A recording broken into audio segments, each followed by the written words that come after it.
Good morning, everyone, and welcome to the Bringing Back the Natives Garden Tour. So this is our 19th annual Native Garden Tour. It's our 4th online tour, and the second time we've added a Green Home Features showcase to this program. I'm your tour coordinator, Kathy Kramer, and I'll be your host today. And we're also happy that you can join us. It's been nice to see people logging in. I saw my sister, Peggy, from Los Angeles, and Janet Flint. Welcome. Happy to have you here. So I'd like to begin by thanking the team that made this event possible. First, my husband, who is also our IT guy for the day. Hi, folks. And he'll be helping us out, and I'm sure you'll be seeing him drift in and out of my screen. And I'd like to thank our Jessica Dickinson Goodman, who's been our Zooms arena the last few years, and we're in excellent hands with Jessica. If you have any problems or questions, you can call or text her at 650-804-9044. I'd like to thank Stephanie, dear friend and colleague, who's helped to get all the online tours organized since we began in the pandemic in 2020. I'd like to thank our garden ambassadors. In addition to Stephanie and Jessica, we have today Barbara Leitner, Kelly Marshall, Robin Mitchell, Hope Salzer, to answer questions for you. So if you have any questions or comments, you can pop them into the chat, either on Zoom or YouTube. And they'll be answering questions online, and also we'll be taking some of them on the program as we go through it. I'd like to thank John Timothy for doing our post-production work, and he'll be putting these videos up onto the YouTube channel. You can subscribe to the Bringing Back the Native Tours YouTube channel to be notified when new videos are uploaded. Thank you to Saxon Holt for providing these beautiful photographs for some of the gardens today.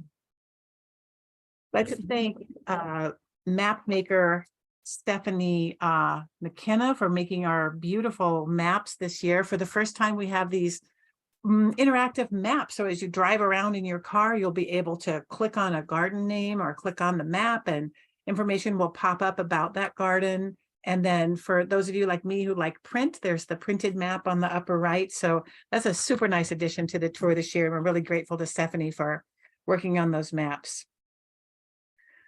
About 200 hosts and volunteers make this event possible. And actually, we do still need volunteers. So if you would like to help us out, you can go to the Bringing Back the Native Garden Tours website and fill out the registration form again, even if you already registered, and volunteer to be a greeter or a garden assistant on either Saturday, May 6th or Sunday, May 7th. If you would remember to thank the hosts and volunteers when you're out on the garden tour day, they all work very hard to be there to answer your questions and help you with your own native plant gardens. I'd like to thank our major sponsors, the Alameda County Flood Control and Water Conservation District, the Clean Water Program, Alameda County, the Contra Costa Clean Water Program, and the Contra Costa Water District for supporting the tour. Without their base funding, it wouldn't be possible to run this event. I'd also like to thank the many other funders who make this event possible. It takes a lot to put on a tour like this, more than a year. And it requires support from a lot of different organizations, from government agencies, from local businesses, from nonprofits, and also from people like you who are watching the program and participating in it. Some logistics: the in-person tour will take place on Saturday, May 6th and Sunday, May 7th from 10 to 5. There are 35 gardens in the Bayside tour. That means from Pinole to Fremont. They're open on Saturday the 6th. And about 15 gardens from Martinez to Livermore, including Moraga and Orinda, will be open on Sunday, May the 7th. An email with a link to the addresses and maps for the in-person tours will be sent out in the last week in April. Please check your spam box if you don't find this email in your inbox by the last week in April. This program is being recorded, and it will be posted on the tour's YouTube channel for viewing in the future. Subscribe to the channel to be notified when new videos are posted. So this morning we'll be visiting gardens in Orinda, Berkeley, and Oakland. And then we'll see a preview of the gardens that will be open on Sunday, May 7th. And following that, we'll hear a talk on how to select native shrubs by our very own Pete Bayou, the owner of East Bay Wilds. In the afternoon, Stephanie Preugel will be describing how and why to create a rain garden. We'll hear a talk on keystone species for shady areas by Jennifer Durkeen. And I don't know if you caught Jennifer's talk yesterday on keystone species for sunny areas, but she just did a terrific job with creating these keystone species cards and talking about the best plants for your garden. So I hope you can stay with us for that. Let's see. Then there's a presentation on lupins. It's what's happening in the tiny world in our garden when we're not really watching. There's also a talk on how to select native street trees by arborists Lawrence Abbott and Brute Desmarais. And there's a great list of California native street trees on the Bringing Back the Native Garden Tour website. It's under the Doug Tallamy section. It's a new edition. And if you're interested in a native street tree, I hope you'll look at that list, which Brett made up. We'll end the day with a video tour of Al Kite's beautiful garden in Moraga. We will be asking speakers and hosts to answer questions during their presentation session and to join you online and respond to your questions in writing after their presentation is over. If you should have any comments or questions, you can type them to YouTube and Zoom. So if you enjoyed the tour yesterday, if you've enjoyed it in the past, if you expect to enjoy it today, we hope that you'll support us. We rely on donations from viewers to keep offering these programs. It takes more than a year to coordinate each garden tour.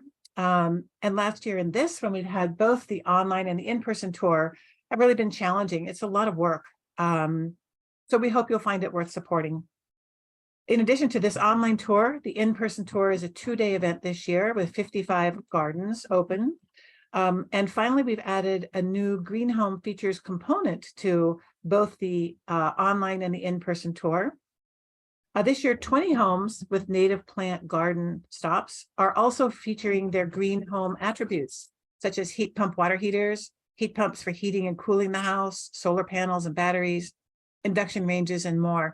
I know when my husband and I were getting ready to do our home remodel and trying to figure out what stove, what induction range to get, and who would put on our solar panels and which contractor would install our heat pump, and did we want a ducted system or a ductless system? We really wanted to go and meet with people who had already installed these features and talk to them and see what they look like and see how noisy the heat pumps were and so on. And so this is your chance to do that too. And I'm also delighted to note that 4 of the homes you'll be able to go into. So those are marked on the Bringing Back the Garden Tours webpage under View the 23 Gardens. You can see they say Green Home Features, if it's one of the 20 gardens with them to share. And the 4 that you can enter have big capital, come on inside. So you can see which ones you can go inside and check those features out indoors. We hope you enjoy this year's expanded tour.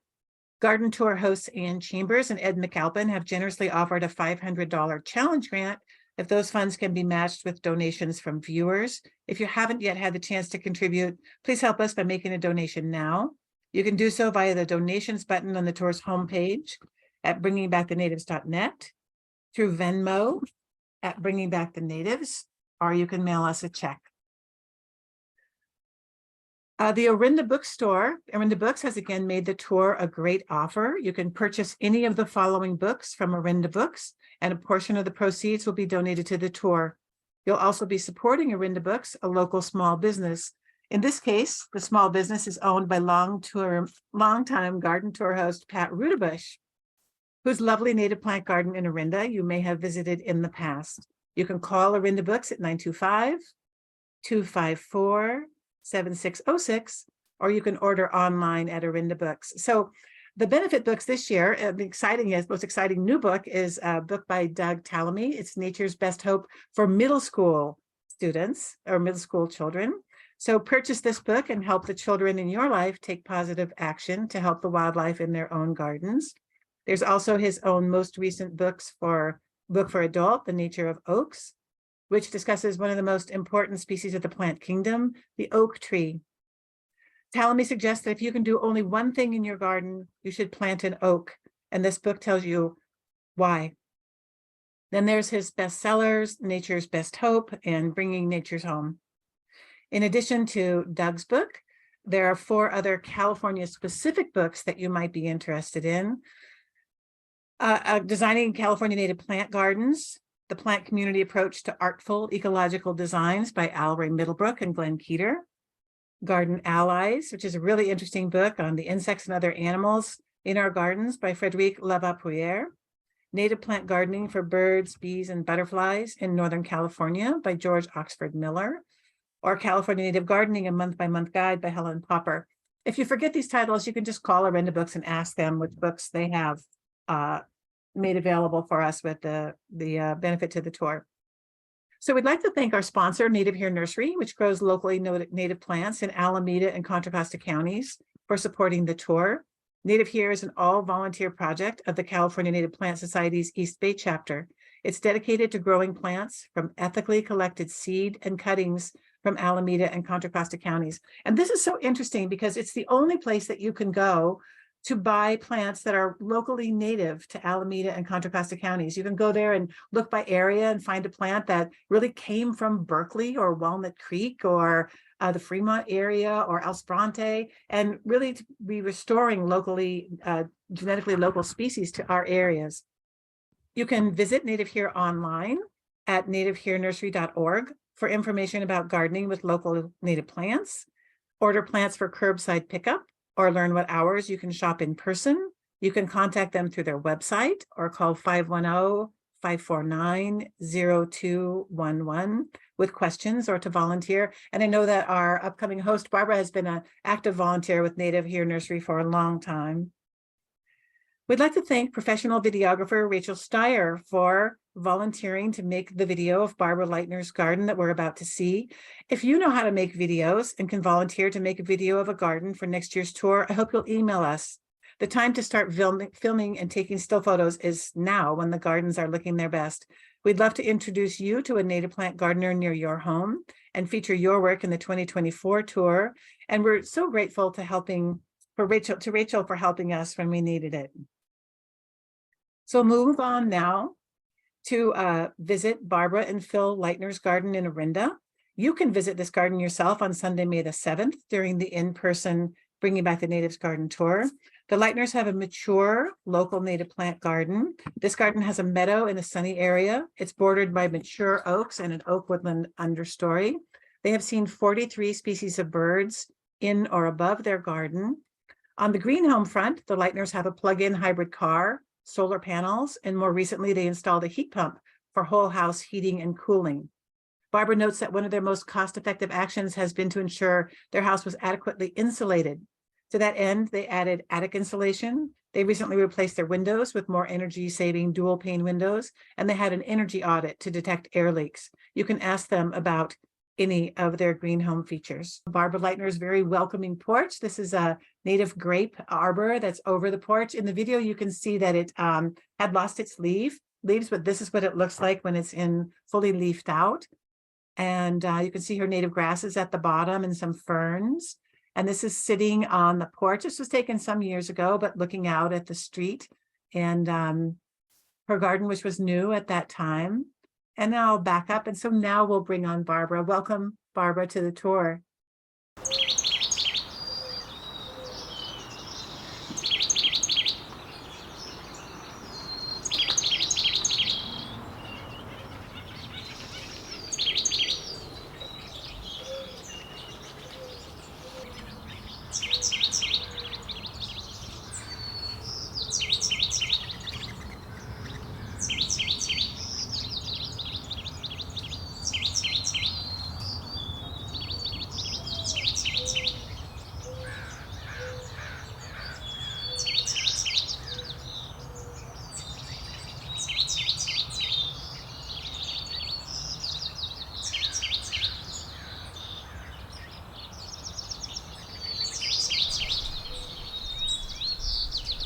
Hi, I'm Barbara Leitner. Welcome to my garden. This garden is a celebration of native plants in the San Pablo Creek watershed, Contra Costa County, California. It's a small watershed, but there's a lot of biodiversity here. The goal of my garden was to celebrate the native plant diversity of my watershed, San Pablo Creek, and to celebrate it in a pleasing arrangement. San Pablo Creek is not a large watershed. It drains into the North San Francisco Bay. It's 41 square miles. So choosing plants exclusively from the watershed, I've been told, was a limited palette, but there must be a couple dozen tree species, and there must be several dozen shrub species, and probably a couple hundred herbs of various kinds, and grasses. That seems like plenty to me, because this is just a small garden. It's 100 feet by 40 feet, maybe, the front yard. In the course of gardening, one can put more plants into a small space than grow in nature. That's one of the pleasures of gardening, and a special privilege too. So the garden was never intended to be a restoration project. It was never intended to be just the plants that would grow on this spot of land back 300 years ago. It's just an opportunity to, for me to enjoy and get to know better these couple of dozen native plant species that grow around where I live. And of course that has benefits to wildlife. I'm a little oasis of native plants in a suburban neighborhood.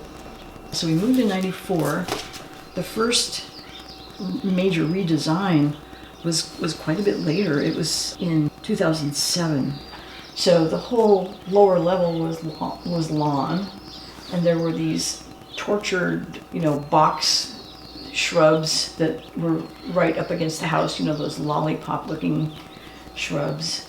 And the area above that low retaining wall was the 50s veg of choice, juniper, that low-growing juniper stuff that rats love.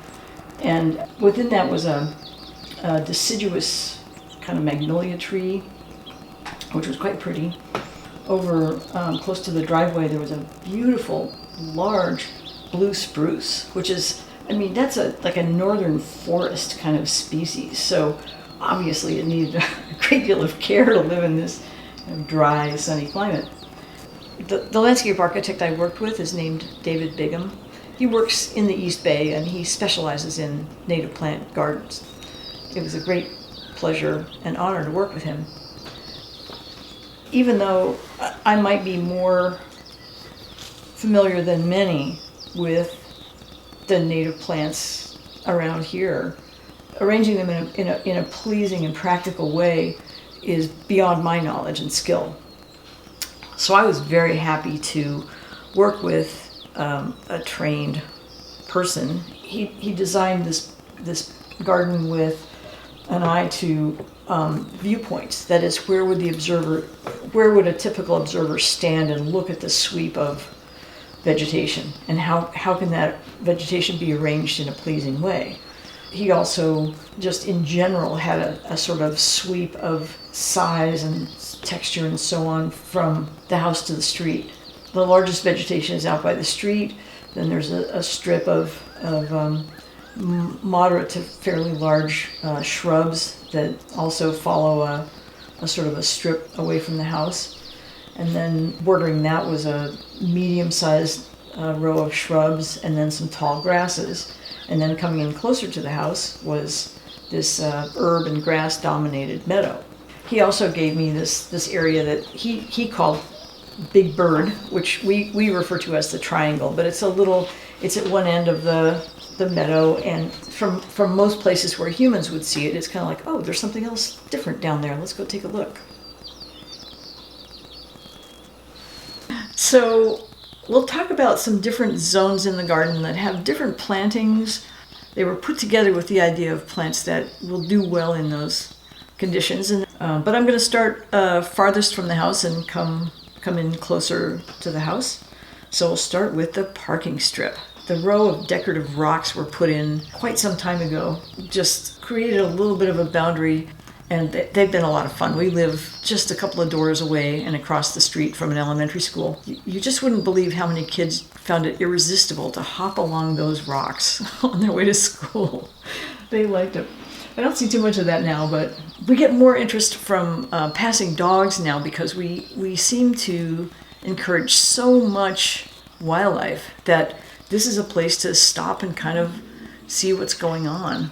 Our neighbors also tell us that we have a lot of birds. What I'd like to say to them is, you can do this too. On the outer side of the rocks is some Douglas iris. That's Iris Douglassiana. That was just an extra addition. It wasn't part of the garden design, but it was a shady place, and irises like a little shade. So I just tucked them in next to some of the larger rocks, and they seem to be pretty happy there. On the inside of the rocks is a row, in the shadier places, a row of redberry, Rhamnus crocea, which is a plant that it can get to be a large-ish shrub, but it's very finely textured leaves and has remained fairly small in this under these site conditions. Also in there were some plants that were put in when it was a sunnier place, some California sage, Artemisia californica. Artemisia californica and the monkey flower, Mimulus, have done okay, but more so in the sunnier parts of that strip. So that's fine. We have happier redberry in certain shady places and happier California sage and monkey flower in the sunnier places. And that's fine. They both produce an effect of a sort of medium-sized shrub. Just in the interior from that, I'm working on trying to develop a very definite strip of what's known as yampa. That's the common name, Peridoridia callagii. That's an herbaceous perennial in the carrot family. It's a host plant, larval food plant, shall I say, for the Anis swallowtail butterfly. So in order to get a population of Anis swallowtails here, I'm going to need an awful lot of Peridoridia. But it's a pleasant plant. It goes dormant. It's really dormant for much of the year. Here in March, it's just beginning to show. So my hope is I'm going to have hundreds of them, and maybe some butterflies too. So back in the days when the parking strip was very sunny, I had a little fun with something else. California fuchsia is a great summer plant because it flowers so late. The hummingbirds love it. It likes the sun. It likes rocks. If you find it in nature, it's almost always in sunny rocks. And so I tried planting some of that. It was very happy and continues to do well where it's sunny. So another success story and a lot of fun. So interior from that is what I'm going to call the shrub and tree area. And it's quite a variety of plantings, but the idea is that this is the tallest and kind of woodiest section of the garden. In effect, it's the farthest from the house. It doesn't, these trees don't really interact with the house, or they create their own shade and so on, but they're out a little ways from the house, which is just fine. You'd like to have a little sun close in. That strip includes several coast live oaks that are true volunteers. I haven't planted any of them, actually. There's no need to plant coast live oaks in my garden. They'll show up on their own. In fall of 2022, there was what they call a big mast year, which is a year when acorns are produced in great quantities. We have literally hundreds of seedlings at this moment, more than we need. This is perfect site conditions for coast live oaks, and it's a matter of refereeing more than encouraging those species. Also in this strip is a valley oak, Quercus lobata. It's been pretty happy with site conditions here. Valley oaks like deeper soils. They can tolerate a fair amount of moisture in their soils, and sometimes they'll grow in pretty deep clay. Also in that strip are the toyons, Heteromeles arbutefolia. They volunteer here. We planted a bunch of them, but they volunteer. They're unfortunately they are vulnerable to sudden oak death, and they sometimes are a little hard to find in the nursery trade because of that. But they're doing fine here, and I like them because they produce a little filter, visual filter from the road. But we live on a quiet street, so we don't want a hedge. We want something where we can wave at the neighbors as they walk by. A few toyon here and there provides a little screen, but it doesn't say keep out. We love our privacy. It says hi neighbor. Also in that area are some coffee berries, Frangula californica. Those are a little smaller and more delicate. Coffee berries are just such a wonderful shrub. They're beautiful. Their leaves are nice. They encourage all kinds of native bees. I wish I had a little more of them, actually. But also in that area, let's see, on the side yard, we threw in a few wood roses.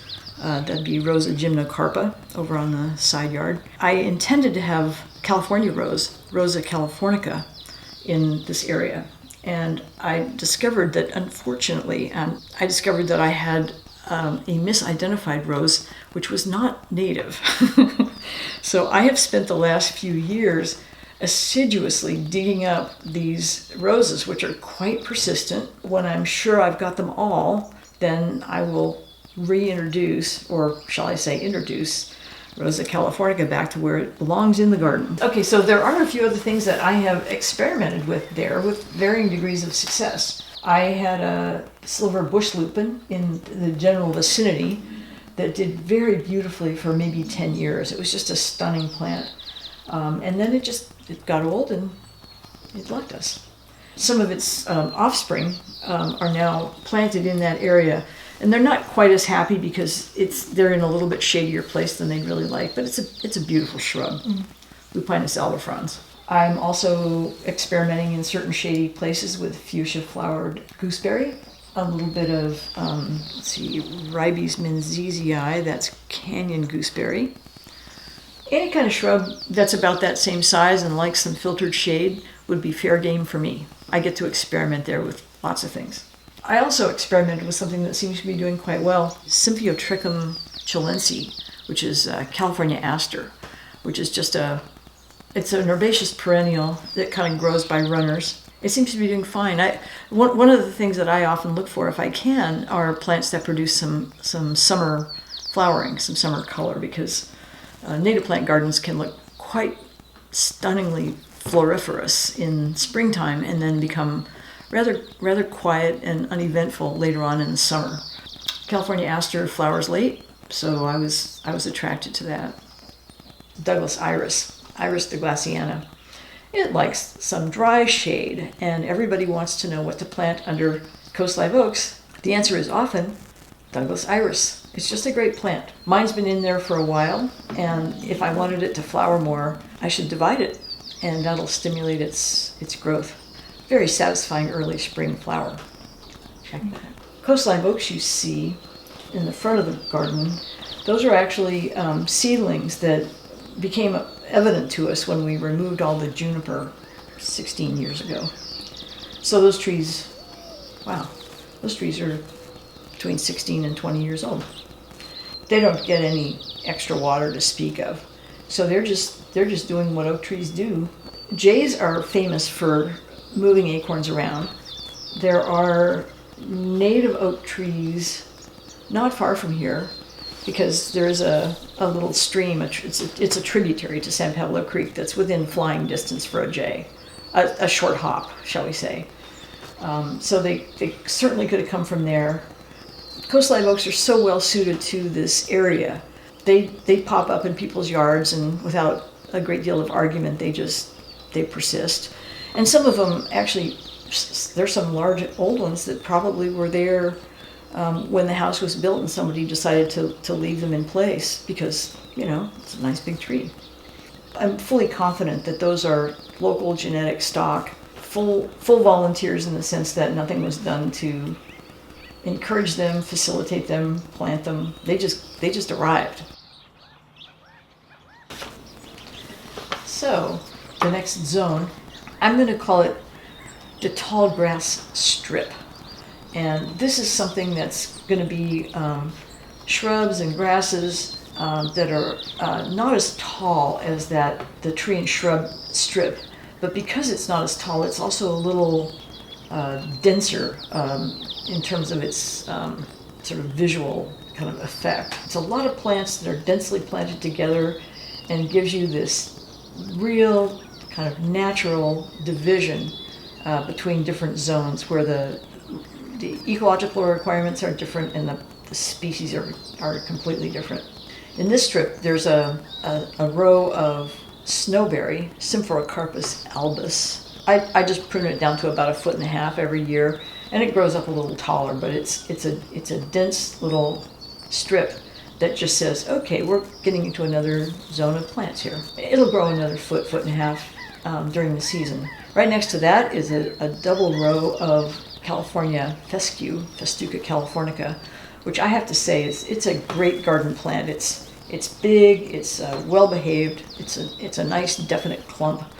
The flower stems will get to be, I don't know, 4 feet tall. It's really quite a stunning plant, and it often has this kind of gray-green foliage too, almost a kind of a bluish color that I think is really quite pretty. Also in that strip are a couple of tall herbs. Soap plant, Chlorogalum pomeridianum, one of the plants that grows like crazy in my garden. Another is milkweed, Asclepias fascicularis, which also kind of tends to get out of bounds a little bit, but that's the host plant for the monarch butterfly. And if what it took was to have 1,000 Asclepias here, milkweeds, I would do it so I could get the monarchs. I don't have monarchs yet. And then I've been experimenting with some other plants in that zone. I've tried coyote mint, Monardella delosa.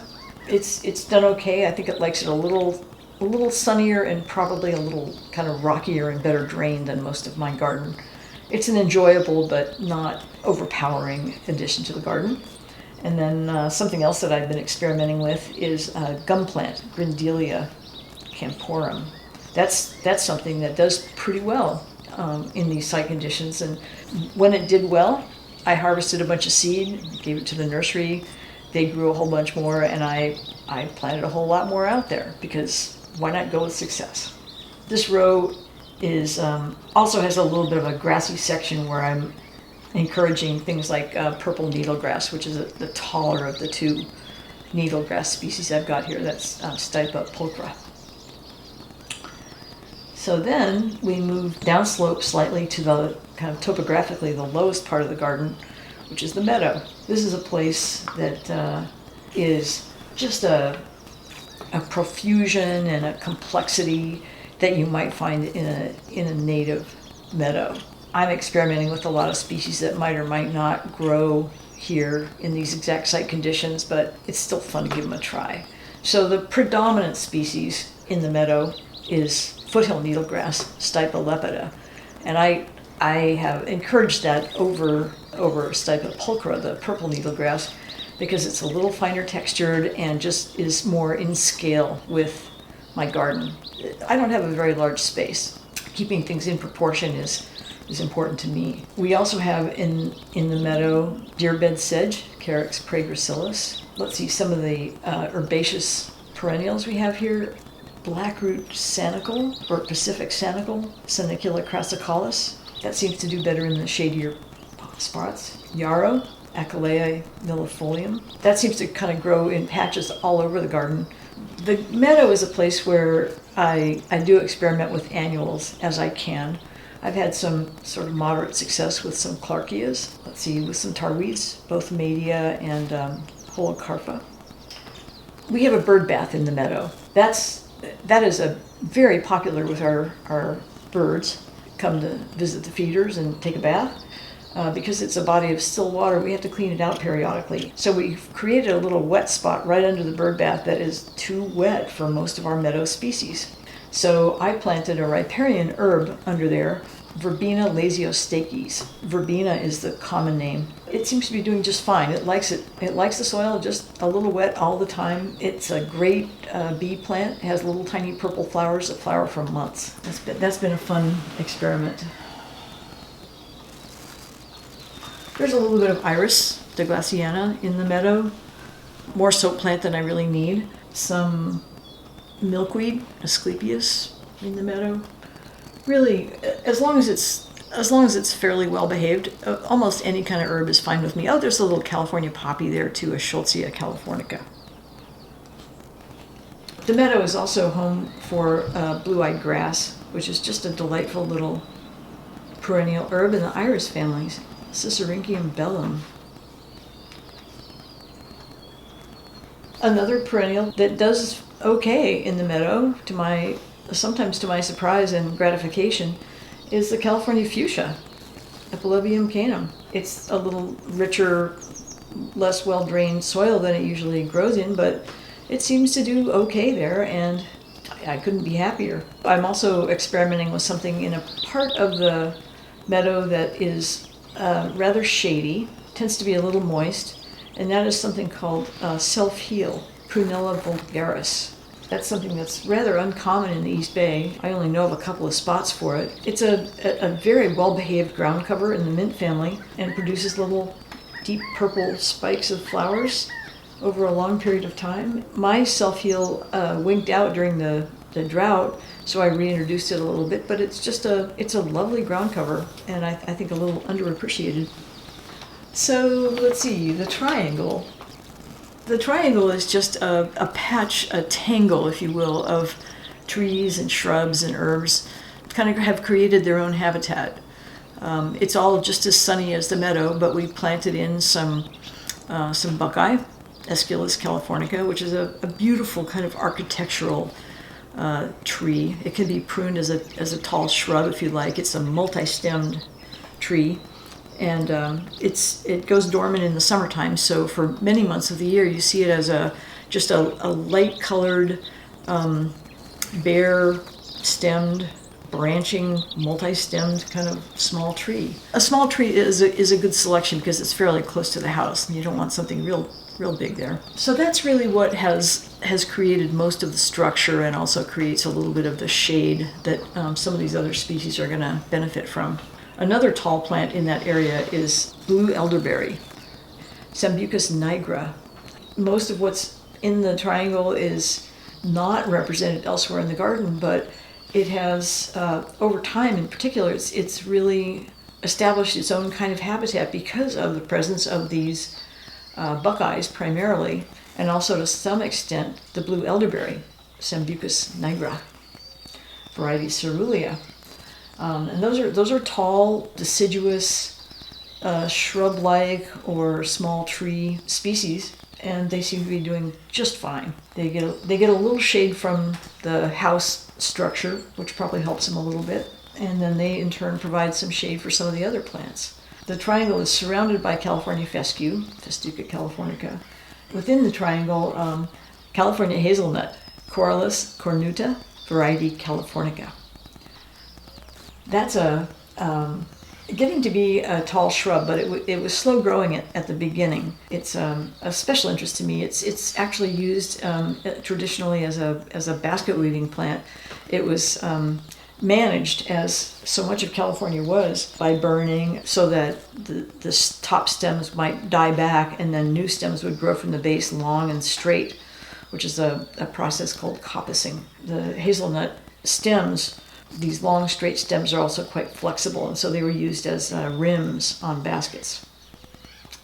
Mine are not treated that way, so they're just big bushy shrubs. But that's another one of the larger plants out there. There's also, within there is chaparral honeysuckle, which is Lonicera hispidula. And that's just a clambering shrub with lovely honeysuckle flowers that flower over a long period of time. Kind of a exuberant plant out there, covers a lot of ground. Also in there is cow parsnip, Heracleum maximum, which is a very large herbaceous perennial, grows to 6 or 7 feet tall. Also in the triangle is another herbaceous perennial, mugwort, Artemisia douglasiana. That's another plant that just grows up. It's a very satisfying plant. It gets to be 3 feet tall maybe, dies back in the winter, and you just give it a haircut down at ground level and up it comes the next year. And then we have a little bit of common rush, Juncus effusus, in that area.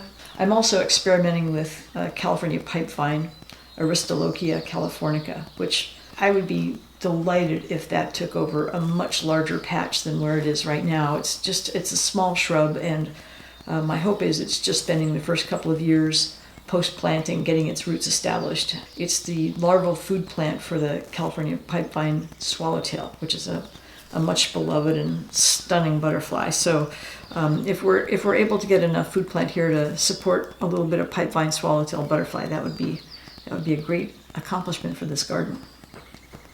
And then the last zone here in my garden is the area that's the shady part next to the house.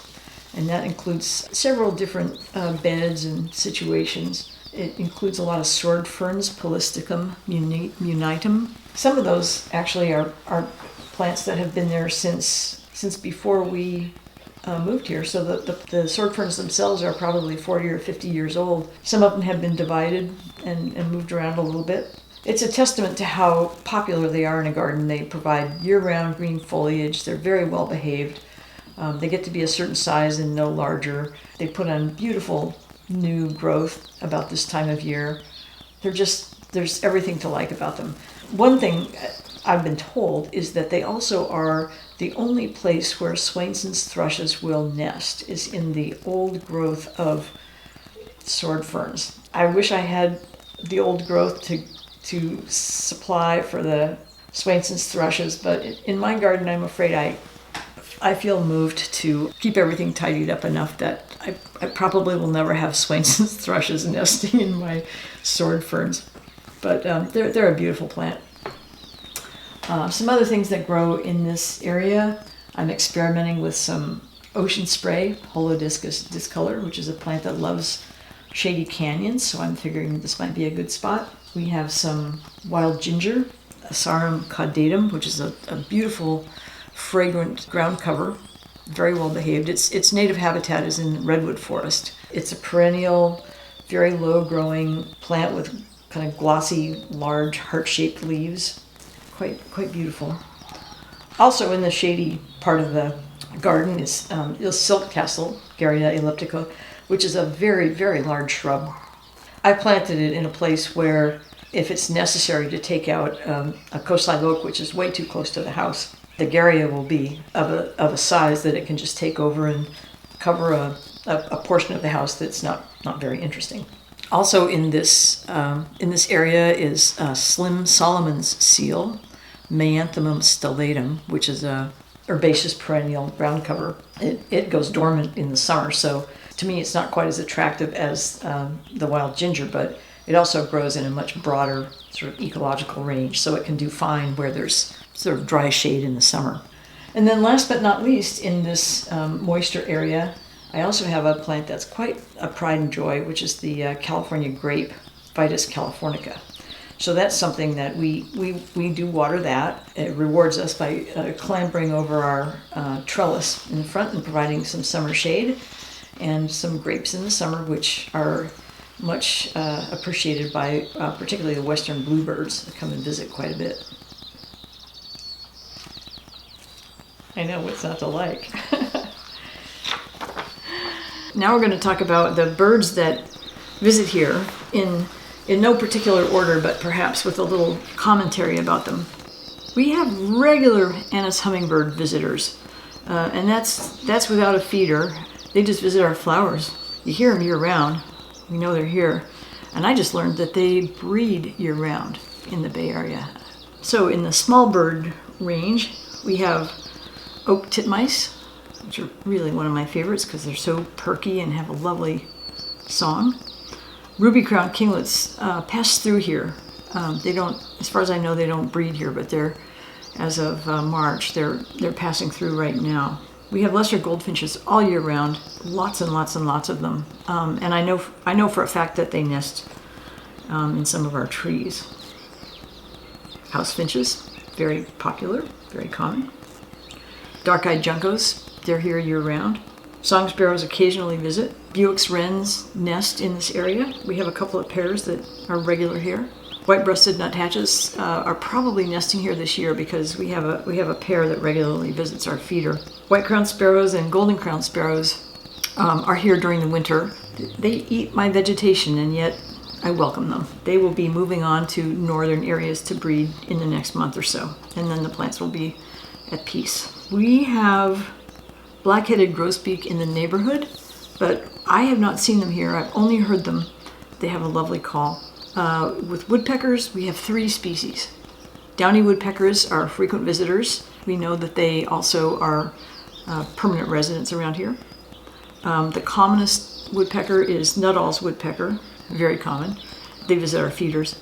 And then we have acorn woodpeckers in smaller numbers, but my hope is that our oak trees will get large enough that they will find them suitable for a granary tree, and then we'll get a family group here. But that's over time. Cedar waxwings are occasional visitors in the winter, and they really like our toyon berries. Western bluebirds are here mainly in the summer, although they are year-round residents, and they are especially fond of our California grapes. We just wait for the berries will ripen, and then after a while, here come the bluebirds, and they just come every day, and they're so clever with their little beaks. They take the berry, and then they sort of manipulate it a little bit, and then they spit out the skin, which is kind of tough, and then they spit out the seeds, and so you just have this kind of like sort of dusty sort of like residue. You just sweep it up, and they don't make a mess. They just eat the the fleshy insides.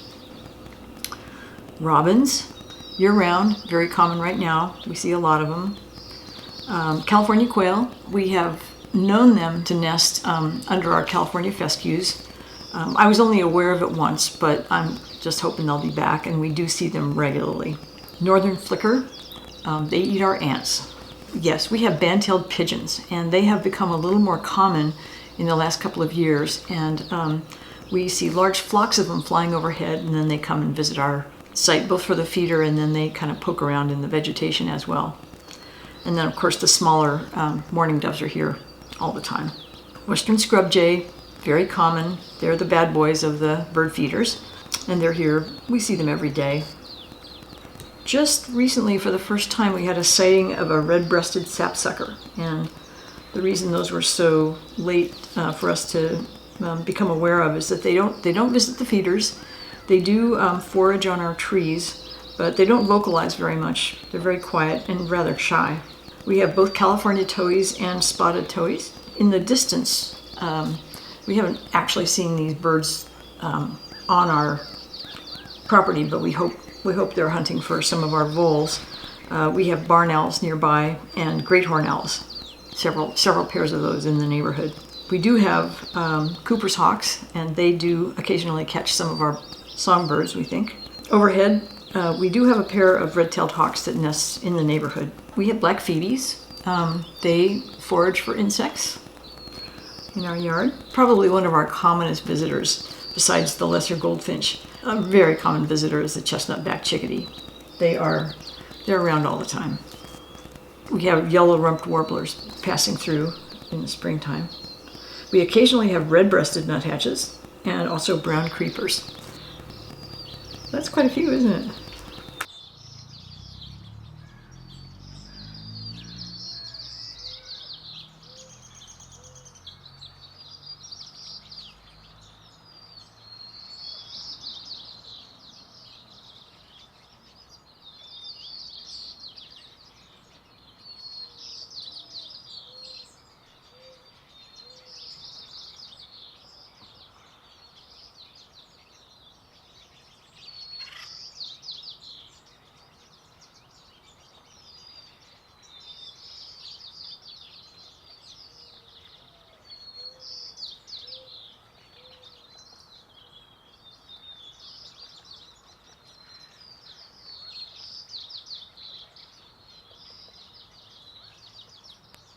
Barbara, that was a beautiful video. That was a beautiful video. So Rachel Steyer, thank you so much for making it. She did such a beautiful job. Barbara, I wonder if you could tell us maybe a little bit about maintenance of your garden. Yes, we have a great sensitivity to the wishes of the fire marshal. And so when the grasses become dry, and this is mostly it's the stipa in the meadow, the first order of business when summer begins is to get out there and bring the grass down, because I don't want my native plant garden to attract attention, because everybody knows it's a native plant garden, and I just don't want people to associate it with fire danger. So I personally, I mean, one can go out there with a weed whacker and just, or even a mower set on high and mow it. I've been told. I've never done that. I spend a few hours.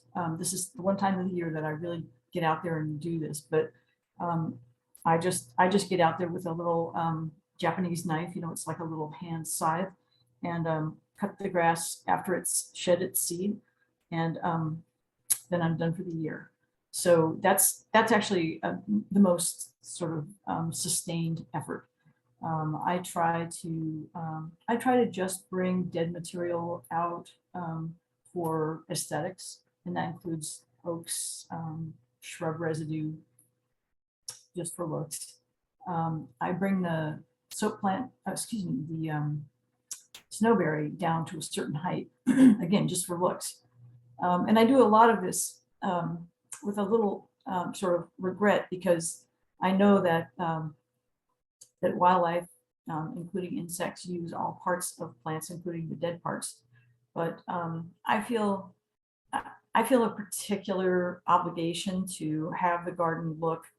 I mean, I like it looking wild, but I want people to like it looking beautiful. And so that means I'm making a trade-off between complete wildness and looks to satisfy people.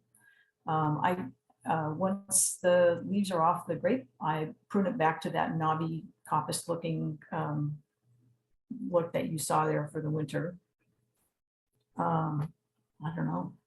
I think that's about it. I'm compressing some months of sort of incidental pruning, but that's about it. I like to leave dried stems and things in my yard. And what I used to do was when my mother would come to visit, I would cut them down before my mom came. So I would just hang on to them. I still have, dried Clarkia stalks in my yard in patches. So I guess we just have to manage our yards the way that we want to, but I go for the wild and woolly look more. Let's see. So how about watering? Did you talk much about like, how do you manage the watering in your yard for, Yeah, I did not. My role model is Glenn Schneider, who doesn't water at all, but he lives in Berkeley and I live in a much hotter place. I water. Last year, we were worried that we might be restricted in water use, and in any event, we wanted to really keep our watering use down because of the drought. We water. You might have noticed that I have a number of sort of pet ferns that I keep in containers near the patio. And in part, that's because keeping them in containers and keeping them watered actually uses less water than if I put them in the ground. So I have a couple of pet chain ferns that require water frequently. And that's true to a lesser extent for some of the other potted ferns on the patio. We also water the grapevine some. I think we should water it less probably. And I'm experimenting because you'll see if you visit the garden, but there's a volunteer a pair of grapevines at the other end of the arbor that are complete volunteers. So I'm going to see how they do, which is probably growing more slowly, but with very little, if any, water. And what else? Last year, aside from a few things that had just been planted, we didn't water at all. And that was, I think, somewhat to the detriment of my coffee berries. But my goal is to have a really minimal water use garden, not completely free from watering. Can you talk a little bit about Native Here Nursery and your involvement in your own genetically local native plant garden? Oh goodness, yeah. Most of my plants were purchased from Native Here Nursery, and the reason being that it's a nursery that tells you where plants have come from. And my goal was to have not only exclusively plants that are native to the watershed, but actually to use plant materials that were sourced from the watershed. So some of that exchange involved me collecting seed, giving it to Native Here, and then they would grow it for me. I mean, their goal is to present to the public and for restorationists as broad a genetic diversity in their plant materials as possible. So I don't want to. I sometimes provide seed from plants that I've grown here, knowing that they're a little more genetically narrowed than collecting from a large population in the wild. But sometimes the plants we use are such in demand that we'd be better off to to even utilize plants that are just one generation removed from wild stock. I will tell you that the excuse me, I drink water. The California rose was not purchased from native here, so that identity problem was not theirs. But they are pretty careful to try and keep their identifications correct, and I'm working with the volunteers up there to do that. Will you tell us a little bit about your green home features and what people might want to talk to you about if they come to visit your garden? Yes. So our ultimate goal, of course, is to be zero net energy, in the sense that we are generating as much energy as we use. And that's it's a process, because we are adding features as we go along. And then sometimes we have to just hold for a moment and see what that change has created in our demand pattern. For example, in 2022, we replaced our very, very aged gas water heater and air conditioner with a heat pump. So that's going to be probably the largest single demand for electricity. And so we're just running that for a year or so to find out if our solar panel array is sufficient or how much more capacity we would need. As I think Kathy said at the beginning of this, the best thing we can all do, and we can do it right away, and it pays for itself, is to improve our insulation in our house. So that was the first thing we did. Since then, we've replaced some windows with better insulation. We've certainly put in weather stripping and that kind of thing, which is a super easy thing to do. Then in 2012, we installed solar panels, and 2013, we got a hybrid plug-in hybrid car that'll eventually be replaced by a fully electric car. So I think that's about it. People are welcome to ask me. I'll have some facts and figures, but we're really happy with just feeling that we're doing our part for energy independence here. All right. Well, Barbara, I want to thank you for being with us today. I want to thank Rachel Steyer. I know that she's watching, for making that video. It was such a beautiful video, isn't it? Rachel is a really talented videographer. Yeah.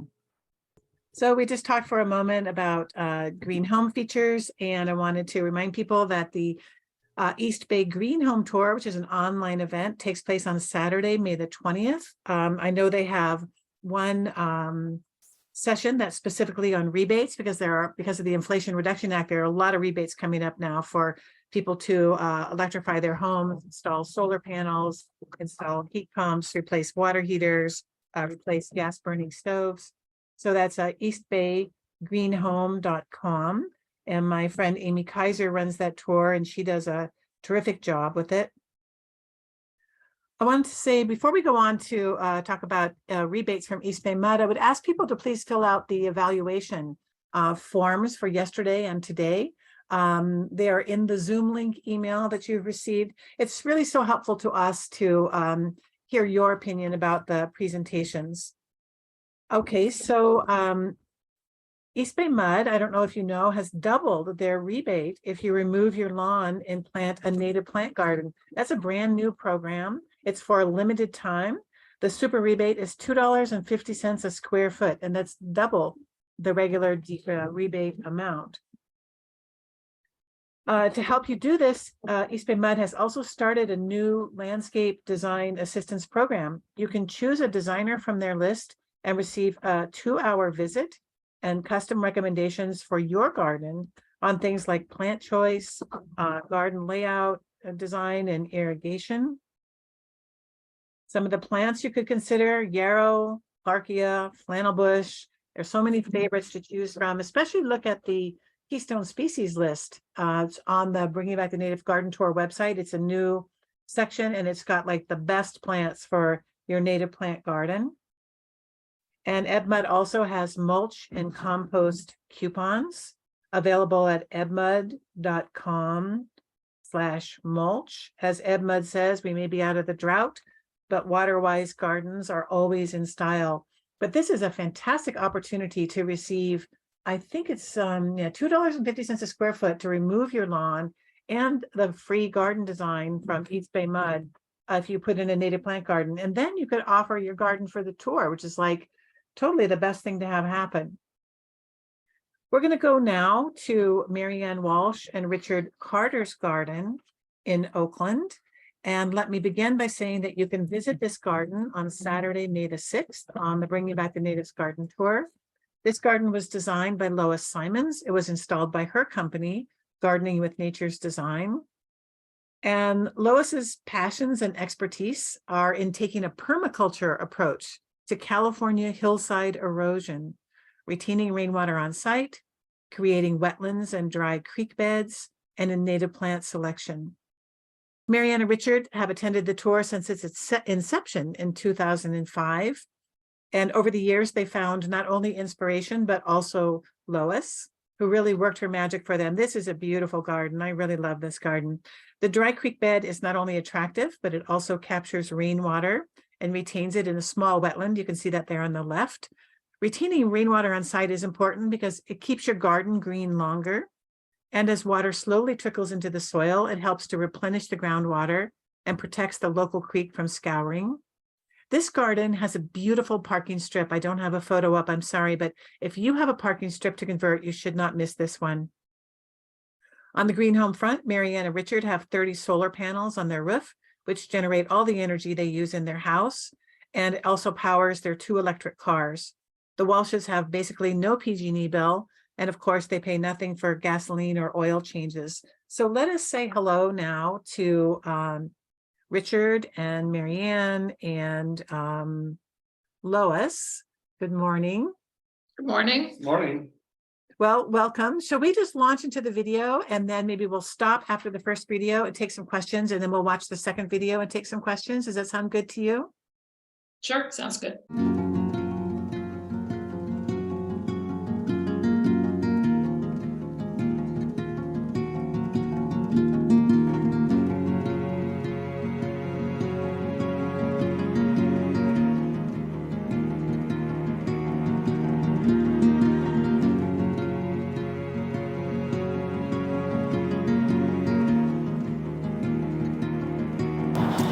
Hello, my name is Lois Simons, and I'm the owner of Gardening by Nature's Design. This garden here in the Lakeshore District is Marianne and Richard's garden, and I came to this garden. There were already some elements here. I'm going to talk today about design and hopefully about the implementation, some practical aspects of the implementation of a design. When I came to this garden, there were already some boulders, but they were scattered throughout the garden and they had no relationship to one another. There was a dry creek bed, but you couldn't see it. This was the challenge that was posed to me. How could I connect these boulders and bring to everyone's attention the dry creek bed? I'd like to point out to you how I rearranged the stones that were already here, and so that there's fluidity and continuity in the garden between the boulders, the stones, and also how it introduces you to the garden. So it naturally allows your eye to flow from one stone to the other, bringing you to the beautiful boulder and the entrance to the pathway. So it's bringing you to the boulder and into the garden, to the maple and the plants surrounding the maple, as well as bringing your eye to the beginning and starting of a path. Then you follow these stones and you follow it this way, you're brought to this extraordinary boulder. What happens here is you're brought to the lines of this boulder.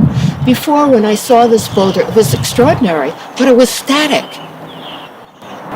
And now, because of how you're introduced to the boulder, you see the curves and the lines of the boulder, and they draw you into what I had proposed, which is, let's put in a wetlands. And the wetlands will connect this boulder to the dry creek bed that is behind it. And I will raise the dry creek bed, which was very shallow. There were only like 1-2 courses of stone. And I will build it up so that you can notice that there is indeed a dry creek bed and that there's a relationship now between this beautiful boulder through the wetlands to the dry creek bed. I just want to point out how landscape can meet architecture. We have here, entering the house, these extraordinarily beautiful cut stone entering the house. What an incredible entrance.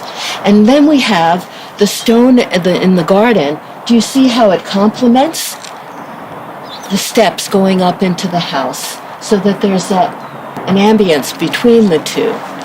And it retains its natural look, and yet it complements and works with the architecture that leads us into the house. We enter the garden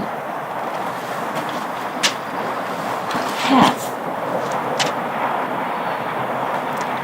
And once again, the stone leads our way into the garden path and into the garden, so that the path itself is indeed a garden path, not separate from the garden, because the stone will bring us to the path and into the beautiful maple bed.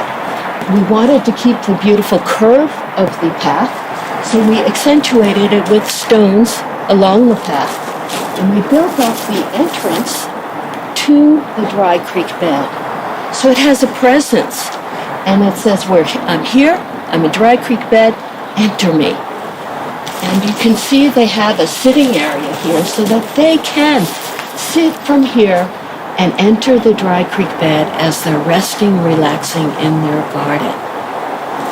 Bringing you into this dry creek bed, you can see that the stone is creating different vignettes and openings, windows into the garden. Here we have the maple bed is introduced to us, and now the dry creek bed with the wetlands and its plants are introduced to us in this garden. And see how coherent it is. It falls and flows naturally. There's a fluidity and a continuity. And one feature enhances the other feature. You see how the wetland enhances the dry creek bed. So I wanted to talk a little bit about the plants. There were already some plants in this garden, but they were not faring. Well, the first step we took is we did a soil test and a filtration test. And what we discovered was that there were certain nutrients that were lacking in the soil, and that the soil itself was a sandy loam about 12 inches down, and then it turned to a clay soil. So this informed us in terms of what kind of irrigation, our approach to the irrigation, and of course in bringing amendments to the soil. So we're not just placing plants in soil. There's a relationship. Everything is vibrant and alive, and we recognize that. And we work with that so that the plants that were yellow and rather small are now flourishing and green. And I will show you certain examples of how incredibly well things are flourishing and green. Of course, we worked with the deodar cedar that's here in the garden, the two maple trees, the spruce, and there were a couple of Arctostaphylos. That's the manzanita, the ground cover. There were two here, and there were the manzanita shrubs, the Howard McMinns, along the dry creek bed. And they wanted to expose the bark in this Howard McMinn along the creek bed. These shrubs will be further pruned. We wanted them to come back into full health before pruning them. So they're a bit dense on the top, and in the fall we will, after they have had their berries dropped and stuff, we will then go ahead and do a pruning. There was juniper here. We just kept that. And what we did is we worked with the Arctostaphylos or manzanita emerald carpet. We put in another one to create a pattern, and we put several in the backdrop there to connect the area around the maple to the front of the garden. And we put a a point raised Arctostaphylos in the back there that will also flow down the hillside and has a nice deep green color. To act as counterpoint, we put in the coyote bush pigeon point, Baccharis pilularis. And so it has a different texture and it's a lighter green. And we also put in a different Arctostaphylos. This Arctostaphylos or Manzanita Pacific Mist.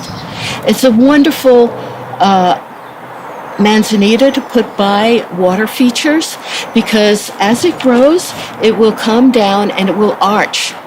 So unlike the emerald carpet that stays close and mounds and stays close to the slope, this Pacific Mist will accentuate the slope and have the kind of fluidity that you would see with water and water features, mimicking that. And it also has a lighter color, so it's a nice contrast.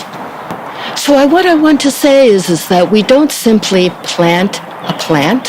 Oh, I like this plant, I'll put it in the garden. What we plant is community of plants that have a relationship with one another. And just like the stone, how we change the stonework so that there's a continuity and the eye just naturally flows from one stone element to the other, so too, there's a pattern so that your eye flows from one plant to the other. And it actually sees those plants, but it also sees the relationship between plants. And what you have is a coherent whole, and what you have is you're creating in both of these ways of a sense of place.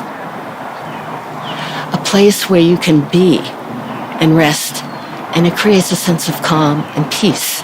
And that's what we like to create in our gardens. Then what we did, we used plants. Remember how I connected the boulder to the dry creek bed with the wetlands and raised the dry creek bed. And then we placed 2 grasses behind the dry creek bed. And behind that are some more plants, notably the Ceanothus dark star. And that Ceanothus dark star, very architectural in its growth, much like the deodar cedar. So it's going to mirror the deodar cedar, and it's going to come up to 5-6 feet. So it's going to bridge the garden to the deodar cedar and to the shrub Arctostaphylos, Howard McMinn's. And so it's going to arch, and it has this beautiful, rich, lilac, deep purple flower in the springtime. So what we're doing, we're extending the garden back. We're giving it perspective and depth. All of a sudden, instead of it being the focus of one thing, it's the focus of a whole array of things that are connected. So here we are in the sitting area in this garden. And what we did, and this is one of the permaculture principles, is to utilize the materials that are here on this property.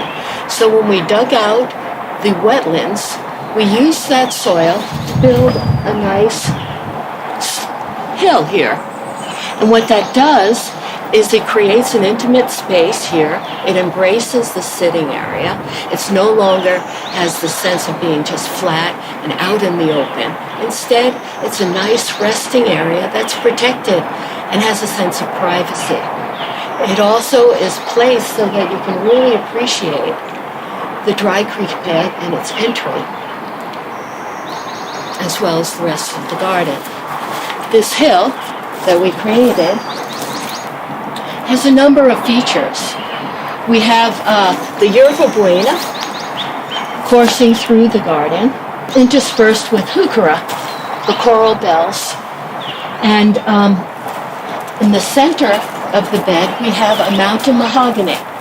It's a beautiful, beautiful plant. So it's used to being browsed by deer. So it can be as little as 3 feet in maturity or 15 feet tall. There are deer in this garden. Every night there are deer that are in this garden. So that's been a challenge. In order to protect the plants that the deer like to browse, is we've actually placed stakes around the plants initially for them to have the opportunity to root and settle in. Otherwise, the deer would just simply browse on them and actually pull them out of the ground. So that's one thing we've had to do. In certain areas, we put bird netting over just to allow the entire area to establish. As you can see, it's doing very well, and it does well with being browsed, so we're going to allow that to happen. Also in the background here, I mentioned before that we found the nutrients in the soil to be lacking. This is an evergreen currant, which is a ribes, and what it is, it's a berry plant. And it's one of the few berry plants native to California that retains its leaves all year long. This evergreen currant was pretty meager and yellow, not doing well at all. As you can see, it is flourishing right now and totally green.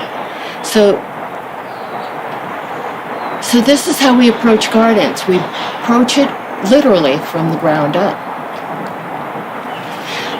Over here is another berry plant, a native, California native currant. It is the Ribes sanguineum Claremont. And as you can see, it's doing beautifully. Right now, it's kind of enmeshed in the evergreen currant, but it will actually grow to be about 8 to 10 feet tall.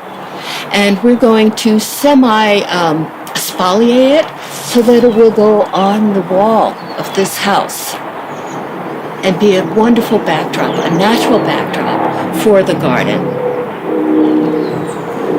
So the house, the structure, and the garden are meeting, but in a very friendly fashion. Over here, backing the sitting area is the California huckleberry. And it will actually have huckleberries. It loves living in the shade and stuff. And they're like a very small blueberry, very intense. When I've been up at Sea Ranch collecting the huckleberries, 5 feet, 10 feet away are deer also collecting the huckleberries. So the deer will be very happy with this garden. Instead of creating a barrier to the deer, we're creating a home and working with them as best we can.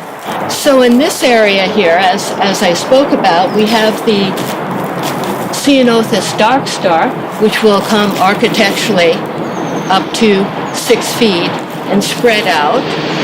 And then we have behind it the Howard McMahon Arctostaphylus. And here, unlike over by the creek bed, we're going to allow this to be a shrub. It's one of the few manzanitas that as it grows, it actually can retain all of its leaves lower down, and if it's properly maintained. And so it will form just a little backdrop here. I just want to point out to you that the depth of this perspective, it just draws you in. You're totally in this wild landscape now. Very natural, wild landscape. And it just draws you in. So we're shifting perspective, and that's part of design, is shifting your perspective and adding some depth and a quality so that you're entering into different spaces, but naturally. So I just want to point out to you, and to me that feels really important, especially in California, where we have a tendency to drought, and we're currently in a very severe drought, to bring water features, natural water features into the garden.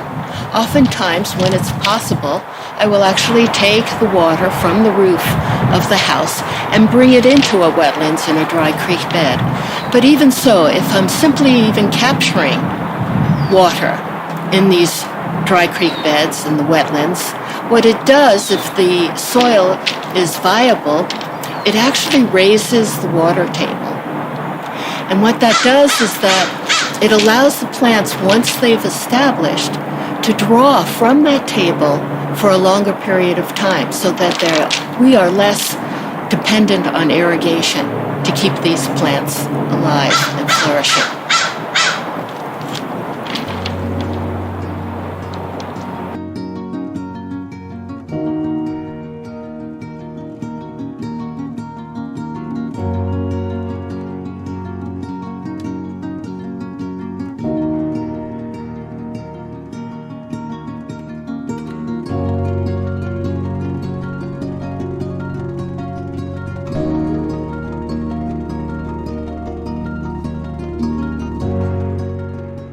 Let me say before I go on to questions that is such a beautiful garden. I just love this garden when I saw it. Lois is a longtime friend and nearby neighbor, and you can see more of Lois's work if you go to the Bringing Back the Native Garden tour.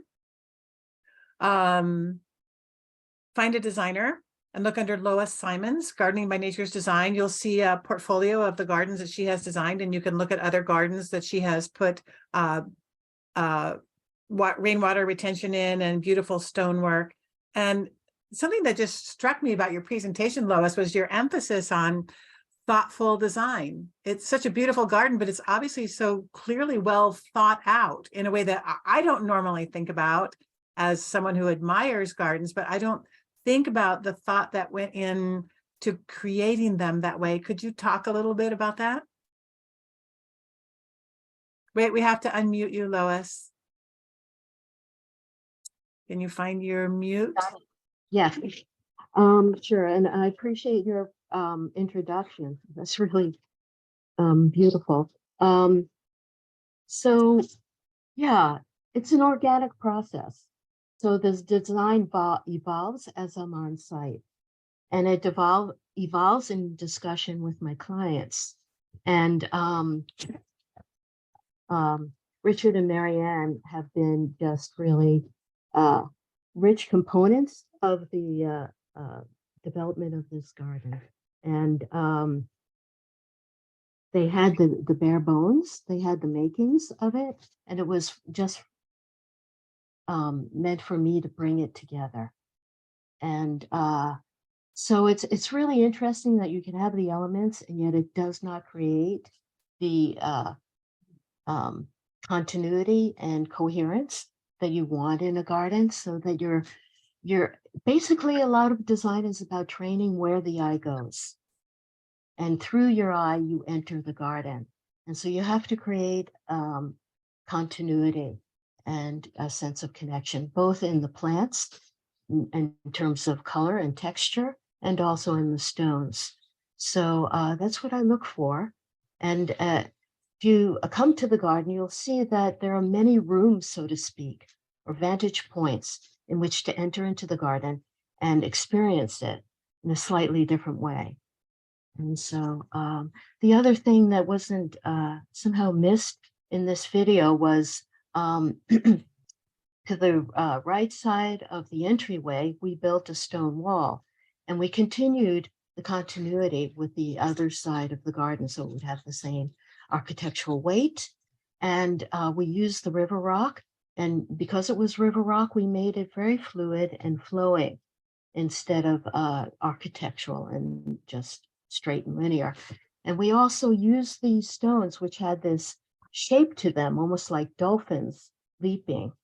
And we put these stones on top of one another like that. So a lot of the impact of the garden is actually, it's felt not just through the eye, but through the body, your own body. You feel it. And so it creates within yourself a sense of place and peace. And that's what we look for. Well, you did it. I know I saw this garden. I see them all really, and it was beautiful. I have a question. Well, there are a number of questions in the chat for both Lois, the designer, and also Marianne and Richard, the homeowners. And it's about the rainwater retention. So Lois, maybe you can talk about the flow, like where does the water come from and where does it go to, and what happens if the rainwater system overflows? And Marianne and Richard, since you're there on a daily basis, can you let us know, how did it work during the big rains this year? So we'll start with you, Lois. So in this garden, oftentimes if it's possible, I will redirect the water from the roof of a house into the garden. But that water had already been redirected. So we're just really using the natural elements of the wetlands to capture water as well as the dry creek bed. And this garden can really absorb rainwater well because of that 10 inches of light sandy loam soil before it gets into the the clay soil. The thing we have to be careful about is once the soil reaches saturation, whether through irrigation or through the rains, that we don't continue to irrigate and we draw back. So we both have to apply good irrigation for the sandy loam top of the soil and then hold back the irrigation for the clay soil underneath. It's kind of a little bit of a dance. Thank you. So Marian and Richard, can you tell us, so we had a lot of rains this winter. How did the wetland go? How did the water flow go and so on? Well, we didn't drown. No, so as Lois said, most of the water was already, the water from the roof of the house had already been redirected years ago into buried pipes. So all of that, we didn't have to worry about all of that roof water. And the water there was never any standing water in the wetlands. So that was successful. And the water just kind of went into the dry creek bed. Do you have anything to say, sir? No, it would have been nice to redirect some of the water from the roof down to there. We thought about it, but it really wasn't practical to do it, so we left it the way it was. Okay. I saw a couple of questions about the soil test, and Lois, maybe we'll start with you, and then Richard and Marianne, maybe we'll go to you about like, what was the garden like before, and tell us about the soil testing process and the outcome, and then we'll go on and see the next video of your garden.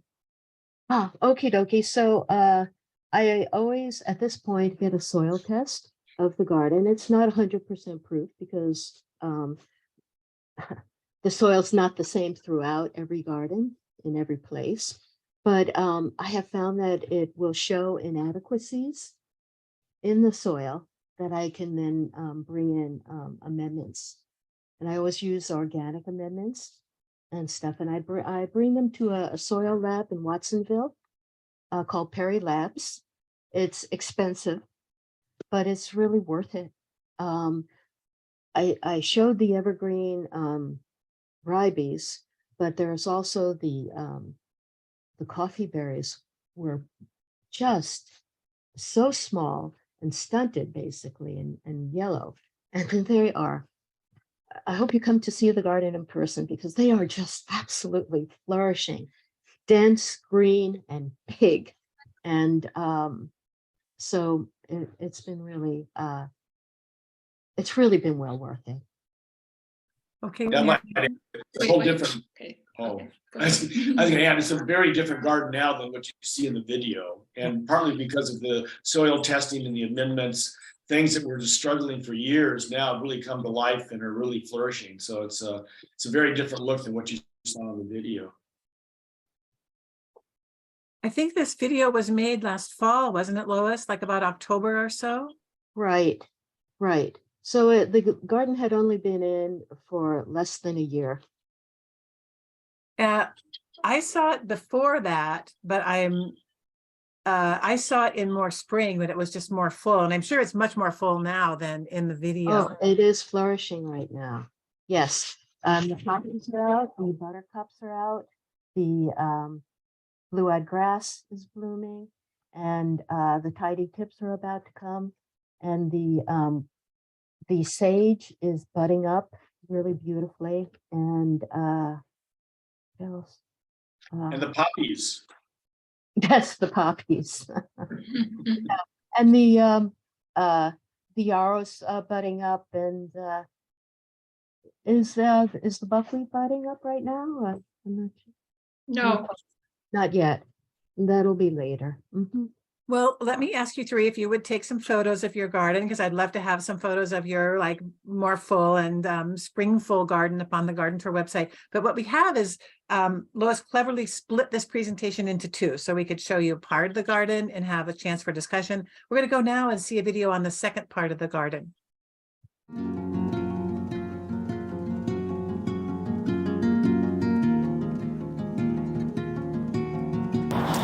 Hello, my name is Lois Simons, and I'm the owner of Gardening by Nature's Design.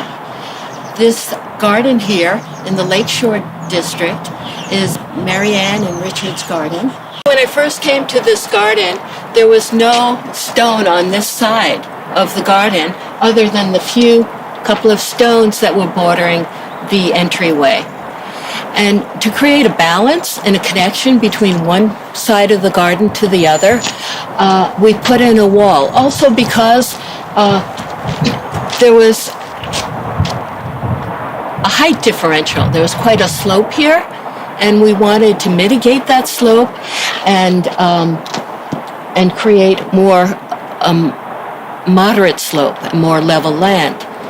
So we put in this stone wall bed. It is also made of, utilizing the same stone that was used over there. It's a river rock stone. And because of its nature, we kind of played that out. And because we wanted a natural looking wall, not an architectural wall, we allowed it to curve and move throughout the garden. And the other thing is we really accentuated, almost like flying fish, the shape of the stones. Rather than fitting them tightly together, we allowed them to flow one over the other, kind of falling into place as stone naturally would. And you see that? It's like a dolphin cresting a wave. There were several coffee berries here, and this here is a coffee berry. It had just maybe a dozen leaves on it. It was pretty paltry. Once again, we did these with the soil test, and we amended the soil.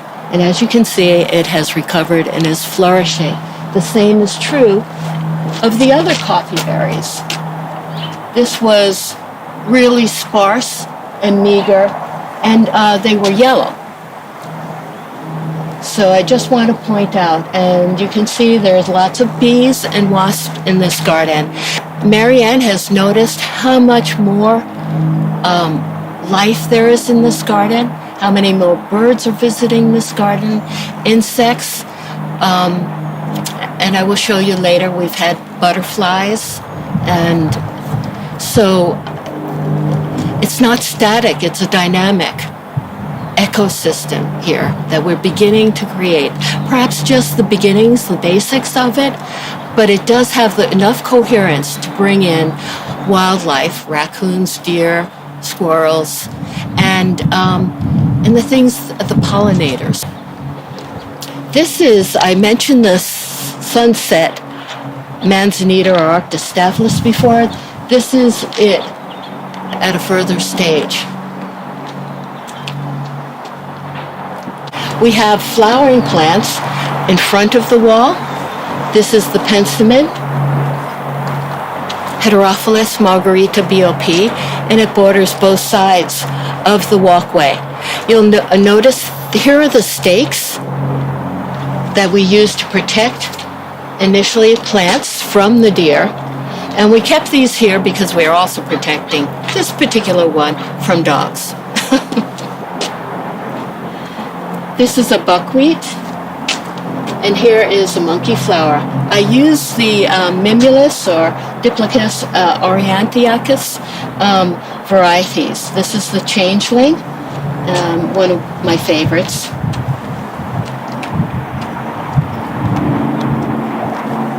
And here is a buckwheat and another monkey flower. So we create a pattern language here. We have the monkey flowers here, there, and then around the bend. And then in between we have the buckwheat. We also wanted to create some kind of connection and fluidity between the upper bed and the lower bed. So we have the grasses here that feed into a grass below. It's a smaller area, so we have a smaller grass here.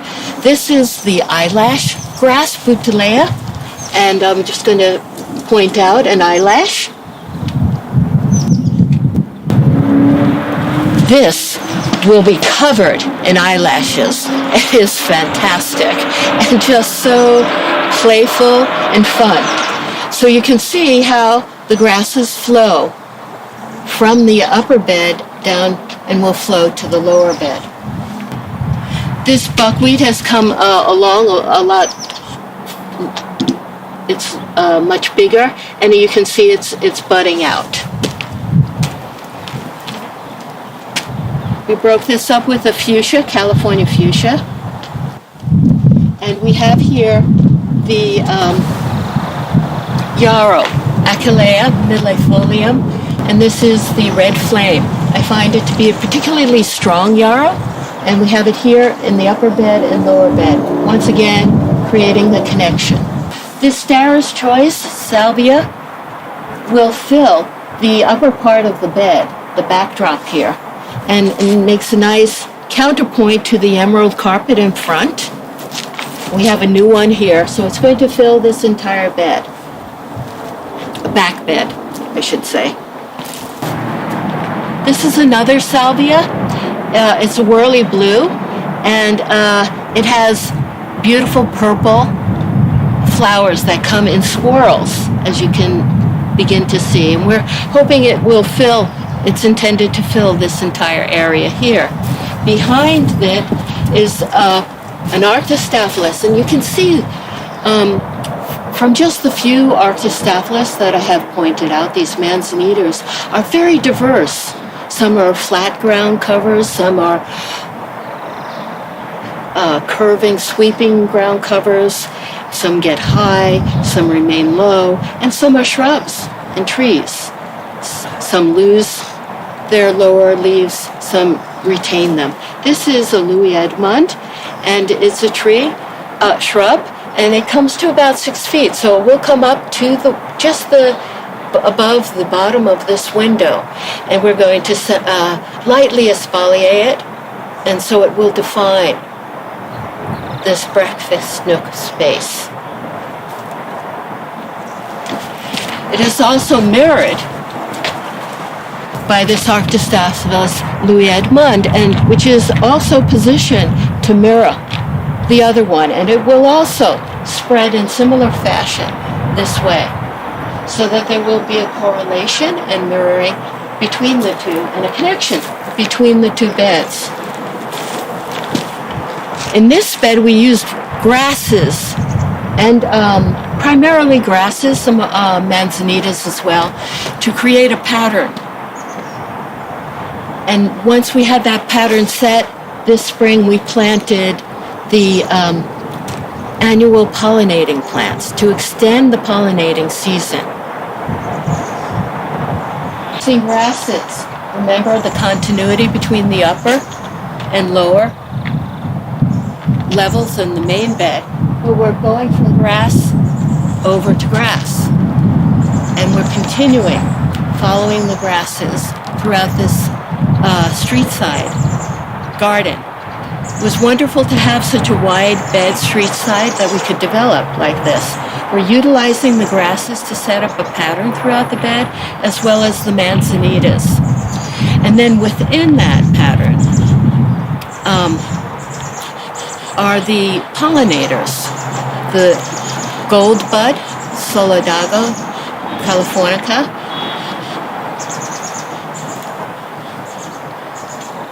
tidy tips, Armeria, and this is another grass which I will show you. This is the Calamagrostis foliosa. It's a really pretty grass. Several poppies, and the tidy tips once again, and more poppies.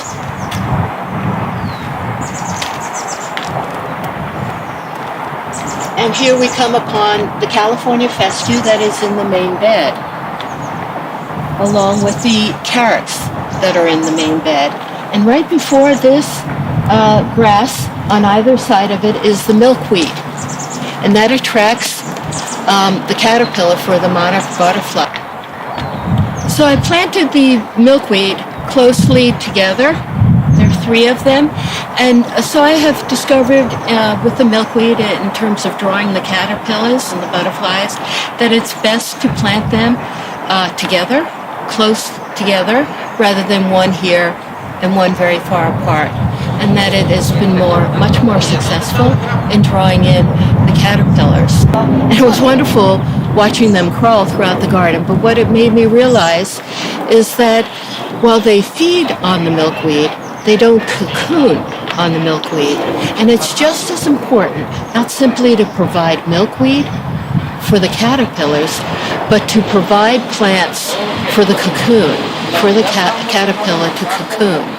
And that plant has to have a strong leaf with a nice arch to it so that it can tolerate and accept the weight of that cocoon. And so the coffee berries are a good example of that. They are able to cocoon in the coffee berries. There are other plants as well, but that's something that is important to incorporate in your garden if you're thinking of bringing in the caterpillars for the monarch butterfly or any other butterfly for that matter. Okie dokie.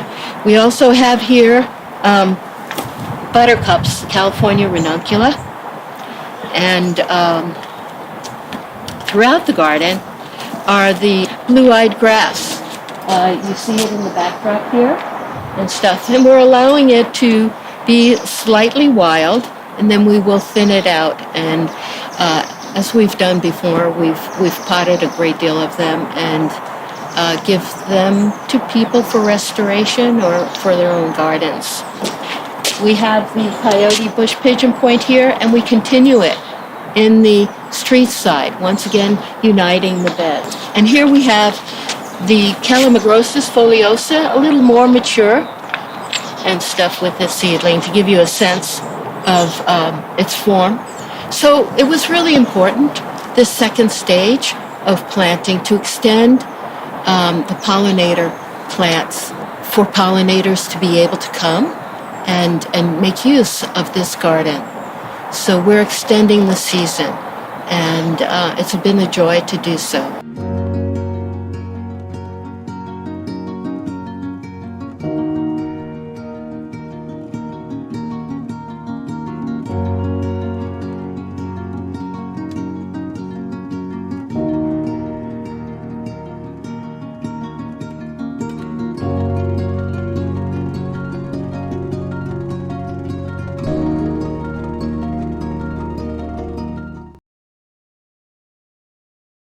We're running out of time, so I just like to take a quick visit over to Richard and Marianne. And if you could tell us, like, what do you really enjoy about the garden? You go first. I don't know. There's lots of elements that I like. There's different compartments. The way the sun hits the property is that by the parking strip, it's a whole different climate than back toward the house. And so we have different kind of areas where this, by the house, it's ferns and other things and native ferns, and then more sun-loving plants in the front. Well, I love the fact that there's always something going on. I mean, we have lots of birds. Last year we had lots of monarchs, and it was really a lot of, and then I went on, I saw, oh my gosh, look at all these aphids on the monarchs. And I sort of went on an aphid jihad, but I shouldn't have worried. I like working in the garden. I like being out there. And what Lois did with the I don't know if people remember, but the very first slide in Lois's presentation was what the house looked like when we bought it. So someone in the chat made a comment about in the 50s and 60s, it used to be just, sort of flat yards. Ours was worse. The previous owners had put down impermeable black plastic and covered it with small river rock right up to the trunk of the cedar tree. So the cedar tree was withering, and getting rid of that river rock, one of Richard's, that was one of the reasons for the stream bed in the first place, was to use up some of the river rock. But we're still getting rid of river rock. Well, it's a beautiful garden, so I have to push on now, but I want to say that there are a lot of questions in the chat. If you have time, Lois and Marianne and Richard, to respond to them. I'm going to take care of a couple of them now. So yes, the soil testing was done through Perry Labs. Yes, they do tell you what quantities and what materials to put on. I used Perry Labs myself after hearing about the soil testing from Lois and Marianne. I'd never tested my soil before, but I did, and it really improved my front garden, which was a newly planted garden after a big construction project, and the plants were doing, a year later, they even were retracted from when they were put in the ground. They just looked worse than when we had initially got them. They hadn't grown, and my husband and I are really amazed at, how much better the plants are doing now. I know your garden is open to, go ahead. When I do put in a request and I send in the soil, I let them know what kind of plants I'm planting, California natives, and that I want organic recommendations. Otherwise, they'll give you chemical recommendations. Yeah, you do get a choice if you want organic or conventional, and I also chose the organic recommendations. So I'm going to have to push on now. If you guys can respond to questions in the chat, that would be great. Otherwise, I hope that viewers can go visit this garden on Saturday, May the 6th in Oakland. So Lois, thank you so much. Marianne and Richard, thank you for joining us.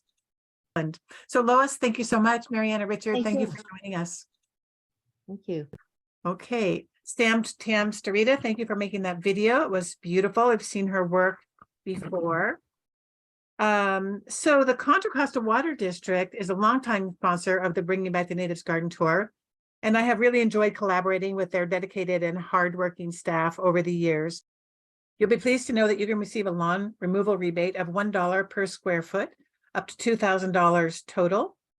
And the district rebates now allows you to get paid for removing your back lawn as well as your front. The district also has a fabulous landscape design assistance program. And in this program, customers receive a free 2-hour consultation from a professional landscape designer that will help you explore ideas and make recommendations on the layout, plants, and other features that may work in your front yard. You can visit contracostawater.com/lawn-to-garden to find out more. And to show you an example of the kind of assistance you can receive through this program, this is Dan and Lisa Wankett's garden in Concord. It was designed by Kelly Marshall, who is one of the designers available to work with you through the district's landscape design assistance program. You can visit this garden, the Wankett's garden in Concord, on Sunday, May the 7th. This is Kelly Marshall's own garden in Clayton, and you can visit Kelly's garden on Sunday, May the 7th also and chat with Kelly, who will be there to answer your questions. I'd like to ask you before I go on, to please review the evaluations that were sent with your Zoom links and fill them out for today and yesterday. If you attended yesterday, it's really helpful for us to hear what you liked about the program. I'll be going now on a quick preview of some of the inland gardens that you can visit on Sunday, May the 7th. So this is Nancy Niemeyer's garden. I love Nancy's garden, perhaps because I love history and so does she, obviously. She's passionate about both nature and archaeology, and these interests intertwined in the development of the garden that she designed and installed, which was modeled on ancient Roman gardens. This rectangular courtyard is planted with a riot of colorful natives. It leads past this beautiful statue of this woman with her flowing hair, this sculpture, and also this black and white patterned mosaic, which was designed and created by Nancy, was modeled after mosaics that would be found in Roman gardens thousands of years ago. This garden has a fountain and pedestals that both frame the garden beds and function as seats.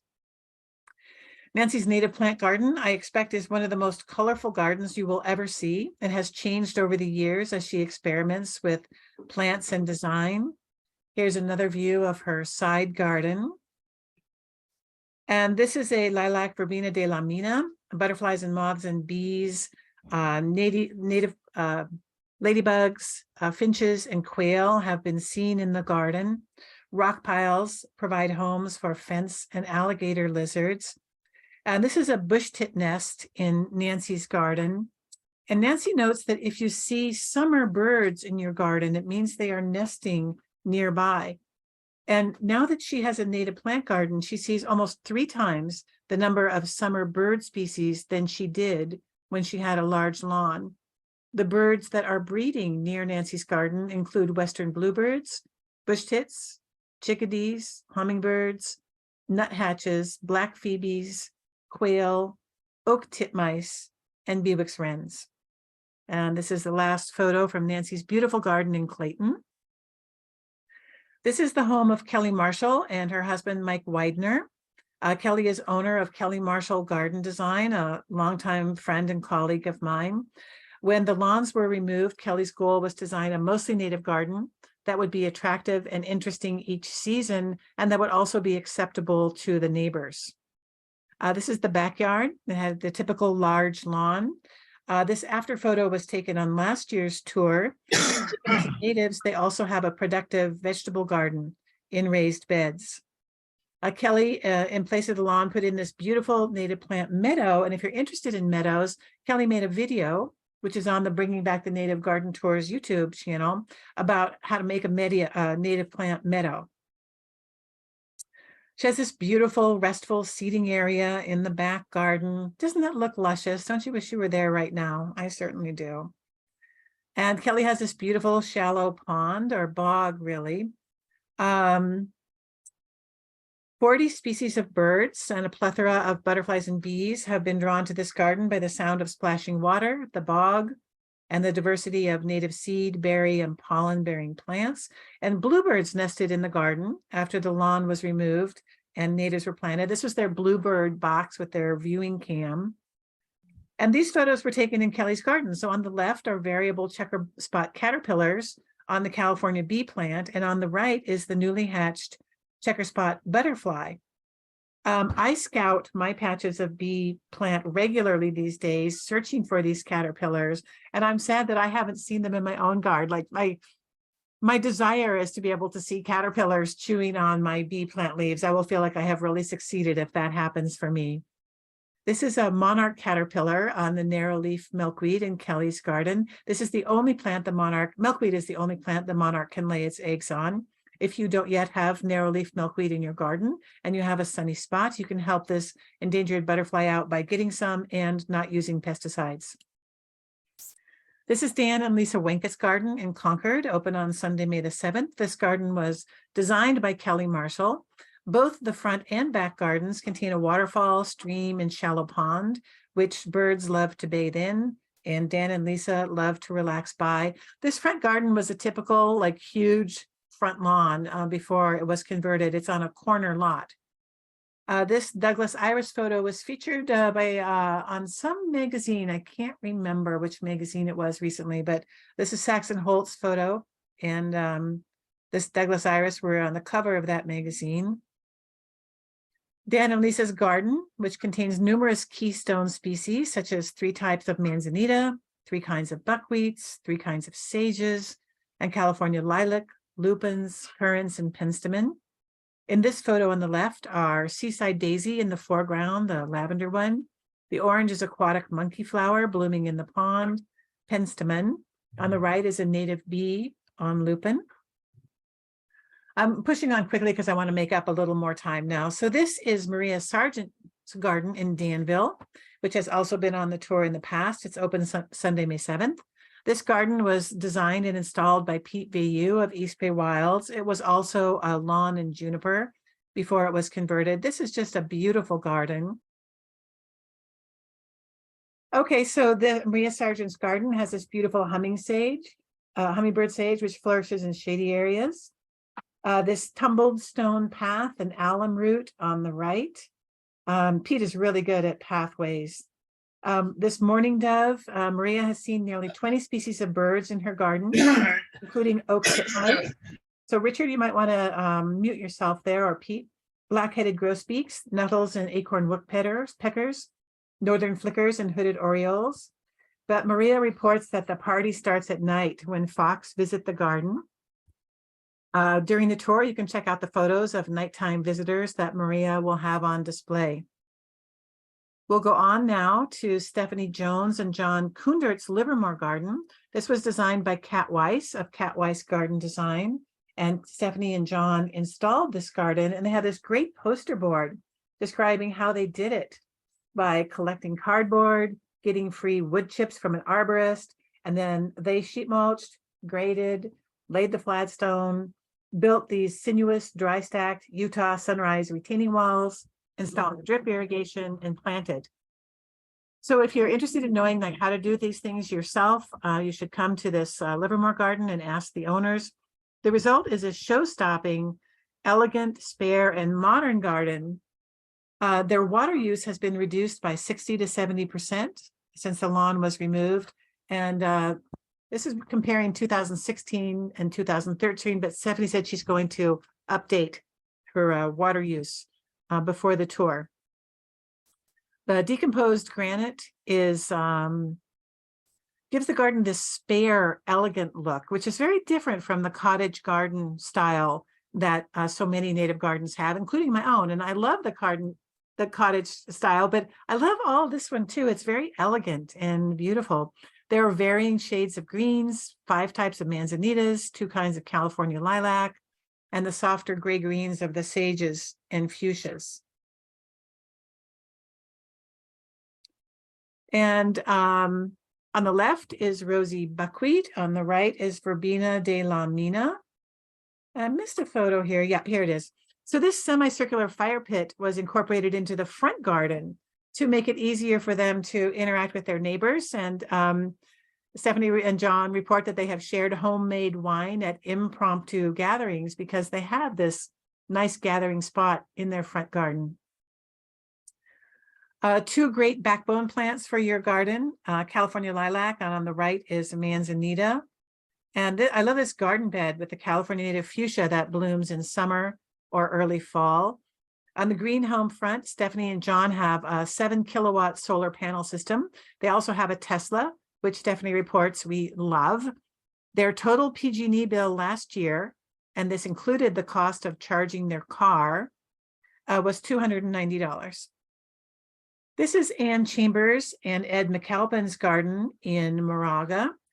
And Ann and Ed, who have attended the tour since its inception in 2005, hired 4 Dimensions Landscape Company to design and install this peaceful and productive garden. In the backyard, there was a swimming pool, lawn and Monterey pines were removed, more space for growing edibles was created, and the balance of the garden was planted with mostly native, local native plants.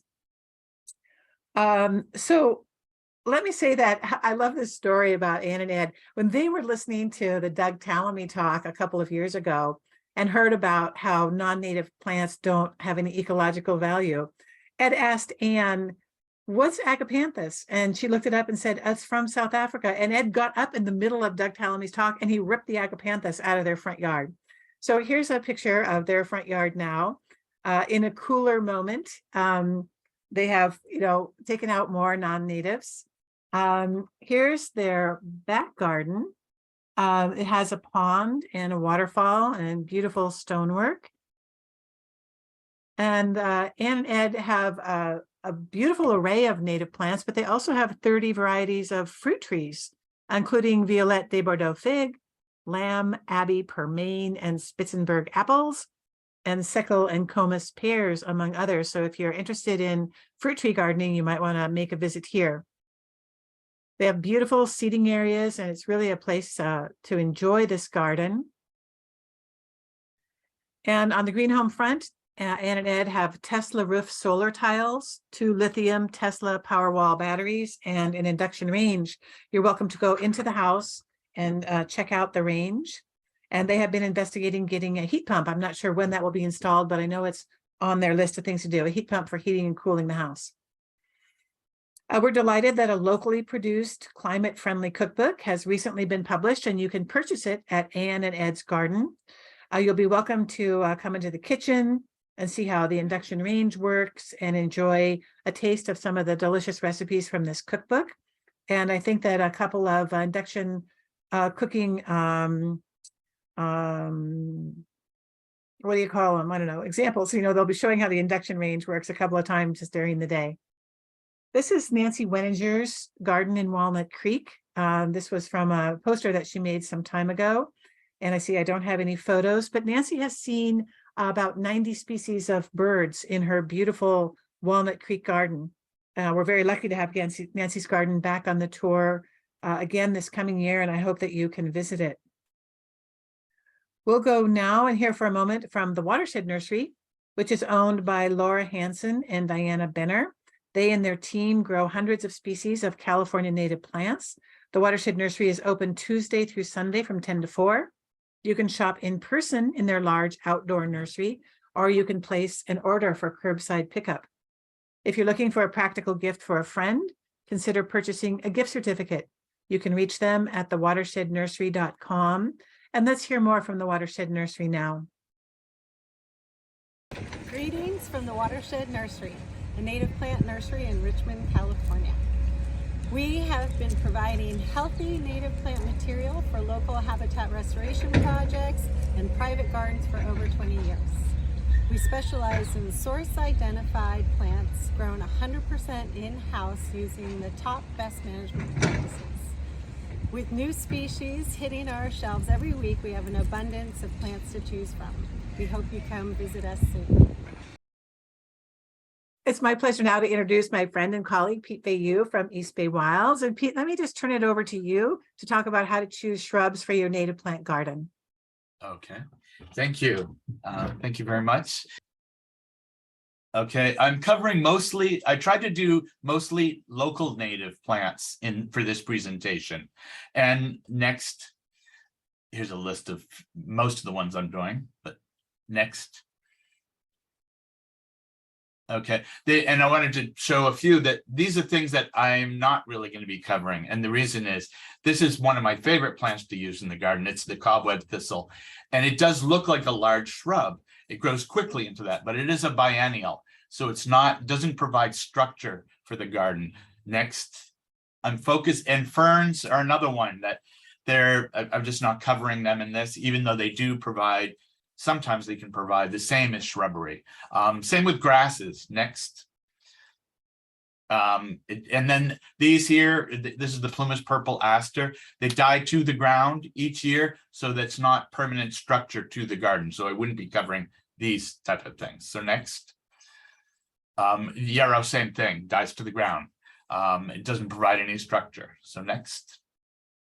And then there's trees. A lot of trees fall in that in between category between shrub and tree.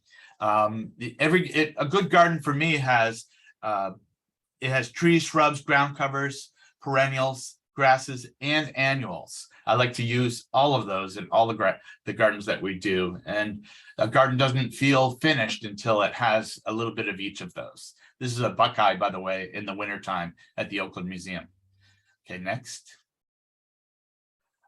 This is a garden that we did about 12, 13 years ago in Castro Valley. And this garden has a lot of shrubs in it. And we used mostly, well, we used a lot of manzanitas for one thing. Some unusual shrubs in here too. But manzanitas, there's 17 different manzanita species in this one garden, front yard garden. Next. And these ones I'm showing you just a few pictures of the layout of these gardens. This is one that was a collaboration. Well, it was actually Allery Middlebrook and us that did this garden over 15 years. It's in San Francisco. And a good garden has color, textures, shapes, good composition, and is very aware of proportion. That's really about the mature sizes of plants. Next. So I'm showing you mostly mature gardens. This is a mature garden here with the wax myrtle on the left, a really tall, like 22-foot high wax myrtle, and then a manzanita on the right, mature manzanita, lots of other things. Next.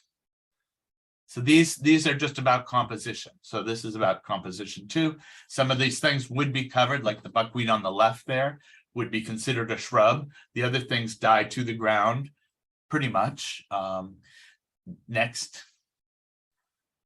So here's more this is composition and structure that I'm talking about. So this is permanent structure using a lot of manzanitas as well as other things in this garden. So next. And here's another one. This one is in San Mateo. This garden has a really good combination of shrubs, trees, and annuals, as well as perennials in it. Next. And this is the same garden. Next. And then these are ground covers that they can be ground covers and they can be shrubs. So they're in between. There's no, nature doesn't follow the rules that we follow. So next. Okay, once again, top composition and proportion is good in this. So next. Okay, and then this shows how grasses can act also as they're not year round. They don't have the plumes year round on these, and they get messy at a certain time, and every now and then they need to be cut back. Whereas other things die to the ground here, and other things stay there all year long, like the buckwheats and the silver carpet sand aster is pretty much year round as well. Nice and flat plant. So next. Okay, next. This is for the coyote bush. This is a Pigeon Point coyote bush at the Oakland Museum that we put in about 12-15 years ago. Shows how really big they get. This is like easily 12-14 feet across. And it's really important when people are doing their gardens, when they start their gardens, when they're doing it themselves, particularly pay attention to what mature sizes are going to be. And in the beginning, it's going to look spare, but that's okay, because you want plants to have enough room to grow to their mature sizes without trying to prune them all the time to try to squeeze them into a smaller size. So, and I've seen a lot of gardens also where things are planted kind of willy-nilly without thought as to what the composition and proportion will be. So next. This is the coyote bush again. Next. This is a local plant. That's the same thing. Coyote bush with a bunch of different things. Now this is the golden bush. Next, this is the golden fleece. Excuse me. This is a local native that I found in the Oakland Hills before. It's not very common, but it's very, very beautiful, especially at the end of summer when everything else is beginning to look a little bit brown. This turns brilliant chartreuse green. Next. Next. Yeah, and this is it in the wild here. They can get quite tall, 6-7 feet tall. And then they have the very bright green leaves when everything is turning kind of really dry in the end of summer.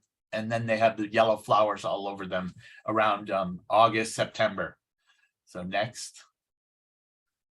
Here it is again. It's just a beautiful plant that I never see in gardens except for the few that we've planted.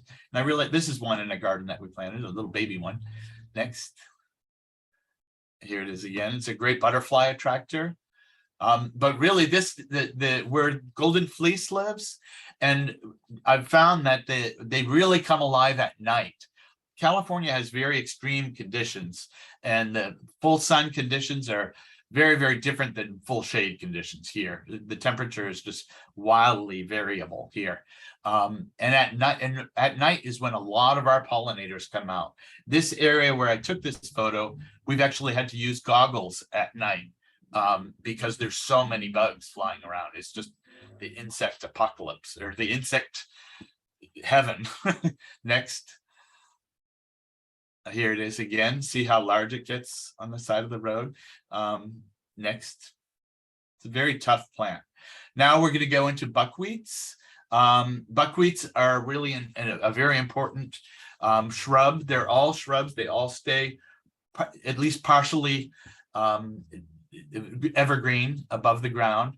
And then when they flower, the flowers are beautiful, but even after the flowers dry. Next. We're going to go through these kind of quickly. Next. Next. Okay, this is a local one. This is a nudum, Eriogonum nudum, the naked stem buckwheat. Next. Some more of it close up. Very, very small little balls of flowers on these, but it's a fantastic pollinator plant, loaded with pollinators. Next. That's the same. the nudum next. And then this is this one is a polifolium. Excuse me, it's the cliff buckwheat you see a lot in Monterey County and South. It does do very, very well around here too, and it makes really nice big pillows that are like 6 to 8 feet across, and then they get covered with these flowers for a very long time, starting at the beginning of summer. Next. This is a really beautiful one we love to use, the Conejo buckwheat. It has beautiful white foliage and sulfur yellow flowers. This does very well around here too. Next. Next, that's a California buckwheat. California buckwheat with I'm not sure which butterfly, California sister maybe, or lady, American lady maybe. I'm not sure. Next. Okay, this is a California buckwheat. This is a local. It does grow even here in Oakland. And it's a beautiful, beautiful shrub. And they can get quite large. The straight species, this is the straight species here. It gets to 6-7 feet across easily and about 3 feet tall. So you have to leave room for it, but it does very well and it matures pretty quickly compared to a lot of plants. So, and the flowers last pretty much all summer, and then they turn brown. Next. And this is the Shasta sulfur buckwheat. It's from the Sierra, but it's a really nice one too. It's one that we have in stock at my nursery right now. Next. There's more California buckwheats. This is how they get very large. Next.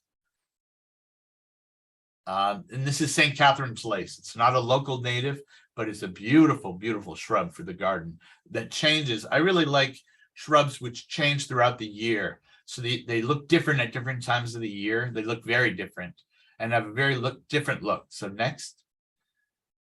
This is how it looks right now. The flowers the buds are just coming out and has this very blue-gray glaucous color leaf. And it can be 4 feet tall, 5 feet tall even, and 6 feet wide, 8 feet wide even. So next. That's the flower as it's going by. Next. That's the flower also on the St. Catherine's lace. Next. And it's and then when the flowers dry, they have a chocolate light color and the foliage gets very, very white at that time. So you have this chocolate color and white. And it's really not a dead brown. It's more of a russet, rich brown. So next. This is the Conejo buckwheat, which I love to use in gardens. Next. More Shasta sulfur. Next.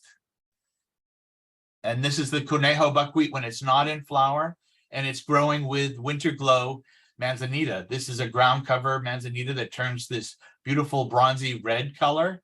And it can stay that color year round too. In the beginning, we thought it was just in the winter that it would turn that color, but it ended up staying that color pretty much year round. Gets more orange in the winter for sure. But I love the combination of the textures and colors of that white foliage with this bronzy leaf.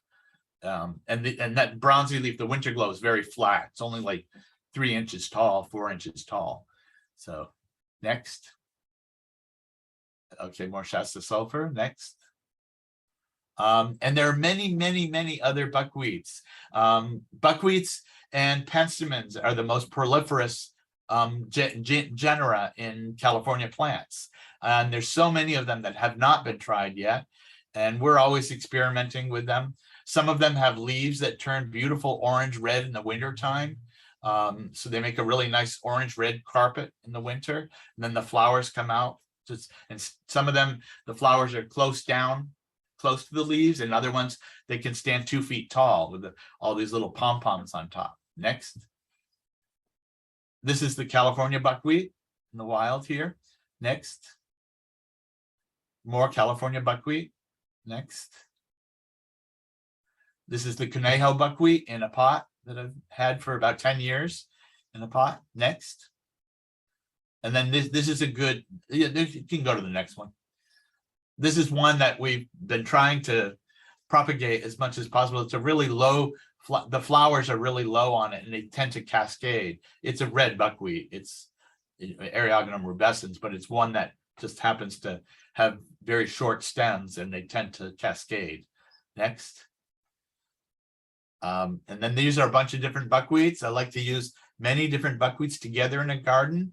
And the white plant in the upper left is the Artemisia californica, or the California, the coastal sage, or I guess they're calling it California sagebrush now, which is a little confusing because we have another whole group of plants that are related called sagebrushes, but I call it coastal sage. But this particular one is called Montara, and it's neat, stays small, has a nice horizontal branching pattern.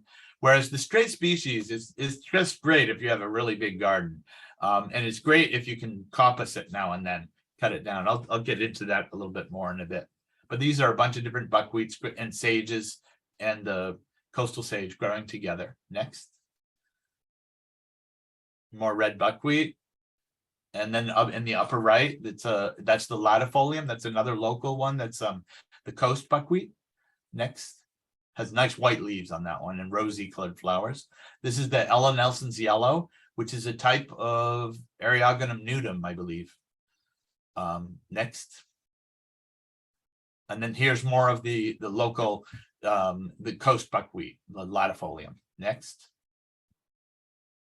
And this is a combination of red buckwheats and the coast buckwheat, and they tend to interbreed. It's what we call it promiscuous. They tend to cross very easily, and buckwheats are one of those that cross very easily, and you'll get all kinds of surprises with them, with the new ones that come in. Next. This is the Santa Cruz Island buckwheat. This is a beautiful shrub, and it does best in part shade, part sun. Whereas the other buckwheats, for siting them, generally you pick the hottest, driest part of your garden for the buckwheats. They love heat and they really perform with heat. But this one, the Santa Cruz Island one, does pretty well in partial shade, does very well in partial shade. So next. And this is one of the crosses you get. The salmon colored one is one of the crosses we got in our garden. Next. More buckwheats. The yellow, Ella Nelson's yellow on the front left. Next. And this is more of the coastal sage. Next. More of the California buckwheat. And these are all very, very important. Next. And more mixed. Next. And this is, and you can see a little bit of the layout we did. Paths are very important in the layout, that when we first do a garden, design a garden, we do decide where the paths are going to be and the access points to the garden so that people can enter the garden, whether it's the homeowner or whether it's, it might be a partially public garden or many different ways, but different access points are good to have. Just, it's very inviting to see paths and to plan those in carefully. And the buckwheats here, the buckwheats before they flower, they make a nice little ground cover in the lower right there. Okay, next. And now the sages. Here's a Poso Blue sage. Poso Blue is a natural hybrid between Clevelandii and the purple sage. Next. And then this is a purple sage, the white plant there. And this is in the winter. I'm showing you in the winter so that you can see that this one is one of the few sages that looks really good, really pretty decent year round, even in the middle of winter when a lot of the sages just look completely dead. The Cleveland sage is next. The Cleveland sage, this is also a purple sage. This one is Amethyst Bluff. I really like Amethyst Bluff and the Point Sal spreader. Point Sal spreader, you can make a really nice 2 or 3 foot high hedge with. Just naturally forms a beautiful hedge. And this year, because of the rain, I guess, it's just completely covered with these flowers, the pink flowers. Next. More. Next. That's Amethyst Bluff. And also I like to plant closer together plants that are generally going to be the same size. And here we have the purple sage, a Pajaro manzanita, and a Joyce Coulter, excuse me, ceanothus, all growing together. And I just love the look when they grow when plants of the same size grow together. Eventually, the manzanita is going to get bigger here. The ceanothus will too, and they'll dominate much more. Next, here's a Cleveland sage. The Cleveland sage. It's so beautiful for just a short period of time year round, and it's a major magnet for all kinds of pollinators. Next, here it is again. Well, this is the Poso blue. Next, another one. This is another Cleveland sage, but I wanted to mention one that I don't have a photo of here, and that's Darris Choice. Darris Choice is is mostly black sage, which is a local native, and that one does really great in the shade as well as in the sun, as long as it's bright shade or partial shade, and you get these nice big green mounds that look pretty decent year round too. So those two really, the Darris Choice and the purple sages are really good for year round structure and beauty. Next, here's a Winifred Gilman sage, which is a smaller Cleveland sage, smaller, about 4 feet around. Next, and then here's another. This is I think a Whirly Blue. I think, I'm not sure. I don't remember. Next, and here's Sonoma sage. Sonoma sage is local, and it's really beautiful, but it's a little bit difficult to grow. Sages in general are for full sun, but there are a few for partial shade. This is one of them. Sorry. But this is one of them that does best where it's partial shade, not full sun. Sonoma sage, it's nice and flat. It's a beautiful plant. Next, here it is again, the Sonoma sage. I think one of these days, if we keep trying them, we're going to find one that's really hardy and does well in the garden.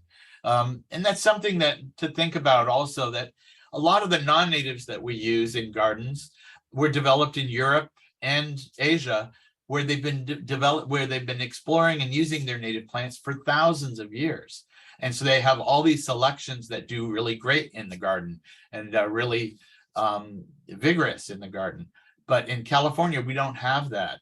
We have actually very short period of time relatively that we've been exploring and using California native plants in the garden. So we have a lot to learn, and there's a lot out there that we have not yet found. So next.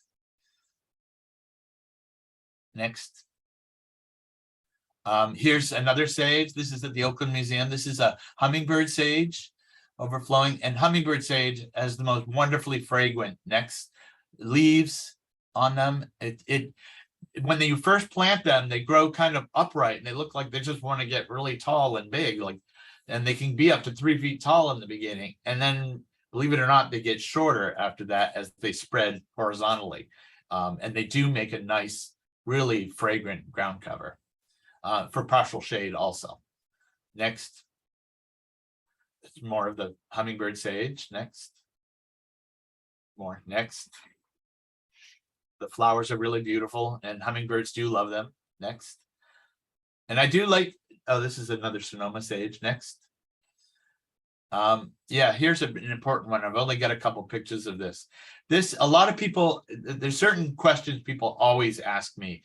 One of them are for plants to screen, to give you a good evergreen screen, to screen off an area that you just don't want to look at a lot. Might be a neighbor who's not so nice, or it might be just some equipment, some that you just don't want to be looking at all the time. This is the holly leaf cherry. This is the local form. The holly leaf cherry, and then there's the island cherry. The island cherry has flatter leaves that are really big, and that one grows very, very tall very quickly. This one grows slower. But they can both grow very big. They can grow into trees that can be limbed up, or you can just keep them. You can prune them like a hedge that can be up to 10 feet tall easily. The island one, 15 feet tall. Next. Excuse me. I've had some asthma lately. And then we're flipping to, this is an elderberry. Next. I love elderberries. This is a blue elderberry flowering. They have these greenish yellow flowers that eventually they'll turn pretty white. And then you get the blueberries. Next, this is a fantastic wildlife plant. This is one in the wild. And they're generally shrubs, but they can be easily trees too. If any of you went to my nursery before when we were in Castro Valley, there was a very, very large tree in the very center of the nursery back then. And it was 60 feet across, and it was an elderberry, a blue elderberry. But that's the largest one on record that I could find. So next. They have a tangle of multi-stems usually. Some people like to grow them as a standard or as a single stem. I don't. I like the multiple stems like this. And anytime they look ratty, which they can, they're very, very fast growing. And if they look ratty, you just cut them down. Next, right to the ground. It's called coppicing. And it's a really wonderful technique that you can use with a lot of things. But it works fantastic with elderberry, works great with the coastal sage, particularly the local one that, not the selection, which can get huge. Next. Here's a red elderberry. These are great for moisture areas where there's some underground moisture. Very beautiful plant with red berries that the birds just love. Next. Next, yeah. Then this is the blue elderberry. These are the berries on the blue elderberry. Very, very plush looking. I made elderberry pie last year. It was kind of a disaster, but it actually tasted really good. So next.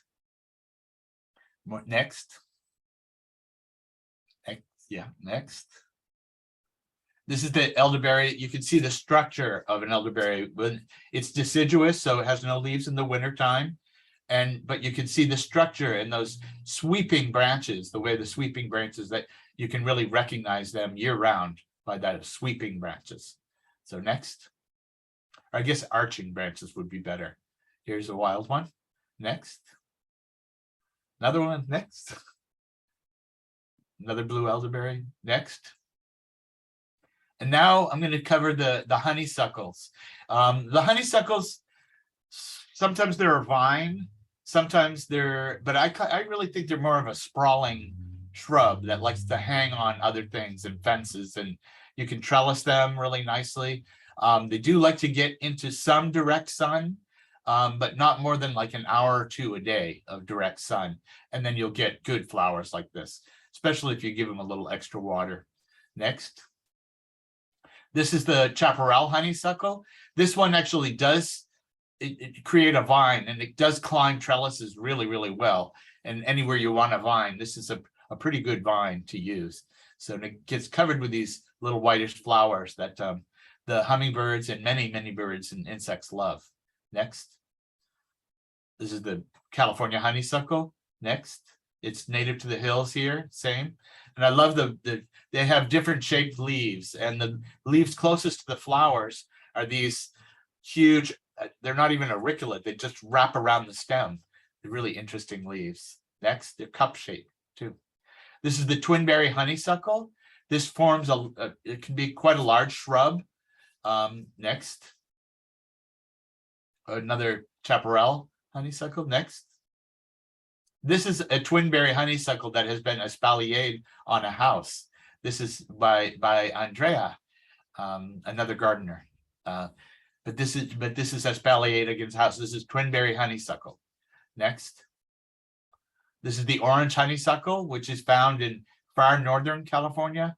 But it's a beautiful honeysuckle to use. Needs a little water, extra water in the garden. And it does best with, a fair amount of sun. I'd say half a day of sun. Next. More orange honeysuckle. Next. Pete, I'm just going to give you about a 3-minute warning. Oh, really? Oh, wow. Okay, let's go through quickly. Next. More honeysuckle. Next. Next, it's the twinberry. This is the chaparral. Next. Okay, next. Okay, ceanothus. This is the centennial ceanothus here on the ground, and a monkey flower here. On the left, a red monkey flower. But this ceanothus centennial makes a nice carpet. Next. This is another one that makes a nice carpet. This is the Hearst Ranch ceanothus with beautiful blue flowers. And this is a ground cover, a very fast growing ground cover. Next. This is the same one, the Hearst Ranch one. Next. And this is one of the local white ones, or deer brush. Next. This is Joyce Coulter, which is a nice sky blue color. Next. And I like the combination. Next. Next. That's a wild. This is Concha, one of my favorites. This one doesn't get too big. It gets about 5 feet tall by about 6 feet wide, has a really nice shape to it. I love using this one in gardens. I use it in almost every garden. Next. Some of them can get really huge. Next. This tree on the left-hand side here is a Ray Hartman ceanothus, and it's about 18 feet, maybe 20 feet tall. Next. Dogwoods. Next. The dogwoods, red twig dogwood. On the bottom here, you see the red twigs, and in the back, you see, I think they're alders. And this is in Point Reyes, but I love red twig dogwood, and it really does well on shady parts of the house, like along an edge. You can make tunnels in it. And even though it's deciduous, next, the leaves turn beautiful colors. There it is again. And it gets quite large. It's a large shrub. Next, flowers, and it attracts a lot of wildlife. And it's really very carefree if you site it right. Otherwise, give it a little bit of water every couple of weeks, and it keeps it happy. Next, the fall colors are spectacular on it. That's the red one there. Next, that's the fall color on them. They get these salmony red colors. Next, and the red twigs. Next, this is one we planted at the museum recently. Next. There's the flowers of it. Next. There are other dogwoods too that you can use. This is one of the Ribes speciosum, or it's the fuchsia flowering gooseberry. And it's a really great wildlife plant and very, very prickly. So site it carefully. Next. Next. That's the color of the foliage in the summer. Next. And this is for a fair amount of shade. This one grows in too. Next. And it does grow well under oaks. So next. Now manzanitas. This is the Mount Diablo manzanita. I'm not going to get into manzanitas a lot because I have on previous videos, but I wanted to just show a few. Next. That's a Dr. Hurd. Next. This is the Morro Bay, has a very white leaf, the Morro Bay manzanita. Next. This is one of the rare ones. This is the Santa Lucia manzanita. It's extremely rare. Next. And this is the Big Sur manzanita, which I love, which flowers like crazy and stays a nice garden size, about 4 feet tall, 6-7 feet wide. Next. And you can prune them up really nicely into little trees. So how are we doing? I'm going to give you like a 30-second wrap up time, and then we're going to have to move on, sadly. Okay, yeah. Well, there's lots more. There's lots more shrubs, but really, I hope that you do pay attention to the mature sizes of plants, and don't plant things too close to the edges, and don't just plant them willy-nilly. Look for the, and try to get the full range of sizes of plants in there, and really think about what they're going to be like when they're mature, because it's a lot different than when they're little. So I guess that's it. Thank you. All right. So I want to say a few things before we part from Pete. First, that Pete has just been such a great colleague for all these years. He's a beautiful designer. He does consultations. He does landscape design, installation, maintenance.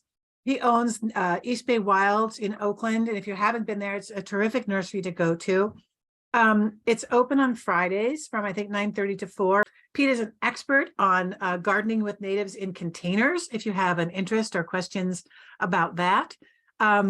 He's a beautiful photographer. You can see his work on Flickr, on Pete. If you go to his website, you can link to Flickr. I think I even have the link on the Find a Designer page. If you want to find Pete, you can go to the Bring You Back to Native Garden Tours Find a Designer page. There's his contact information. I think I have his Flickr link, and underneath his contact information are links to the gardens that he has designed that have been on the tour, so you could really see a portfolio of his work.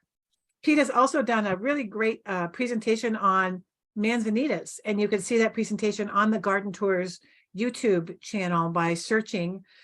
So I want to say, I wish we could just stick with you and look at your beautiful photos like for the longest time. Maybe one day we'll just do like your special, like a special like off tour presentation that's like just you, and then we could really spend all the time we want. But at this moment, we have to go on. Pete, can you answer some questions online? Yeah. Can you stick with us? Sure. Okay, good. So let me see here. Thank you so much, Pete, for coming, and you look very rested after your nice vacation in Mexico. Thank you. I feel good. That was a great presentation. I wish we could have stayed with Pete longer, but we're going to hear for a moment from the Clean Water Program, Alameda County. So you may know already, or you may not, that water from rainstorms that enters the storm drain system carries pollutants that can harm creeks in the bay. If you use pesticides in your yard and then you water them in, they wash off, they flow down the street into the storm drain, into creeks, killing fish and wildlife on the way, and into the bay. So eliminating pesticide use is a great thing that you can do for the environment, and keeping the rainwater that falls on your property on site is another great thing that you can do. We'll hear now from our sponsor, the Clean Water Program in Alameda County. Water runs off our buildings, driveways, and sidewalks. It runs off our yards and gardens. It runs down the street and into the storm drains, carrying pesticides, litter, soap, and motor oil. Then it flows into creeks and the bay. You can prevent this pollution by using less toxic garden products and washing your car at a car wash instead of the driveway. Only rain should go down the storm drain. Learn more at cleanwaterprogram.org. All right, thank you very much. I'm going to go quickly into an introduction of my friend, Stephanie Preugel, who's going to be giving the talk, Keep Your Garden Green Longer with a Rain Garden. Hi, Stephanie. Hey, Kathy. Thank you. Let's go ahead. I just rewatching that little plug for the Clean Water Program. I noticed, it was so much about pollution, and it still is. And it is also now about just conserving water and keeping it on site so we can recharge the soil and have that water for our plants and recharge the water table. So I'm going to share my screen and get into my presentation. So I'm going to talk today about rain gardens. And the one you see here on the slide is actually a garden that's on the tour on May 6th. So you can go see it in Pinole. We're going to talk about all the gardens that have rain garden features and are on the tour. So give a preview of those. And if you're interested, come see them in person.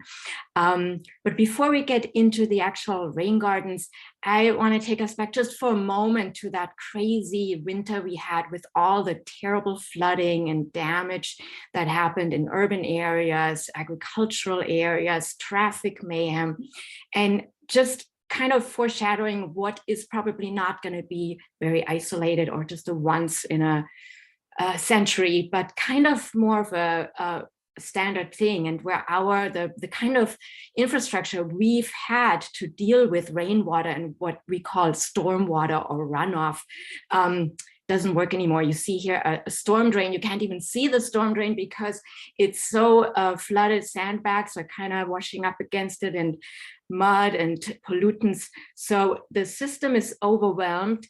And one reason for that is that we have not allowed rainwater to get into the soil the natural way. So when it really, really rains, like we've had those atmospheric rivers, then it really fails. So you see on the left here, what's in a natural area, the water that rains down can largely infiltrate or soak into the soil. There's sort of two types, some more shallow infiltration that's more available to the roots. The deep infiltration is what really recharges groundwater that we often hear about, that we've pumped pumped out to such large amounts that even areas are sinking because it's been so depleted. So because we are more like that area on the right, like urban areas, even where we have our gardens, it's largely sealed off. There's on average, and often it's like 75, even 100% impervious. So basically concrete and streets and roofs and buildings and structures on top of it, so that on average, there might just be 15% of the water that comes down that goes into the ground and recharges the groundwater.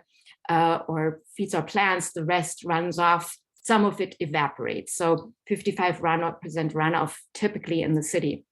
So it goes into storm drains, as Kathy said, and we saw in that little video. It then actually goes directly into creeks and the bay and surface lakes and wetlands. This is actually from the Berkeley shoreline, one of those outfall pipes where the water comes out. So that's sort of the pollution issue, but of course also the flooding and just losing that water. With all this rainwater, we know we're going to have a dry summer again, and there it goes all off into the bay.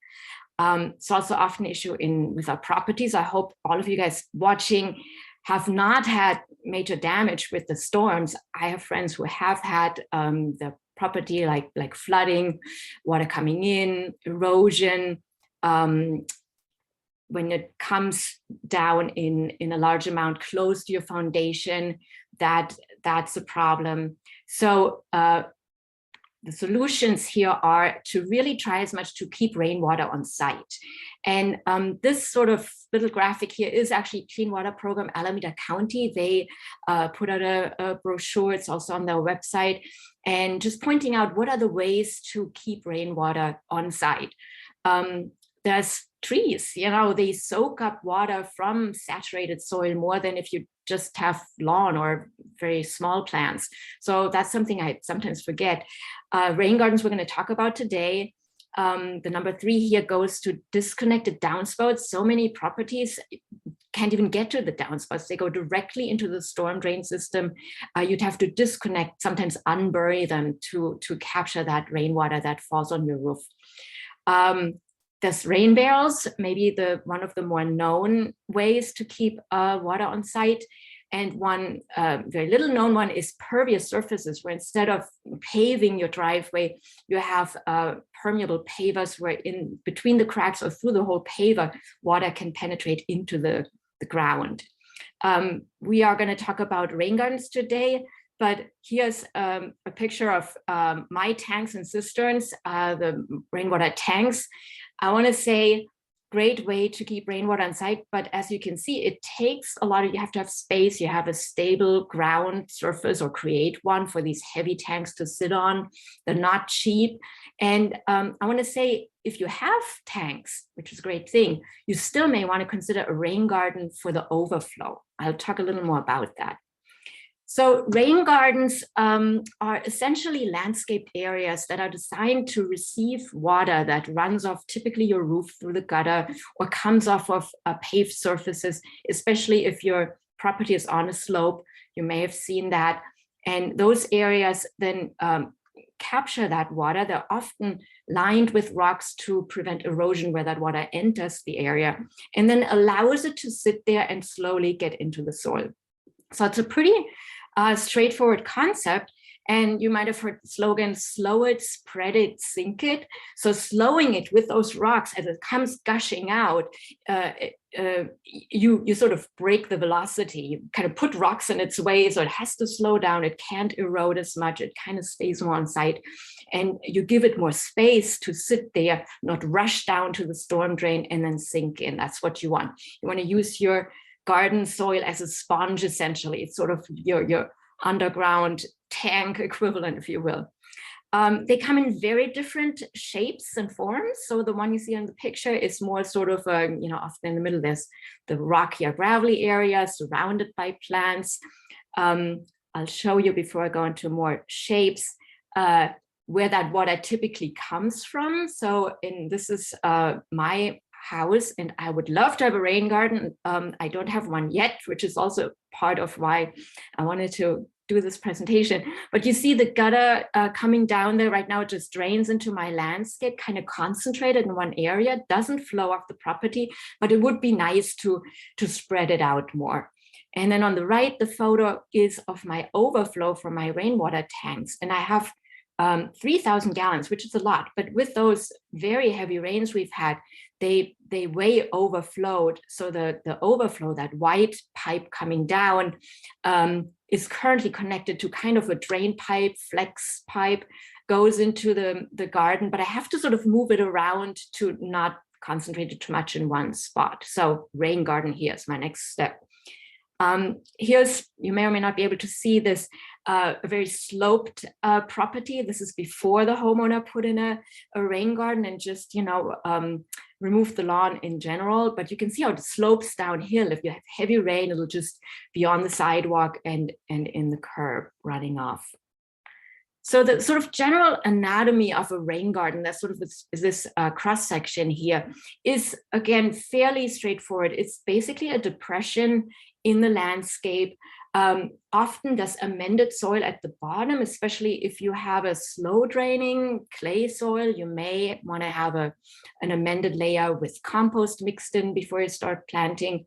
The place where the water comes in, say from your overflow from rain tanks or such, often has rocks to prevent erosion. And you also want to think about an outflow. So if that should fill up and it's a really crazy rainstorm, does it have somewhere to go? So that's just a basic concept. And now to rain gardens and how they look so varied. So in this one here, you see the gravelly area sort of in the middle of the photo, and it's hard to see that it's actually a depression. Typically rain gardens are 1.5 feet or so, 1 foot to 1.5 feet below the area around it. So it does go down there, collects there usually where gravel is. And then plants, we'll get a bit more into that. The ones that are closest to the area where it sits the longest until it absorbs fully are plants that are fine with that don't mind, actually like wet feet, like rushes you see here in the picture. And then toward the berm and the more upper areas, you choose can be more drought favoring plants, or just a lot of plants that really are fine with either. But the rain gardens don't have to be kind of oval shaped or roundish. There can also be rain gardens sort of adjacent to a walkway that is maybe sloped, gets a lot of runoff. And here on the left, that water then would flow into that gravelly area, and this kind of dry stream bed that looks beautiful when it's dry, but when it rains, that is then an actual mini creek in your yard that meanders in a way that the water has time to absorb in between those rocks. Let's see here. Here's another version. This is actually in a side strip. So you see those boulders in around the middle long stretched part. That's the lowest lying part. I'm not sure where the downspout or how it feeds in there, but that's an option too. Whatever you choose, if you try this on for size for your own yard, there are a few rules you want to think about. You should be at least 10 feet from any building foundation, and that's just because you don't want water sitting near your foundation. And obviously you want to be downslope from the source of water, so from your roof, from your gutter, to receive that water. Where your rain garden is, that should not be on a slope. So, it comes down a slope, but then that should be a fairly flat area just so it can actually receive that water at level. And well-draining soil is best. If it's not well draining, you may want to do a test. There's tests to see how well your soil drains. Amendments can help with that. Now about the size. So there's sort of a rule of thumb. If you think about, say, I want to get the water from a certain area of roof, and maybe it has one downspout, and that downspout goes into your rain garden. You want to think about 4% of that roof size, roughly. And of course, if your soil is less quick to absorb water, you might want to make it a little larger, but that's just sort of a general guideline for a not super deep rain garden. This one, 6 inches, often they can be deeper. So if we put that into a little more sort of graphic interpretation here, like say you have a 20 by 25 feet roof area, 500 square feet. So 4% of that is what you see here, the little green tile, the ratio here, that would be the size of your rain garden. That would be at least 20 square feet to receive the water from that size of roof. And as I've looked into rain gardens that we have here and that are going to be on the tour and that I want to share, most of them have had landscaper help. And but I have also seen rain gardens that are DIY, that are designed by folks themselves. Here's sort of the basic steps would be that you lay out the shape, often they're sort of kidney shaped or long, depending on your available space. You dig out at least 6 inches of soil, level out the edges. If you, depending on the quality of your soil, you want to mix in compost into the bottom 12 inches, it's quite a bit, so be prepared to dig a bunch, and line it with rocks where water comes in for sure. And rocks in the center are also pretty common and look very nice. So before we go into examples, just briefly covering the types of plants generally that work for rain gardens. There's just such a variety. I had a really hard time just giving some succinct examples. So you can see they can be super colorful. I've just picked 3 for each of those general zones. So if you think about the bottom, that has the most, that's where the water might be standing the longest, or sitting, or just being kind of moist and saturated. So rushes are really great. There's yerba manzar that does very well there. A bunch of other bunch grasses like California black flowering sedge looks beautiful, the caryxes. So those would be sort of your bottom plants. More toward the middle are plants that like moisture. You have here like the dogwood. Pete showed a bunch of beautiful dogwoods. They have the red twigs when the leaves are gone. Scarlet monkeyflower, unlike the bush monkeyflower, actually likes moisture, so that's a good one. And then irises also thrive in that still pretty moist area. More toward the top, I realized I forgot to swap out the ceanothus picture. So don't put the dogwood there. You want plants that are a little more drought tolerant, like the rest of your garden potentially. Ceanothus works, the bush monkeyflower works, and the California fuchsia is a great choice there. They're pretty hardy. Let me show you a few gardens that have been on the tour. The next couple are not on the live tour, in-person tour on May 6th, but you can look at them, read the descriptions, check out the photos, learn about them on the Bringing Back the Natives website, and I'll show in a later slide where you find that. Here's Dale Walford's garden in Castro Valley. This is a before picture, and it's so interesting because he has a sloped front yard where the lawn was. That is where water would run off and probably ended up on the sidewalk. He put in this rain garden, and you see it sort of a little more from the side. There's this depression where the gravel is. That is now where the water gathers and has time to absorb into the ground and not run off. So it recharges the ground, stays on site. Here's a view of it from a bit more off to the side. You see the fuchsias. He has verbena, the green, juicy looking ground cover there, that's coyote bush. And another really fantastic rainwater catchment garden is Lorraine Kalichis in San Ramon. And this is especially something for rock lovers.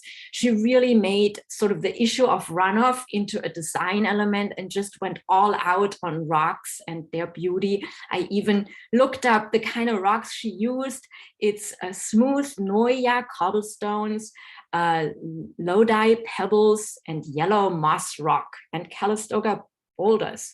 So they all combine to create a really beautiful landscape that's also super functional.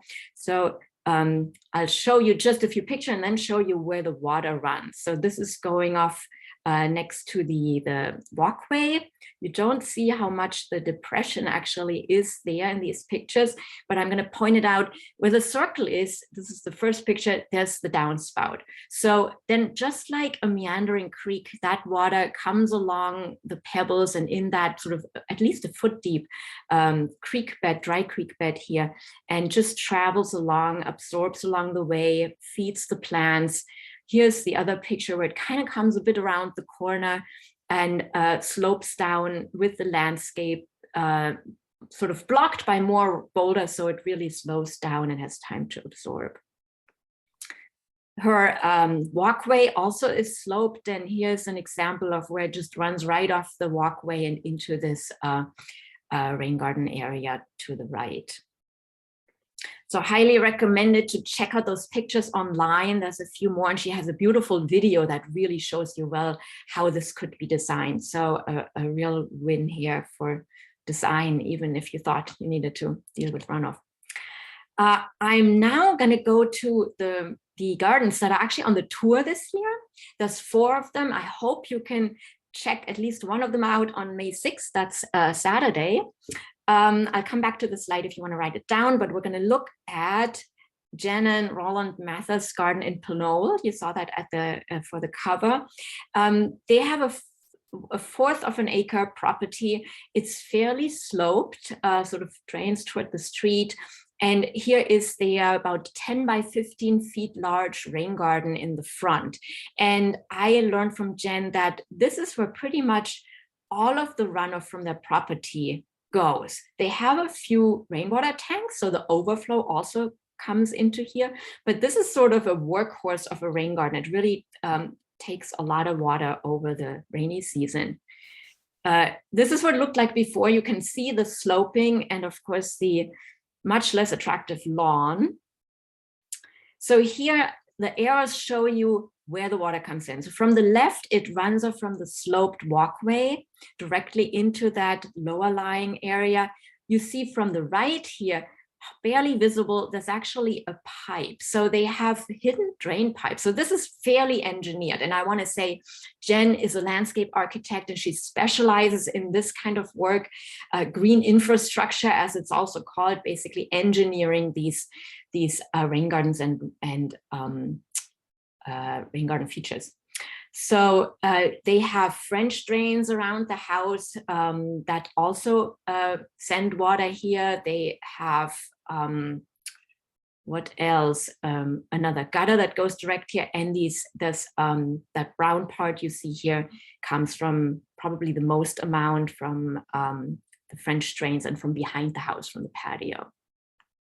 Here are their 2 rainwater tanks, I think 1,000 gallons combined.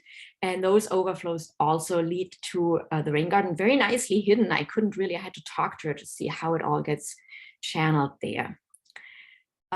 Here's another picture in the late summer, just before a lot of the rain happens. So you see it's kind of parched. I think they don't irrigate at all other than with the rain tank water. And you see the yellow circles where that pipe comes in, and in the front, you see that sort of bluish green round thing. That's a pop-up emitter. So the water comes in, but when no more water pushes it out into the depression, it closes, so no dirt or insects and stuff gets in there. Couple more pictures of that beautiful rain garden with water standing here next to the rushes, and same from the other side. There's an elderberry. I haven't identified all the plants, but she has a great plant list on the website, so you can look all that up. Here are pictures of some of them. Beautiful dogwood. She has beach strawberry and California goldenrod, which is also one of the more frequently found rain garden plants in the more sort of upper areas. So see her on May 6th with all your questions. Then I'm going to move on to another beautiful garden that's going to be on the tour on May 6th, and that's Jamie's in Oakland. So Jamie Marnes in Oakland has this riotous color in her backyard, a lot of annuals. You can't even see where the rain garden is, but it totally reminds me of the super bloom, after long years of or winter with a lot of rain. This is, however, from last summer. So when you have a lot of water that is kept in the soil because you keep it on site, you also have more of a boost for your annuals and everything else. This is what it looked like before. They had a large concrete patio. And if you want to watch the work they did to take that out, she made a video called Conquering Concrete. It's quite entertaining. That they turned into, after a lot of heavy work there, into this first step of making a rain garden. You can see how they laid out a very interesting shape. The boulders surround the higher areas. Where the yellow arrow is, that's where the water comes in. And again, they actually had sort of standing water issues, so it was also a property protection as well as just keeping rainwater on site goal here that they had. She said that since they put in the rain garden, that's really helped with the water standing there in the corner in the winter. So next step, they mixed in compost and added soil to those beds here that are elevated. You can clearly see that. And here are some pictures. This is a bird's eye view on the left just a couple of days ago. It's, with all the plants, hard to see where the rain garden now is, but you see sort of those cobblestoney areas. Those are where the water gathers, and there's an elderberry in front. That's Ceanothus in the back. That's a skylark, beautiful in bloom. She has all these flowers also. You see in this photo, there's sort of standing water to the right, and the monkey flowers and all those happily blooming flowers clearly don't mind having some moisture there next to them. So visit them on the 6th, gorgeous garden. Another one in Oakland. Those of you who were on the tour a little earlier today saw Lois talk so eloquently in her videos about the design for Marianne Walsh and Richard Carter's garden in Oakland. Here's a front view of the house, and you see all the wonderful rock work they did and the side strip that's also worth checking out.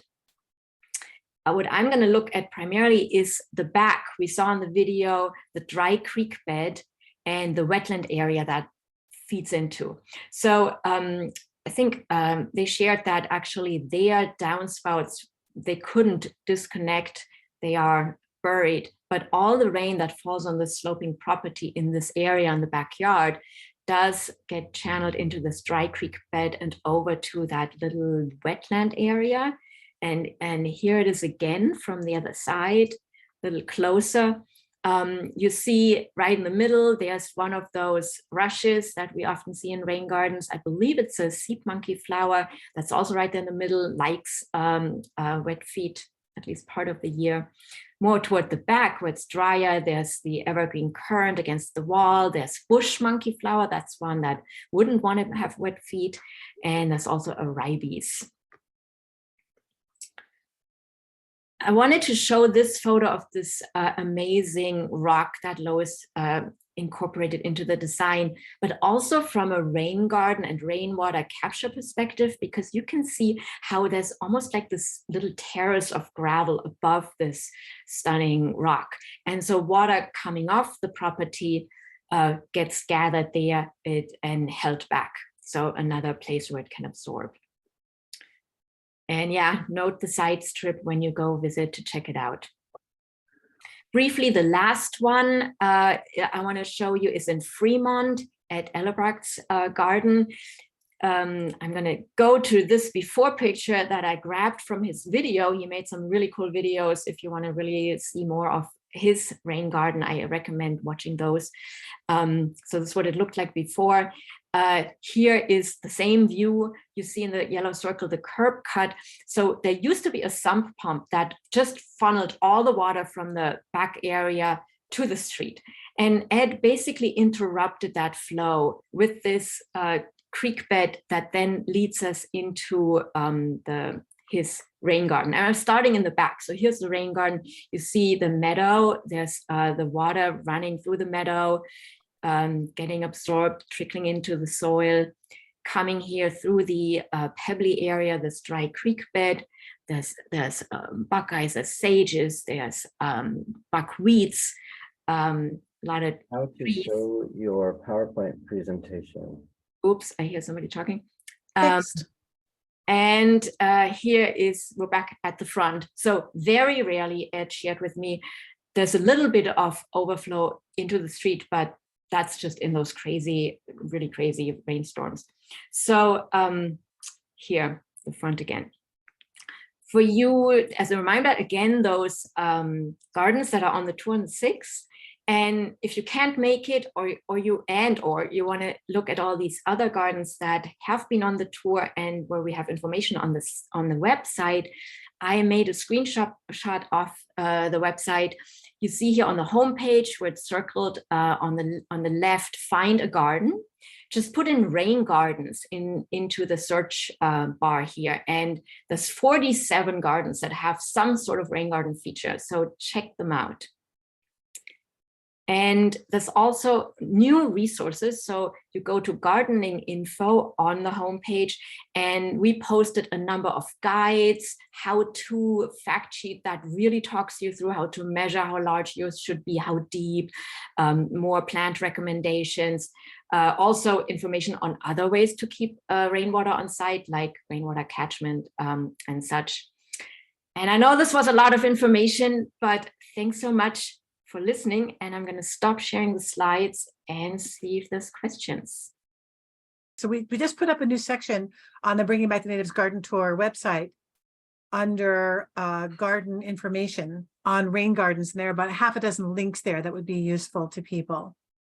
I have to tell you guys that I have not, full disclosure, been to any of these gardens, and now I want to go, but I'm hosting myself. So it's really worth going and checking it out in person. It's almost impossible to really relate how it all exactly fits together.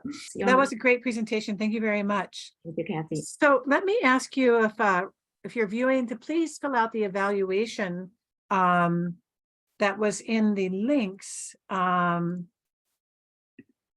Because it's very useful for us to hear, like, what did you enjoy and what was a good presentation. If you'd like help designing and installing a native plant garden, you might want to contact 4 Dimensions Landscape Company. 4 Dimensions is an award-winning landscape design company whose motto is restoring the earth, one garden at a time, and whose goal it is to bring people and nature together. 4 Dimensions creates well-planned, carefully crafted environments that enrich both human and natural life. You can call on 4 Dimensions to design, build, or nurture your garden, and you can reach them at 4dimensonslandscape.com or call them at 510-893-1999.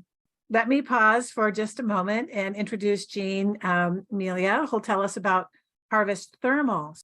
So Harvest Thermal, let me just pop in for a sec, was started right here in Kensington. And in 2022, Harvest Thermal's co-founder, Jane Melia, who we'll meet in a moment, was named one of the 100 Women of Influence by Entrepreneur Magazine, and Fast Company named Harvest Thermal to the world's most innovative companies list for 2023. I understand that replacing our gas-burning water heaters and furnaces are the 2 best things that we can do in our homes to combat global warming, and that Harvest Thermal has a way to do this affordably and easily. So it's a pleasure now to introduce Jane. Well, first of all, thank you very much for having me on the program. Thank you for the introduction. So I am Jane Melia, the CEO and co-founder of Harvest Thermal. And what a fantastic day to be talking about native plants and green homes. Everyone on the Harvest team is really passionate about the environment. In fact, our mission is to make homes massively more sustainable. And I know this is important to many people on the call today. So Harvest's focus is really heating and hot water, which make up a huge 2/3 of the energy used in our homes.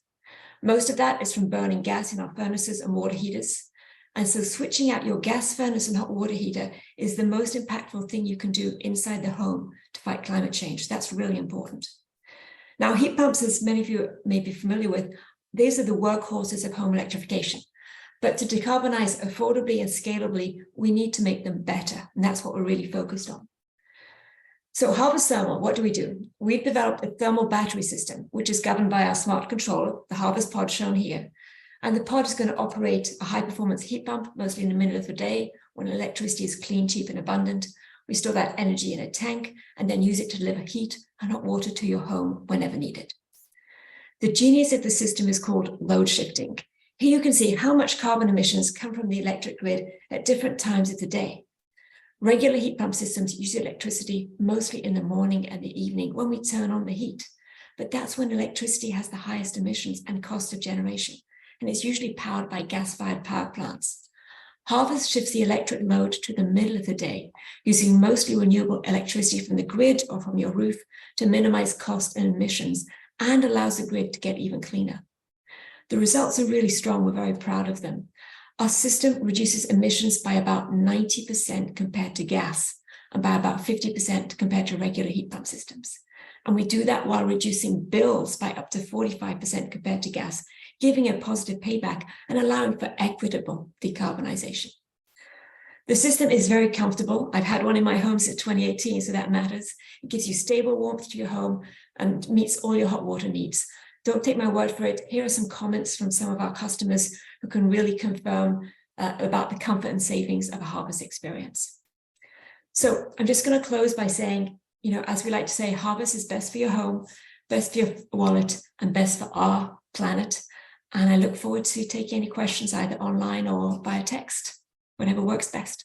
Thank you so much. So Jane, let me take you, have you take your questions in the chat if I could. Let me say also that Harvest Thermal is going to have some staff members volunteering in Kensington at Janet Park's garden, home and garden, which you can go into Janet's garden and see her electrification attributes. She does not have a Harvest Thermal system, but you can talk to a Harvest Thermal staff member that day. Same thing goes for Sue Miller's garden in Albany. A Harvest Thermal staff member will be there to help answer your electrification questions. So Jane, thank you for joining us, and I'll let you take questions that have come up in the chat. Perfect, thank you very much. Okay, thank you. So now I'm going to just go right and let Jennifer proceed with her Keystone Species talk. Well, thank you so much for, it's such an honor to be here to present about this today. This is one of my favorite topics, actually, because when we were new and starting out, it was really hard to suss out what would do well in our oak woodland garden. And having access to the material on your site, Kathy Kramer, and bringing back the natives just was such a great resource for us to help figure these things out, and especially your YouTube channel. So I will jump right into this, but I wanted to say first, I'm going to talk fast, cover a lot of information, and there's a link and a QR code at the end of this that leads directly to not only this slide deck, but also to the Keystone Species signs that Kathy and I worked on with Stephanie Preugel this last year. And so it will all be available to you. So I skip over something, you can listen to it again or access that link. And I want to say too, I'm going to do a little bit of repeat from my Sun talk in a few places, just for people who are tuning in only to this topic. So for those of you who saw Doug Tallamy's talk yesterday or before, you know that he speaks of the importance of growing native plants so that life can thrive in our gardens. And it really was an eye-opener for us to realize that the non-native plants that we were growing were really detrimental to the ecosystem. If you missed Doug's talk, this is it in a nutshell. You know, bird populations are declining, the birds and insects are both declining, and they need our help. And the imported plants create dead zones for nature, and because the insects need to eat the native plants that they co-evolved on in order to reproduce. And the birds need the insects, especially the caterpillars, to feed their young. So you really make a difference when you plant natives, and especially the keystone species I'm going to talk about today, that really are the ones that really boost ecosystems and create more habitat. And let's visualize how this looks for a moment. So just a comparison here, the green bars on the left are the California native plants that grow in our area, the oaks and native cherry and currant, many of the plants you've heard about today if you've been listening to other talks. And these are just so many species of butterflies and moths can lay their eggs on these plants. The caterpillars hatch and eat the leaves, and the provide food for baby birds. And so it's just a fabulous cycle. In contrast, the red bars on the right are the imported plants. The caterpillars did not co-evolve with here. In their native countries, the caterpillars can eat them. But here you have the acacia, agapanthus, eucalyptus, ice plant, ivy, the list goes on. And these are creating a huge food deficit. If you walk through our neighborhoods, there's just not enough food to feed the ecosystems. And I know about this personally because I used to be the person growing those useless not native plants. So here's our garden back in 2021. We were so inspired by Doug Tallamy's talk. Actually, we heard a CNPS talk in 2020, November, and then we also heard one here on Bringing Back the Natives that was more oriented toward California. And that just got us fired up. And so we started by tearing out the lawn. It's the largest crop in America. We have 40 million acres of lawn in the United States, and it feeds nothing. Then we took out our imported shrubs, our box hedge, our Pieris japonicus. We even took out a few Japanese maples. And we also ripped out heavenly bamboo, which, by the way, is poisonous to cedar waxwings. They gorge on the seeds and they are deadly. So if you want to take out your heavenly bamboo and plant toyon perhaps instead, those are beautiful red berries that are healthy for the birds. I also wanted to say we both work full time. And so, we might run out of hours in the day. Here's my husband in the middle of the screen, ripping out a hedge on the weekend in that rainy January we had. The rains provide a great opportunity to do that kind of thing because the ground is soft. There I am at night after work, planting some beautiful ribes in that space instead, and we'll get to that plant in a moment. But anyway, and because we have a giant oak tree, we started planting plants for shade. So one of the ones we started with was coffeeberry. It's such a beautiful evergreen shrub, and it can grow 15 feet tall, but there are smaller varieties. We're growing some Eve Case and Mount San Bruno to create sort of a nice sort of foundation of evergreen in our garden and a little bit of a sense of seclusion. They have adorable tiny little flowers that the bees flock to and little berries. They're only edible to wildlife. They're not actually coffee. So people get confused. But this is something you can also grow in sun. So it's very versatile. And the key point here is 33 different species of butterflies and moths can lay eggs on this plant. And we already see some little bites and nibbles out of the leaves from some little caterpillars that are eating our plants. So it's fabulous. Also, one of our real favorites is this beautiful ribes, also called a currant. It's kind of medium sized and it's deciduous, but it really its leaves aren't gone for too much of the year. It starts in very early spring, late winter to get leaf out and get some gorgeous blooms. And it's a hummingbird magnet. The hummingbirds come visit ours and the neighbors comment on it. It's really a showstopper. So I recommend planting those where you can enjoy them. And they do well in partial shade. And 122 species of butterflies and moths can lay eggs on this plant. So it's really a very, very valuable plant. And this huge Ceanothus silk moth is just one of those many species. I hope we get one someday. This is another plant that I just think is underused in gardens. It's one of our favorite in our yard. This gooseberry is actually related to the ribes I just mentioned, but it has thorns. And so some people are nervous about planting it. We actually planted it. We mulched heavily underneath it so we don't get weeds, and the hummingbirds just flock to it. I found some little caterpillars actually living in the ground around it. I haven't identified them yet, but it's definitely drawing in wildlife. And I hope someday that we see a tailed copper, which is one of the 122 species of butterflies and moths that can lay eggs on this plant. So that's just a gorgeous little butterfly. This is a fabulous plant that we just started growing in our garden this year. It makes a lovely ground cover and it suppresses weeds when it does. And the foliage is so lush and just year round, you have this lush green in your garden. Beautiful white flowers. Our neighbors have commented on those.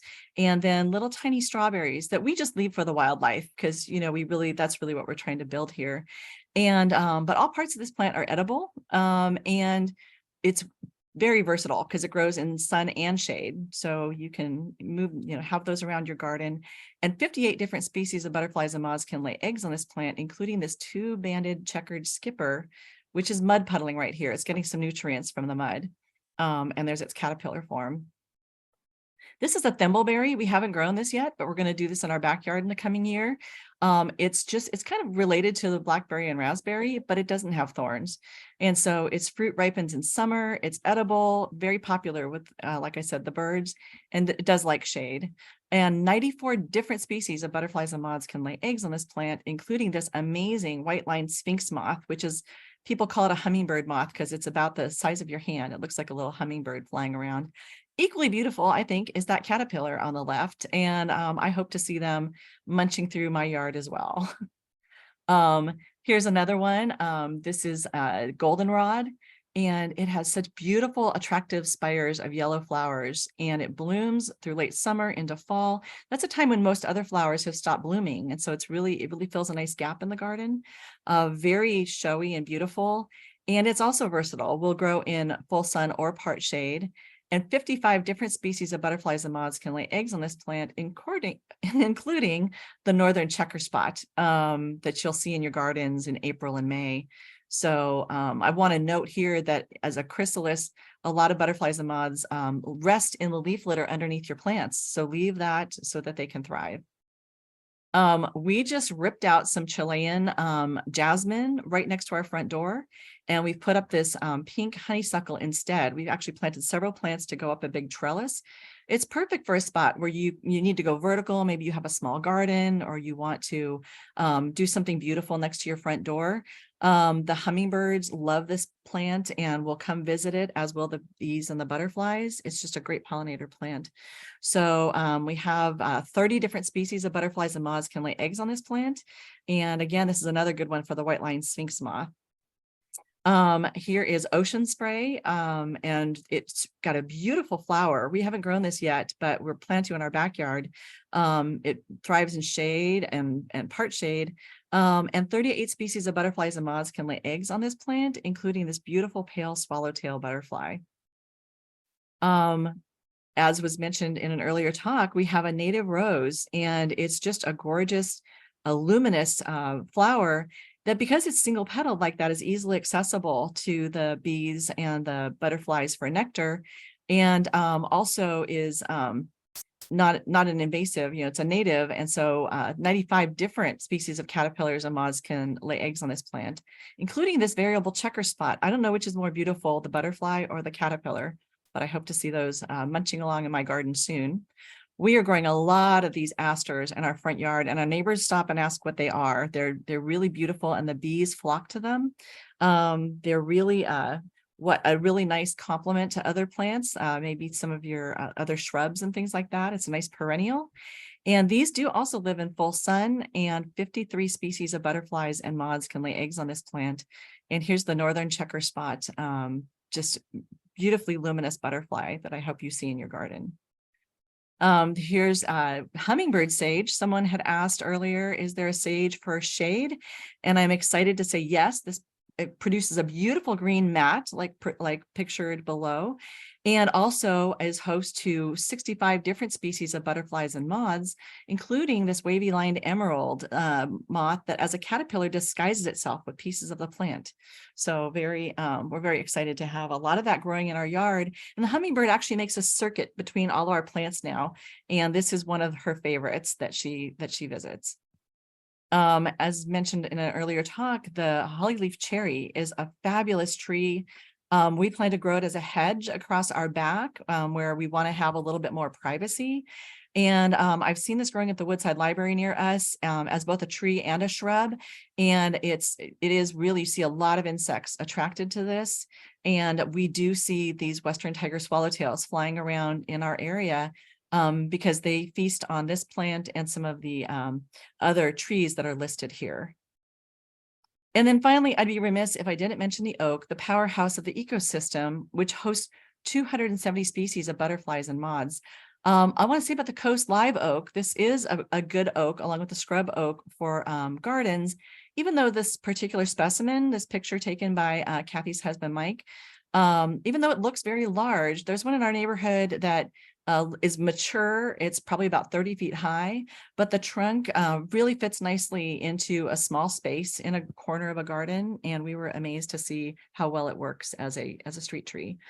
The California sister dines exclusively on oaks. So you must have oaks if you want this beautiful butterfly.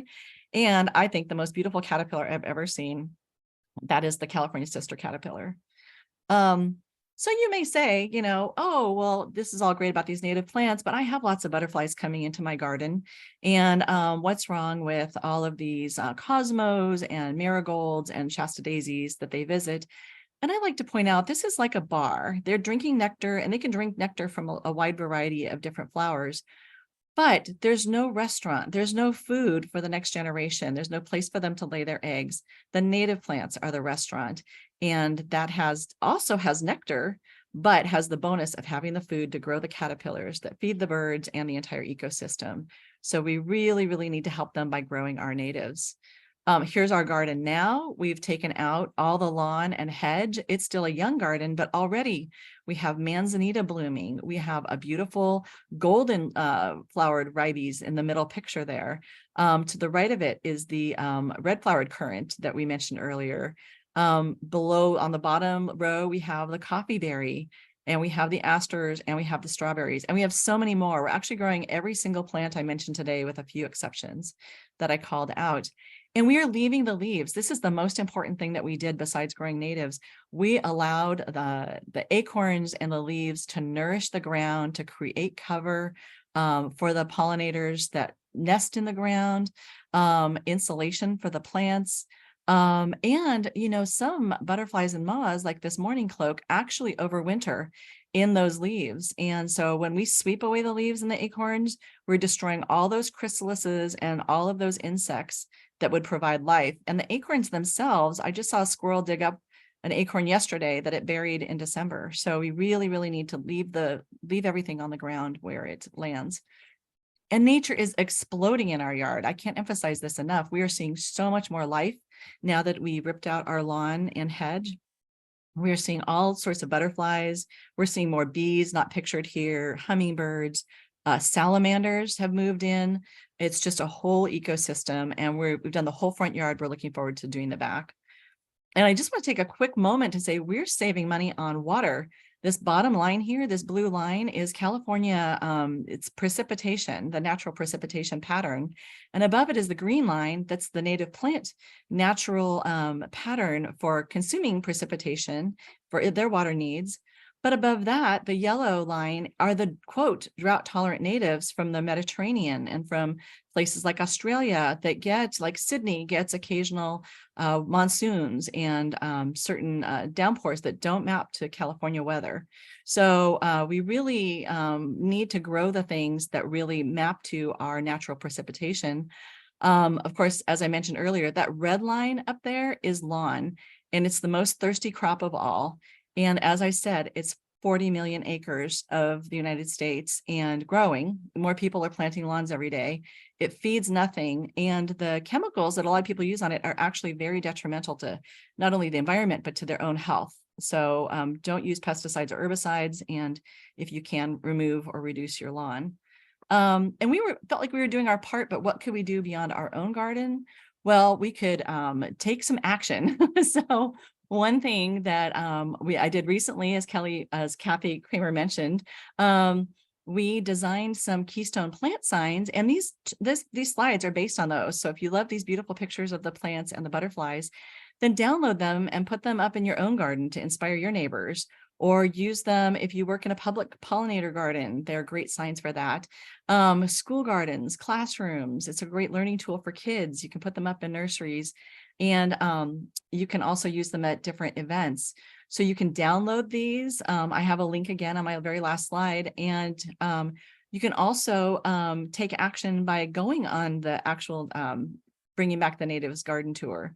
So the dates here, I know you've seen them before, but May 6th are the Bayside Gardens on Saturday. And then Sunday, May 7th, from 10 to 4 are the Inland Gardens.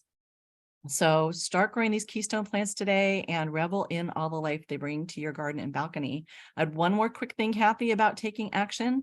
I'm not going to go as long as I had plan to on this slide, but I did, Kathy, you asked me yesterday about ways that I've taken it beyond my own garden. And I just want to say, being on social media, getting on Nextdoor, sharing information and seeds. I even started a Nextdoor group. And so we share seeds and plants there. And then developing local partnerships with California Native Plant Society. We're doing something called the Wildflower Ambassadors, where we also at events are giving away seeds and promoting this. And I just hope that you all will explore creative ways that you can connect with others and bring back native ecosystems. And here's my information, and I welcome any questions. Hold up your phone for a QR code to either my slide deck or to the Keystone Plant signs.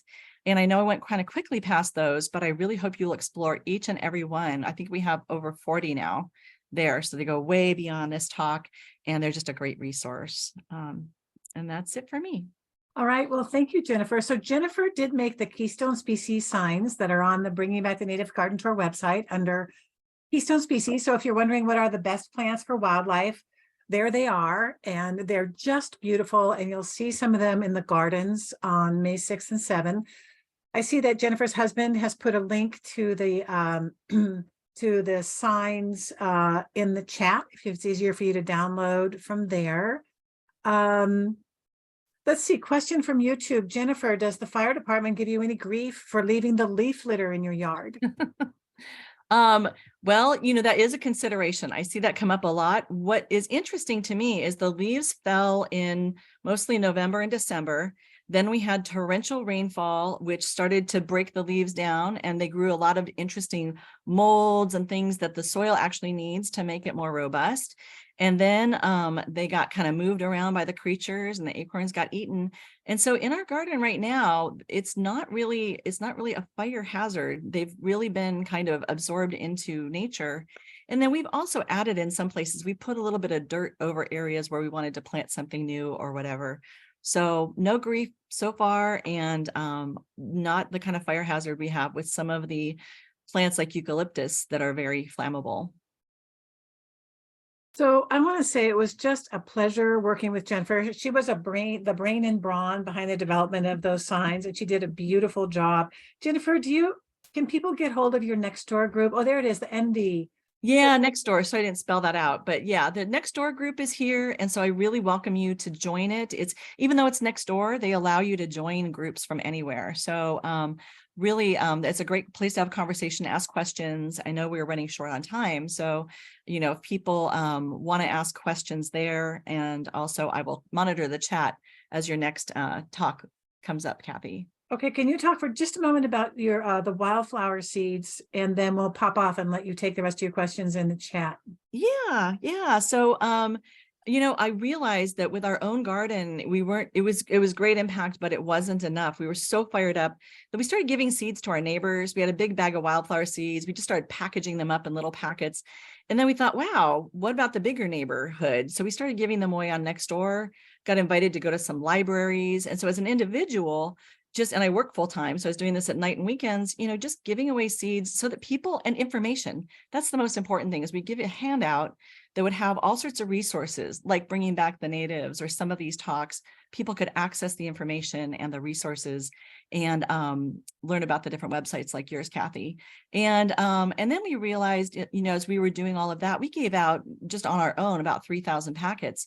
But then we realized I was invited to partner with California Native Plant Society for Santa Clara Valley, and we've been doing it at their events. And so they've been funding, and they have their own brand, and we do seed giveaways with a group called the Wildflower Ambassadors. And so that's really been a way to leverage, you know, we probably will give away 1,000 or more packets at their upcoming wildflower show in April. So that's the CNPS SCV is the group, Santa Clara Valley. So yeah, just as a word about, they can be a powerful tool for starting conversations with people. Okay, well, Jennifer, thank you so much for giving this talk again. So before we go on to our next talk, I want to ask, if you are watching today and haven't had a chance yet to make a donation, if you'll please support the tour. You can do it on the tour's website under Please Donate. You can Venmo a contribution to @BringingBackTheNatives. We depend upon donations to keep going, and we hope that if you've enjoyed our our presentation yesterday and today and are planning on going on the tour on the 6th and 7th, that you will help us to keep this event going. So it's my pleasure now to introduce Lawrence Abbott and Brett Desmarais, who'll be giving a talk, how to choose the best native street tree for your garden. Lawrence is a retired biologist and restoration ecologist who lives in San Leandro. He has been and is still a tireless advocate for habitat protection and native plants. Brett is a landscape architect and arborist. He currently serves as a landscape architect with San Francisco Public Works. Brett also lives in San Leandro, which who knew that San Leandro was such a ecological hotspot, because Stephanie lives there too, where he has advocated for adding native tree species to the city's street tree list. And he serves as the planting lead in the city's CAL FIRE grant-funded restoration effort. So, and I'd like to acknowledge and thank Brett for creating the terrific California native street tree list that you'll find on the Doug Tallamy section in the Bringing Back Native Garden Tours website. You're welcome to download and distribute this list, and we hope the list is useful to you when you advocate for your local government to add more California natives to their street tree lists. So let me go now and welcome Brett and Lawrence.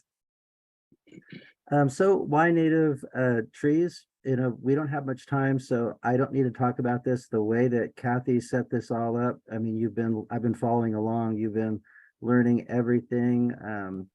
Doug Tallamy teaches everything about ecosystems and native plants. And so the only difference with trees to regular gardening is they say that in regular gardening, if you're afraid to lose a plant and a plant dies and it traumatizes you, you shouldn't be a gardener, because that happens a lot. Well, with trees, you want to have a lot more planning in advance, and you want to make sure you get it right from the beginning. And so that's why we're doing this presentation, and especially with street trees. And by the way, street trees is, it can be interpreted in many ways, and it really shouldn't, it's really too broad a brush. It's too, street trees in San Francisco are very different than streets that follow a farm or a very large estate, right? So we're going to cover a little bit of both. You have a lot more choices for your street trees if you have a lot of space, both above ground and below ground, for your trees to grow. And we'll talk a little bit about narrow spaces and whatnot too. So I don't think I need to read anything on this slide. Next slide, please. So the considerations for success, like I mentioned before, you want to look at the space above and below ground. You want to consider everything, use an ecosystems approach. Like if you're planning on putting solar on the south side of your roof in the near future, you certainly wouldn't want to plant a large tree on the south side of your house, right? So always think about the genetic potential of your tree, how big and how wide it wants to get, and think about the future. And think if if you're getting older, if you want to plant, say, a tree that grows large and you say, oh, I'll just keep pruning it smaller.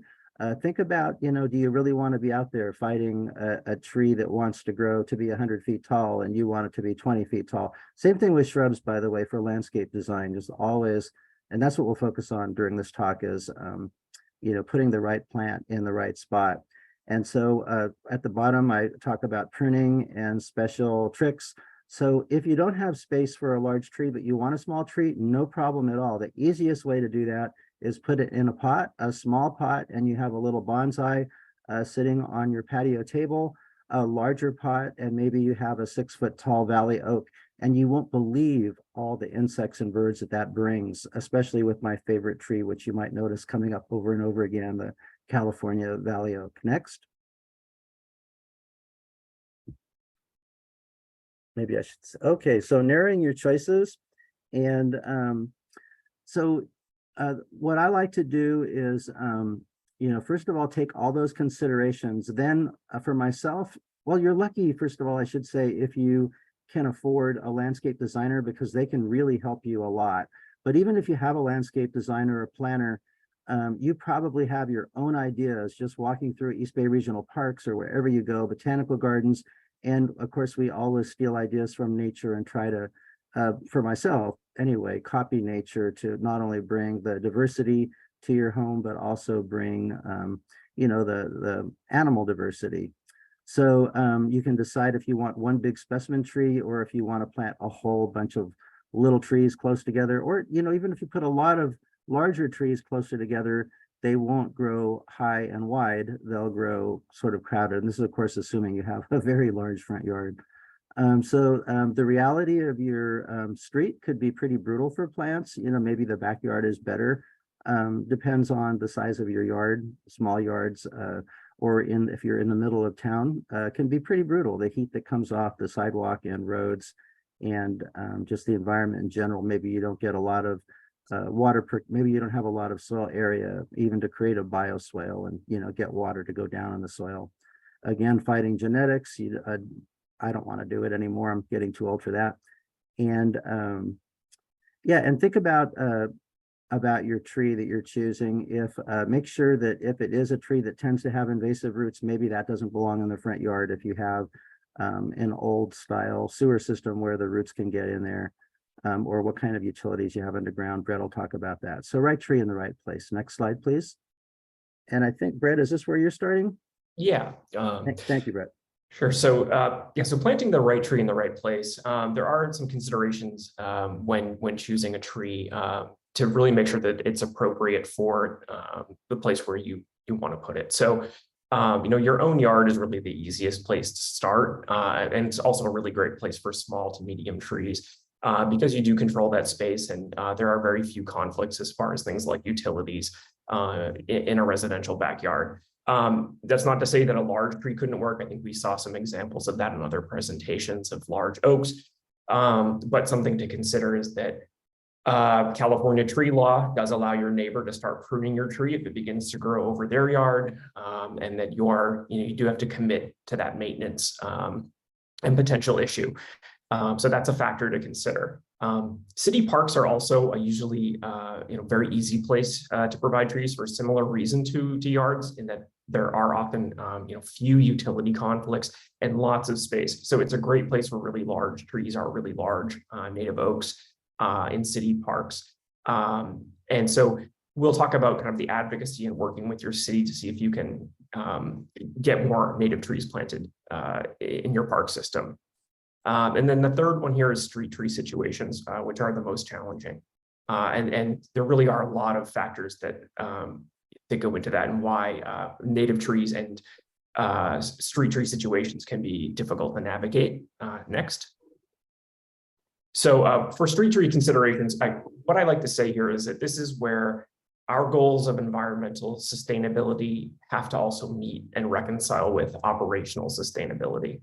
And so when we're working on street tree plans, in my line of work in the city of San Francisco, and really any kind of municipal landscape architect or arborist, the things that go into making these decisions are consideration of utility conflicts. And so that would be above and below ground. We're talking about overhead lines for power. In San Francisco, we have electrified bus lines, stoplights, and underground. We have utility vaults for electrical and telecom and gas.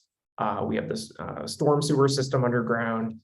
There's even areas where there's a subway tunnel underground. And so these are all things that can be limiting factors on the kind of tree that can be placed adjacent to those utilities and be compatible with them.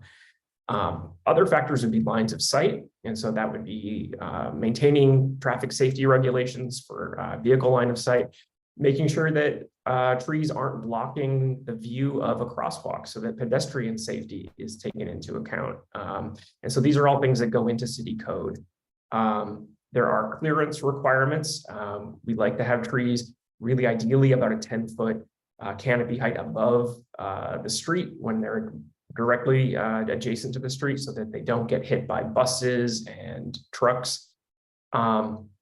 And then another factor that's very important is pedestrian clearances. And so that would include things like low-hanging branches. You can imagine over a sidewalk, if somebody used a cane and had sight issues or mobility issues, that low-hanging branches can be a problem for those people. And so we do need to factor in those requirements, which are very clearly spelled out in the Americans with Disabilities Act. The next slide. And so this is an example here of where street trees can be very challenging because the spaces are quite narrow. We're dealing with a lot of reflected heat off of concrete and asphalt. And in many places we have a small amount of soil, not a lot of space for a root zone. There may or may not be good drainage in these spaces. And this can be a very limiting factor. And I think this is a picture you took, Lawrence, is that right? Of a tree that fell this winter? Correct. Yeah. Actually, there's two trees. There's another tree right behind it cut down. Oh, right. Right. So this is a tree that wasn't really able to develop an appropriate root system in this confined space. And so with saturated soil and wind, it could not hold onto the ground and resulted in a failure here. And this can cost people lives. So this is something to really consider with street tree plantings. Next slide. So then the other considerations, though, when choosing a tree, going back to some things that Lawrence kind of touched on at the beginning of this talk, is really looking at what is nature already doing where you live. So if you're looking at wanting to choose a native tree for your yard, look around and see what's actually already thriving in my neighborhood. And that gives you clues about what's really already happy and compatible with your local conditions.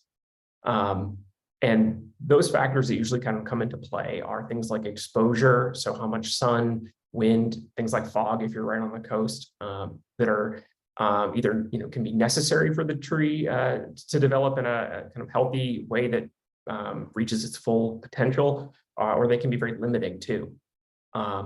Consider soil type, looking at soils that have lots of clay, sand, loam, and which trees are compatible with those things. And for example, in San Leandro, we have a lot of clay. Clay drains very slowly. So we have some trees that really want to be in sandy, quick draining soil that we have a hard time growing here. So the key is to really start thinking about these factors that work with the ecology that the tree evolved in so that it's already adapted to those conditions and you're not fighting it. Water availability is a factor. If a tree requires supplemental water in the summertime in perpetuity, probably not a good choice if you don't have that already happening in the landscape. But on the flip side, if it's a tree that needs to be summer dry, you don't want to plant it in the middle of a lawn. That'll end up shortening the lifespan of the tree as it encourages diseases. Again, think about mature size and the compatibility there. And if you're signing up for kind of ongoing maintenance to prune the tree to kind of keep it small, just consider that kind of as a long-term investment. And there are a lot of helpful resources out there. There's that have this information about various trees that will kind of help you and guide you to making these selections. CalScape is, of course, an excellent website for that. I also reference Select Tree, which is through Cal Poly San Luis Obispo, with a lot of good information there, especially if you're wanting to add a street tree in front of your house. And then even websites from places like Las Palitas, I find very, very comprehensive and useful as well. Next slide. But your city's list of approved street trees can be modified to include more natives. And this is something that we did here in San Leandro. So I'll kind of go through that a little bit in the next few slides. But consider that this change is often incremental and can be a little bit slow and involves some compromises to make it happen because you're usually dealing with a pretty large group of stakeholders to try to make this happen. We were able to get slightly more than 50% of our city's tree list amended to include native trees. And we consider that a success because it didn't have any when we started. Can I ask, Brett, how long did it take you to move from not having any to having 50% on the street tree list? It took a few months because we had the right people involved. It was actually pretty quick in our case. But we would love to see this number increase, and we think that's going to take more time. Parks departments are often a really great place to start as well because there are fewer considerations. With parks, there are usually fewer people involved in making these decisions because you don't have the utility and traffic overlays and those people involved that you need to convince about things. So parks are really kind of the low-hanging fruit of getting more native trees in your landscape in the municipal places. And then of course, backyards, even better. So what you can do in your own place. So then the last thing that I want to touch on here, and that was so important, was really the fact that we built a coalition of citizens here in San Leandro to make that happen. When the city announced that they were going to be pursuing a grant from CAL FIRE, 5,000 trees to be planted, funded through that grant, so many people were very excited by this, but at the same time we realized, hey, actually, we really don't have a great street tree list here at all. It's kind of we have our sort of usual suspect of trees we're not happy with: crepe myrtles, ginkgos, Callery pear, kind of things we don't want to see more of. If we're planting 5,000 trees, this is an amazing opportunity to plant native trees. When we had sort of a critical mass of people together with this goal, we engaged with the city, and we had a really receptive sustainability manager here in San Leandro who listened to that, and we were able to start working with the city to amend that list. If we go to the next slide, this was our sort of community generated wish list of native trees. So this group, I think we call ourselves the Citizens for Homegrown Habitat, or Neighbors for Homegrown Habitat. Through a Google group, we began to kind of put our heads together and think about the different types of native trees that made sense here in San Leandro, and classifying them in ways that would help us go to the city and say, we think these trees can work if you put them in these conditions. So we had small, medium, and large trees. We looked at things like, stuff that summer water needs and overall sort of water use according to the WUCAL's categorization, whether they were friendly with overhead utilities, sort of the overall kind of minimum tree planting pit size that would be required, seasonality, overall mature tree size, and everything we were working with here was native to the California floristic province. So everything was native within this ecological region. So this is kind of where we started. And then if we go to the next page, this is where we ended up. And so, as I mentioned, we did not have native trees to choose from in our initial list, and everything that's highlighted in green, and I know this is hard to read at this scale, but you can see just visually all the green line items. These are native trees. And so that amounted to 52% of the 5,000 trees in the grant goal as native. And we had, I think, 5 native oak species in here. We had Aeschylus, we had Ceanothus, we had Toyon, we had really a big range of types of trees for all different types of conditions in the public right of way and the park system. Next slide. Then this is a photo of our one of our early plantings. This was at Bonaire Park in San Leandro, and we got a great turnout. This was last fall. I think it was September, kind of a strangely rainy day in September, and we were planting alders and Pacific wax myrtle, and I think we had some oaks in there. Is that right, Lawrence? Yeah, we did. We did. I think we had some valley oaks in there. And Coast Live Oak too. Coast Live Oak, yeah. And we had families in the neighborhood that turned out. We had high school students from the cross country team. Some people were experienced with planting trees. Other people had never done it before.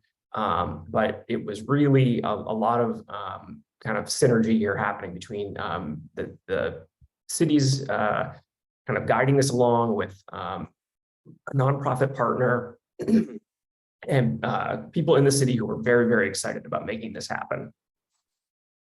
And Brett, by now, many of those people have been trained as tree leaders, and they're training other people. So, I mean, it's just all good when community gets together and fights for greening spaces the right way. So it's really been wonderful.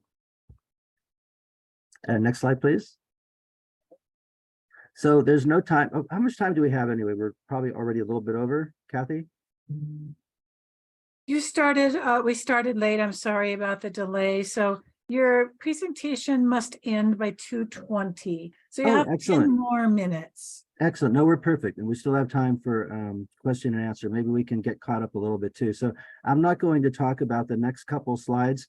All of our tree leaders that you saw, most of those folks in that picture, they've learned how to plant trees according to the International Society of Arboriculture standards, which are pretty much the standard now. You know, they've been working for many years with UC Davis, botanists and arborists, and really refining the techniques. So we have a lot of success. I think to date, we haven't actually lost a single tree that we planted, and we've already had about 5 or 6 tree plantings. And Brett and I try to help with as many of them as there are. And by the way, we can't cover everything in this talk. So we invite you all to come down and do a tree planting with us, and, you know, speak to Brett or myself or whoever's there, and pick our brains. And at the same time, you can learn these techniques hands-on and plant some trees. Next slide, please. So there's more of the proper way to plant those. And the easiest way to find this, if you can't get a hold of this link, although we'll post these links in the chat, is to just do a Google search or internet search and just ask for International Society of Arboriculture standards for tree planting or for pruning or whatnot. Next slide, please. And so here is the link. The first link is the link to come and sign up to get emails for whenever we're going to do a tree planting, and where and when, the logistics. And as I said, come join us. Next slide, please. So here's the beginning of some of our photographs of street trees. And Stephanie or Kathy, feel free to join in if these are your photographs. And by the way, I appreciate everybody that sent us pictures. We couldn't include them all, and we tried to focus on photographs and stories that you sent us that were clearly street trees, because, you know, native trees are wonderful, but we're trying to get them right on the sidewalk, right near the sidewalk. And so that's what we're going to show you here. In fact, Brett, speak up on any of these too, because I think this is a sycamore. My screen's really Sure. small. Yeah, this is a photo from San Francisco. This is Platanus racemosa Roberts cultivar. It's our native California sycamore, planted in a rather high water table, but sandy area of San Francisco. And this is a much more appropriate tree than the non-native sycamore. It's much more vigorous and adapted, and does not have the powdery mildew issues that we see on the non-native. And so this is a tree that's become increasingly available in the nursery trade. That's one of my favorite trees, and I planted it in my front yard about 20 years ago in about a 1-gallon size. And now it's over 30 feet tall, and it's had amazing birds nesting in it, including hawks. Next slide, please. This was another street tree planting in San Francisco. This is Quercus tomentella, the island oak. And this is a very windy site, but with some good access to groundwater. This was a bit of an experimental planting, but these trees have grown quite a bit since they went in about 2 years ago. They're very happy. And so we wanted to see if we could start to incorporate some native oaks in this street tree situation. Brett, what have you done to be very confident that there's enough soil there so that those trees aren't going to blow over like we saw in another slide? Sure. So in this particular case, the tree pits are actually larger than the standard. And in some places we have actual kind of trenching underneath the sidewalk areas with uncompacted soil that allows the roots to expand outward deeper under the paved areas. Thank you. Next slide, please. This is another one I took here at San Leandro of, this is a native oak on Estudillo Avenue by the San Leandro Public Library. Lawrence and I were trying to ID this one. I thought it was Quercus chrysolepis, but we weren't 100% sure. We can fight about it afterwards. Yeah. Next slide, please. Oh, this is a fun one. We really had, I think this was our last planting. Is that correct? It was. Yeah, and it was in between all the storms. And why don't you talk about the plants that you chose? And I think you actually designed this landscaping, is that correct? Yeah, this is an industrial area in San Leandro. This was kind of a throwaway space next to a warehouse, but it's a city-owned piece of property. And we actually have pretty good soil here. It was loamy. And so in some of the wider parts of this strip, we fit in, I think, about 12 of these Quercus whistlezeni, the interior live oak. And then in the narrower stretches, we have Heteromeles, the toyon. So we're really trying to create some kind of bird habitat space here. And I'm really hoping that if we do enough of this in these kinds of spaces throughout town, we'll get that kind of critical mass of trees that will help birds and insects and can really create that kind of mosaic of spaces across the city. And thank you, Hope, for saying that comment. Nice. I agree. It's just amazing. We're familiar with these plants, especially with toyon, and just imagine what that'll be like in a few years, where now, this just industrial space is, a good spot for the cedar waxwings and robins to stop and nesting and whatnot. So, somebody just asked a question about understory. We are working pretty closely with another group that popped up in town at the same time that Brett mentioned, the Homegrown Habitats group, and we have links to that at the end also.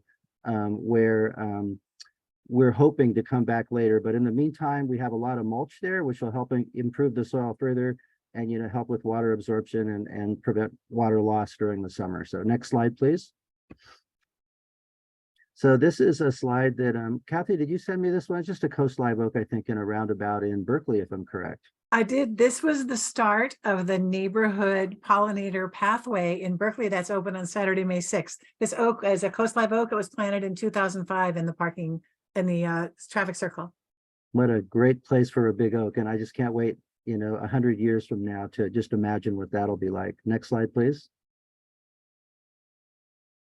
Are you familiar with this one? I am. I sent it. This is is an oak, I think, and it was taken on the Contra Costa campus, which Contra Costa Community College has this fantastic, extensive native plantings around now. They started some years ago and they're just gorgeous. And so this is one of them. I absolutely love that. I love the more we get away from popsicle trees, whenever we have the space that lets us do it and get to more of the natural form. It just thrills me. Next slide, please. So one of the things to consider, if you call an arborist, say, to shape your tree, they're likely to prune everything according to ISA standards. And if it's a small tree, they'll start to shape the scaffold and whatnot. But do let them know, they're focused on the health of the tree and the safety of the tree and, the future health and safety of it. So they're developing the scaffold that will grow into a strong tree that will last many, many years. But at the same time, the ISA standards might be cutting off crossing branches or too many branches towards the center of the tree. But bird nests love to be built in hidden spots. So, let your arborist or your landscape designer or contractor know what your goals are whenever you're planting trees. That's a bush tit nest. Next slide, please. And same thing, if in my mind, I always want to see more snags. I want to see more places for woodpeckers to build natural cavities. Street trees, probably not too practical to have, the danger of a snag falling on somebody. So bird boxes. Next slide, please. And I think another just example of oaks right along a street. And you can just imagine how incredible that will be in the future because it's already wonderful. Next slide, please. Oh, wow. That's Ceanothus. Can I pop in? This is Anita Pereira's garden in Richmond. Her garden is on the tour. You can see it on Saturday, May the 6th. And the slope to the right was once just a solid mass of ivy. And Anita has seen, she's counted 21 bird nests in her garden in the last 4 or 5 years. Next slide, please. Lovely. This is the BART station in Albany. On I think by Solano Avenue, somewhere around there, across the street from that Brazilian restaurant. So you can see that, a lot of shrubs can also be small trees, and you can, some of these, this is just wonderful. Next slide, please. So this is Stephanie's house. You want to talk about this, Stephanie? This is pretty cool. Yes, so this is the side strip around my property, and here in San Leandro, it's the responsibility of the homeowners to keep that in shape. And you can also, on the upside, get a tree planted when you choose from the city's list. This was last March, so it's just over a year ago, and the list wasn't quite there yet. But as Brett said, we were working on it, and I bought this Coast Live Oak myself. And then this guy on the left, a city person, planted it for me. They did a really nice job planting it, and so I paid for the tree, but the city was willing to plant it. So I can't wait for it to grow up. And I'm thinking, if you live in a city where there's not yet native trees on the list, maybe try that. Just say, how about a native one? I'll buy it. Would I be able to plant it? Because a lot of the street folks, or in San Leandro, Lawrence, you might have had the same experience. I asked, well, why no native trees? And they were like, no real reason. That's literally what they said. Well, and this is not a very wide parking strip, is it? Like 2.5 feet, something like that? It's 3 feet wide. It's not very wide. And I want to say, so this was actually a couple of things. There used to be a lot of parking on here. So it's a pretty challenging spot because the soil is compacted. I got the city to actually, because the street's super narrow, one time a fire truck couldn't even get through. So they made it no parking on that side. So now I had the guts to actually have that tree there. And the tree guy said, don't do the gravel, put mulch all along that median there, or that side strip, because it'll make the soil just so much more soft or useful for the tree. So it might just have to grow wide in one direction. Fingers crossed. Yeah, and I think it's pretty safe bet because Stephanie lives just a few hundred feet from the San Leandro Creek, and the area is more alluvial soil, and the water table is also very high. So if you're going to plant anything like that in a very narrow strip, if you have those kind of soil conditions, valley oak or live oak, valley oak or coast live oak are just ideal because their roots go down really deep. They go into the water table, and I think it's going to be fantastic there. And you'll see a picture of a very old, same kind of tree in a narrow strip later, and it'll blow your mind. Next slide, please. We have about 3 more minutes, Lawrence, just so you know. So let's just go through these.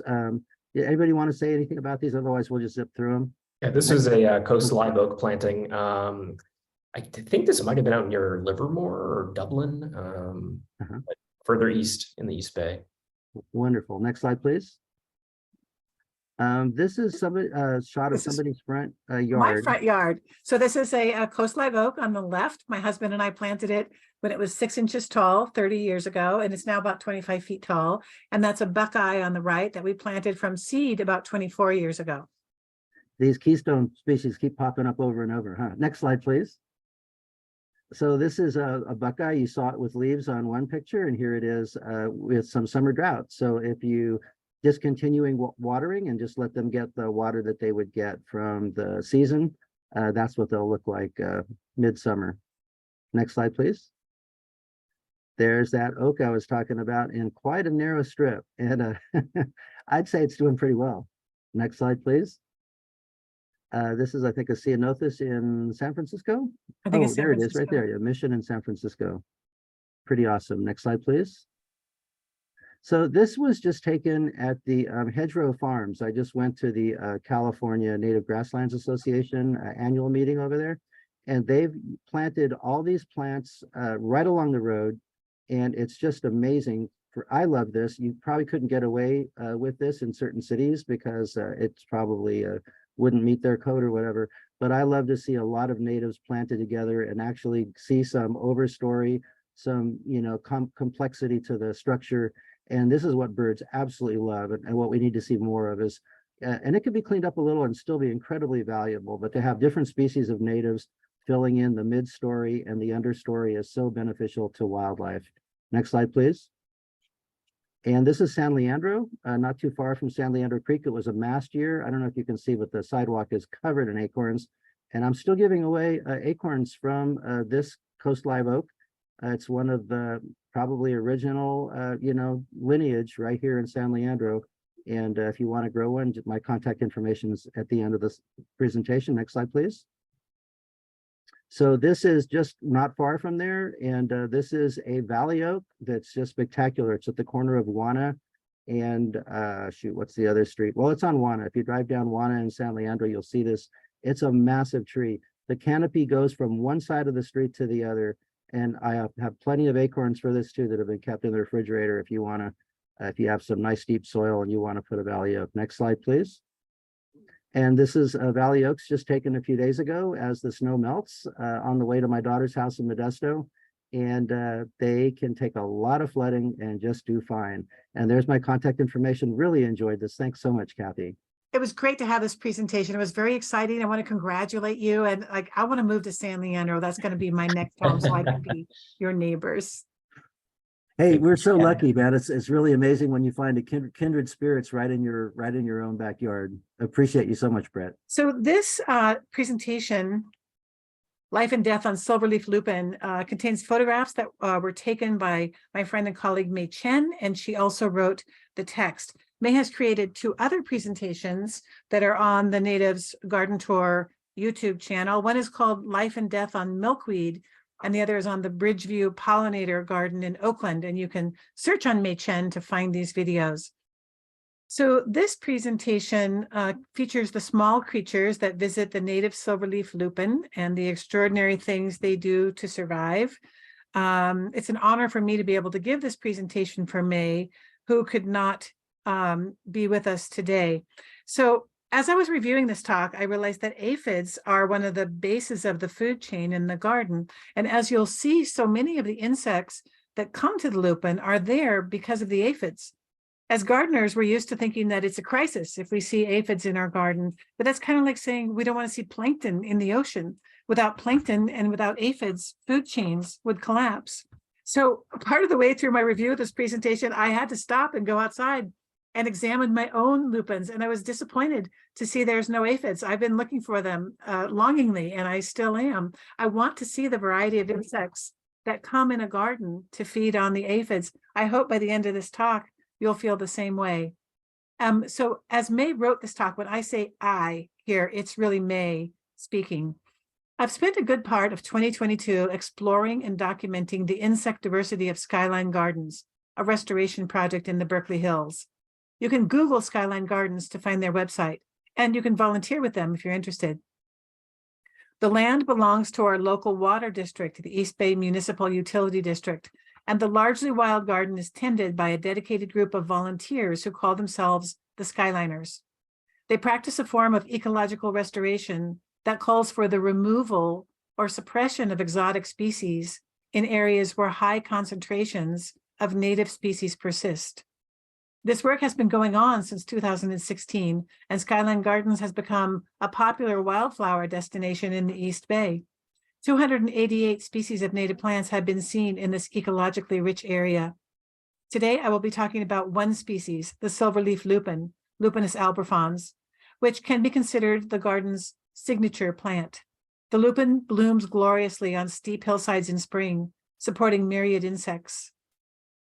The silverleaf lupin thrives on the east-facing slopes of Skyline Gardens. This large native perennial shrub seems to enjoy full sun and good drainage. Let's talk for a moment about the flower structure of the lupin. This is important later on when you see the bees that pollinate this plant and how perfectly the flowers and the bees are made for each other. The flowers are found at the tips of the branches. Individual flowers have a pair of upright petals that are fused. These are called the banners. When the flowers of silverleaf lupin first open, they have white banners. These are the upper erect petals. After the flowers are pollinated, the banners turn reddish purple, as seen in the older flowers in the lowest part of the slide. So I've been examining the flowers on my lupins now and seeing, how the bottom ones do turn purple. The color change is the plant's response after it has been pollinated and is no longer receptive. Bumblebees, who are the lupin's principal pollinators, use the colors to guide them to the fresh flowers with the biggest rewards. This arrangement benefits both the plant and the pollinator, maximizing pollination efficiency. Lupins belong in the pea family. This diagram shows a dissected view of a pea flower. Two fused upper petals are sometimes referred to as the standard or the banner. A pair of lower petals are called wings. They form a space that encloses a structure called the keel. The reproductive structures, both male and female parts, are hidden within the keel. The wings come together loosely on the top to form a flat, horizontal surface on which the bee may land. The lupin flowers are mostly pollinated by heavy-bodied bees, such as the bumblebees. Here's a happy yellow-faced bumblebee carrying a large load of lupin pollen in the pollen baskets on its hind legs. The orange pollen appears very bright as it has been mixed with nectar to form a wet lump. These borrowed images show a side view of the lupin flower. The lower picture shows a tripped flower that has a wing petal removed so we can see the keel inside.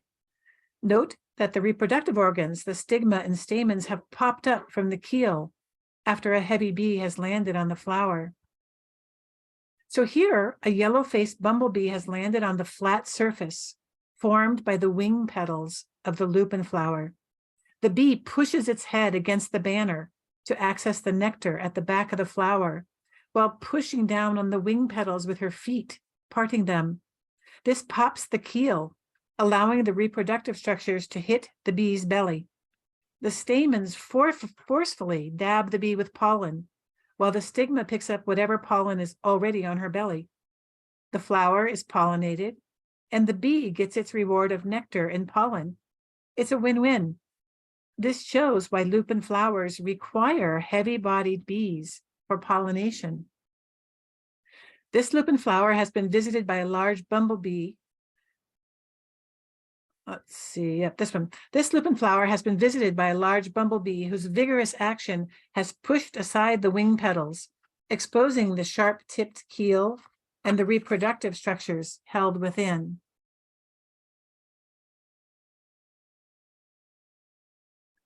So here you can see pollination in action. This is a yellow-faced bumblebee foraging on silverleaf lupin flowers.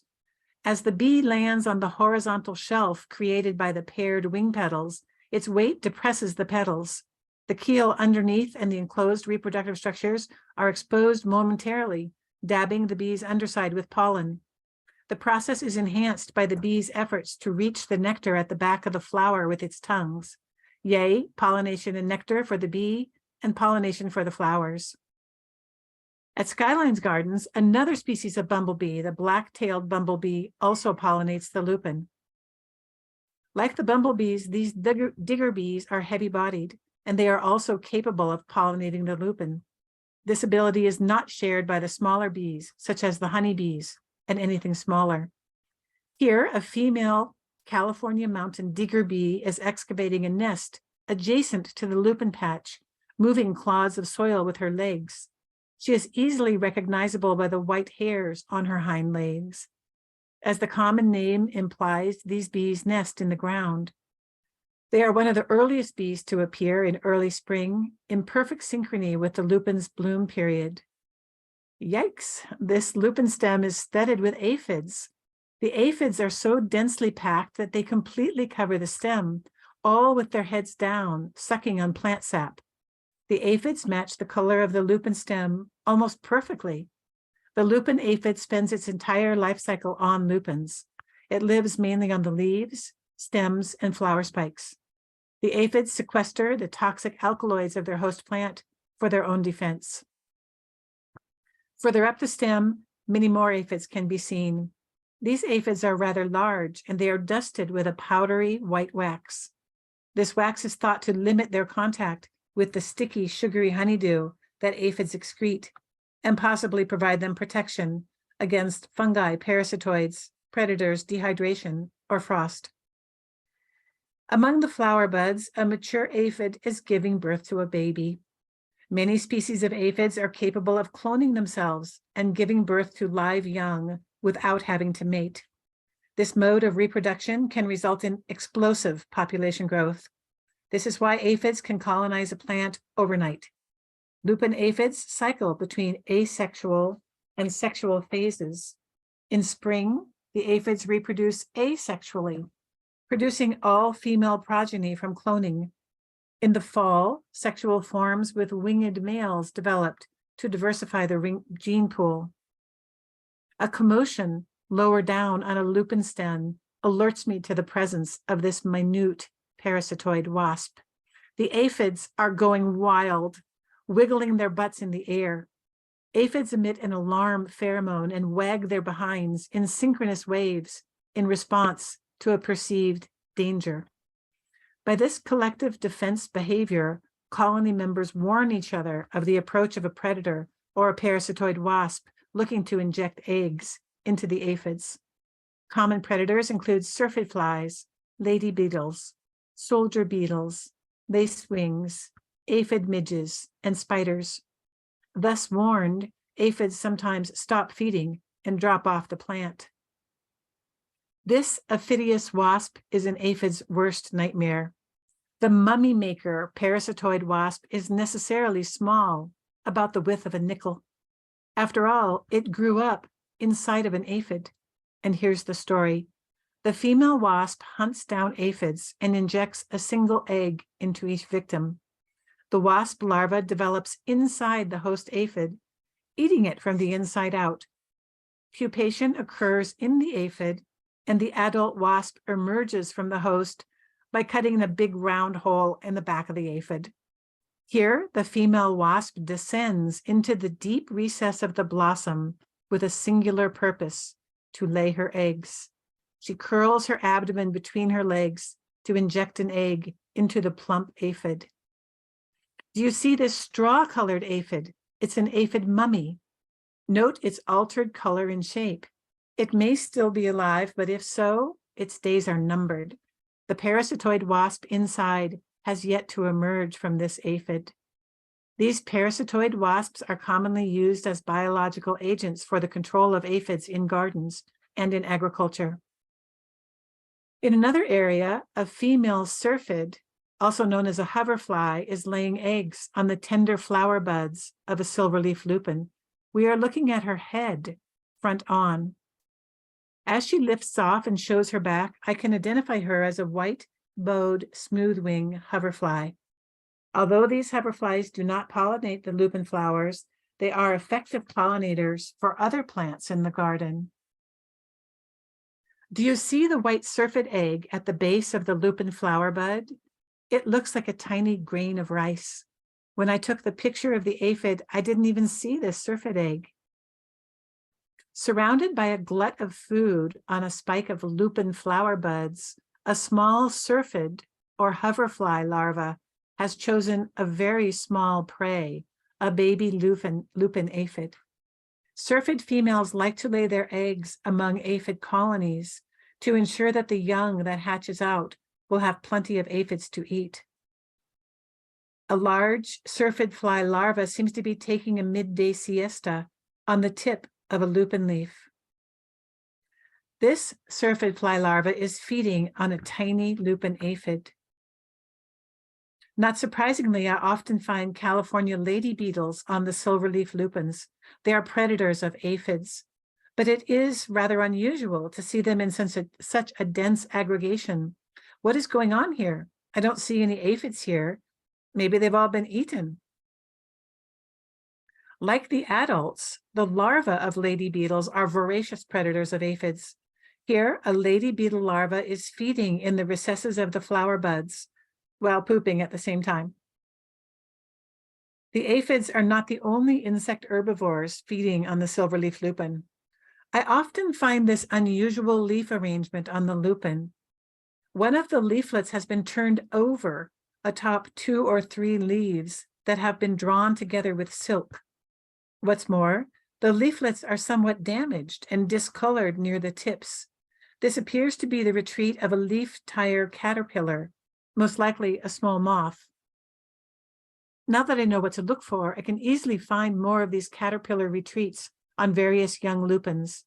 The pale discoloration of the leaflets, probably from feeding damage, is a dead giveaway. Each retreat is built with 4 or 5 leaflets. Always, a leaflet is turned over across another leaf to form a roof. The caterpillar can safely feed in the space within, sheltered from predators and parasites. The caterpillar is a born pro with an innate ability to construct these retreats. I gently pull apart the leaves that were tied with silk and find a little caterpillar resting on the bottom leaf.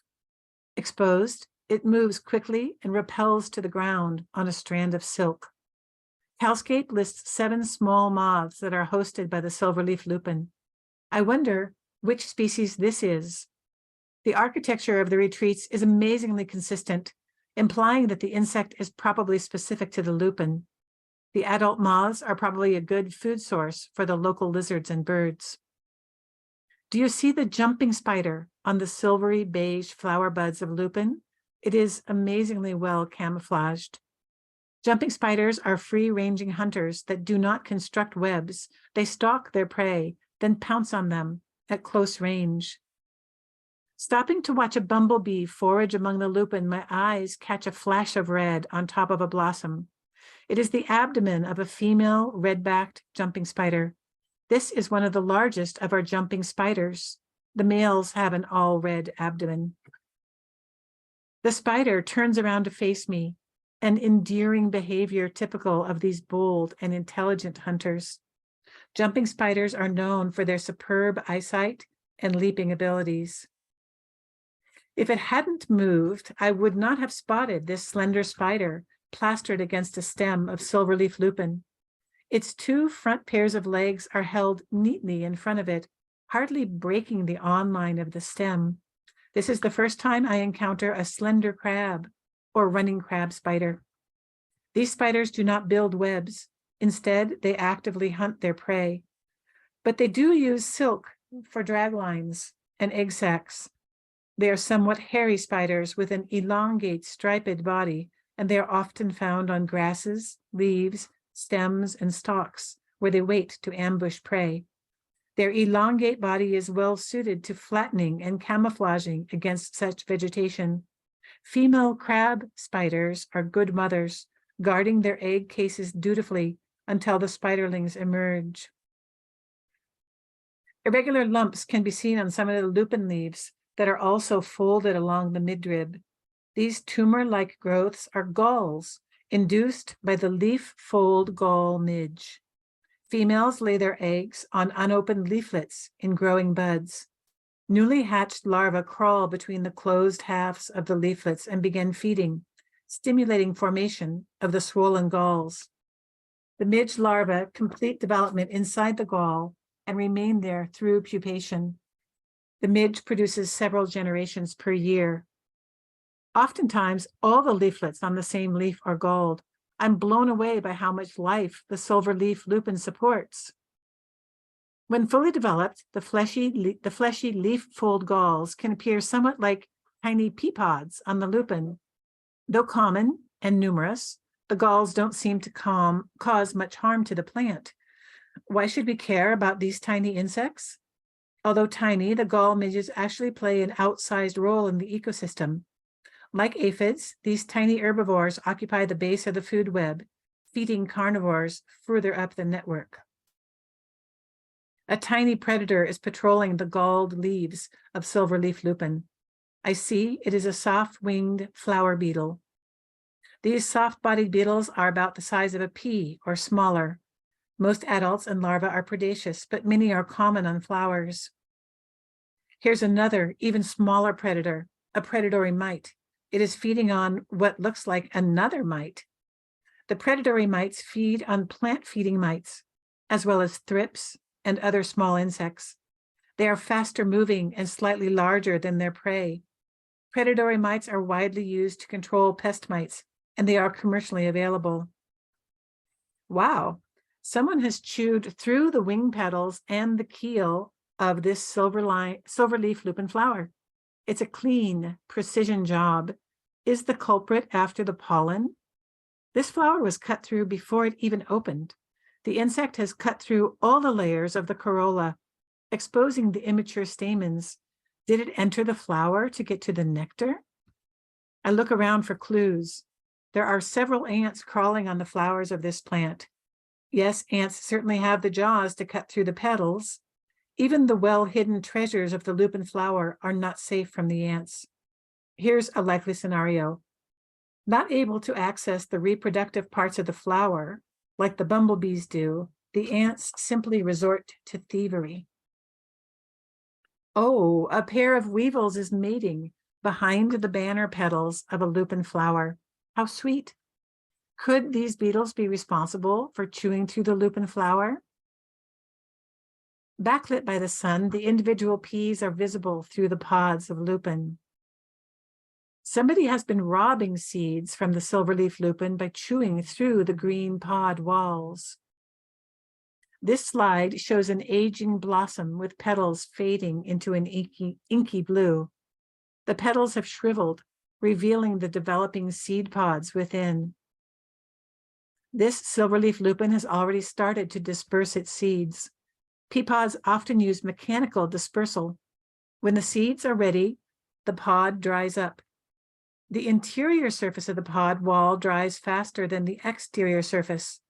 This makes the pod twist inward, suddenly splitting open violently, rolling into a little spiral.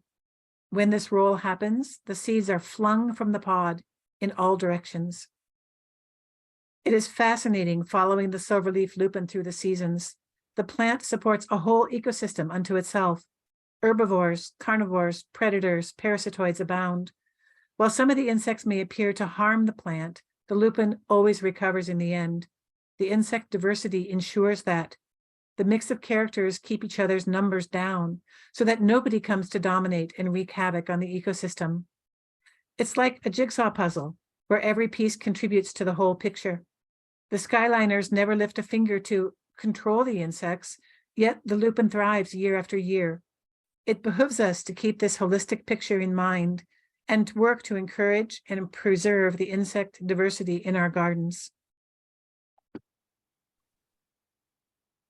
Thank you, you astonishing person, Mei Chen, for taking those photos and writing those charming captions and putting that presentation together. If you want to see any of Mei's other work, you can go to the Tours YouTube channel, and she's got a great presentation on called Life and Death on Milkweed. It's about aphids on milkweed, and it's another great story.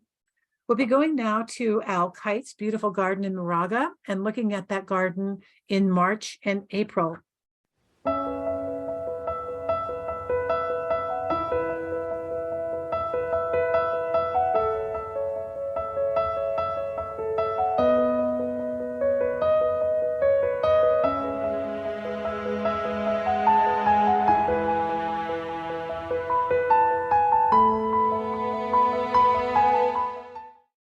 Good day to you and welcome to our garden here in Moraga.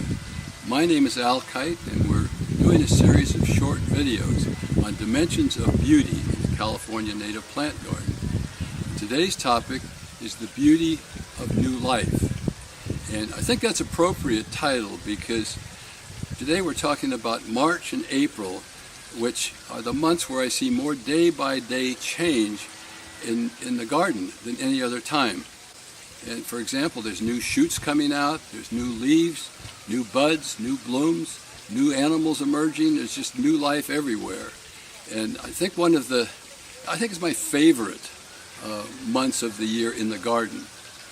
And I think one of the most obvious changes is there's a big jump in the amount of color we have in the garden.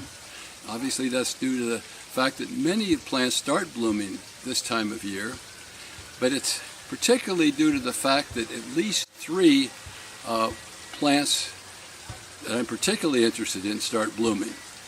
And they give me what I've titled, I've used the term splashy long bloomers to describe this category. What's a long bloomer? Well, to me it's a plant that is going to hold its bloom for at least 2 months. Splashy, that means I should see splashes of color. Like with this sulfur buckwheat, I see more bloom color than I do leaf color. And so if I were an artist sitting down, I could take a paintbrush and I could splash strokes of yellow, orange, white, and purple and have a very gala painting. And so I'd like plants that give me a lot of color. And the 3 that come to mind that start in March and April starts with the poppies in March, giving me a nice orange color everywhere, and then the sulfur buckwheat kick in, and the white monkey flower, Mimulus bifidus. And those three combined with the verbena that's already blooming gives me a great foundation in color for the next few months. Four of those plants. And of course there are others that come along. Here in the back we have an open woodland. And so the plants are spaced enough so that I can have this color pretty much throughout the plant community. In the front we have a chaparral, so we're talking more about a border. And sometimes I leave some shrubs vacant in certain areas, and so there's areas for these plant colors to move into. Let's go look at that chaparral. Out here in front we see a border. There's some of the same plants and the same colors that we saw in the open woodland. But there's some additional plants as well that I want to talk about out here. And they serve one of two purposes.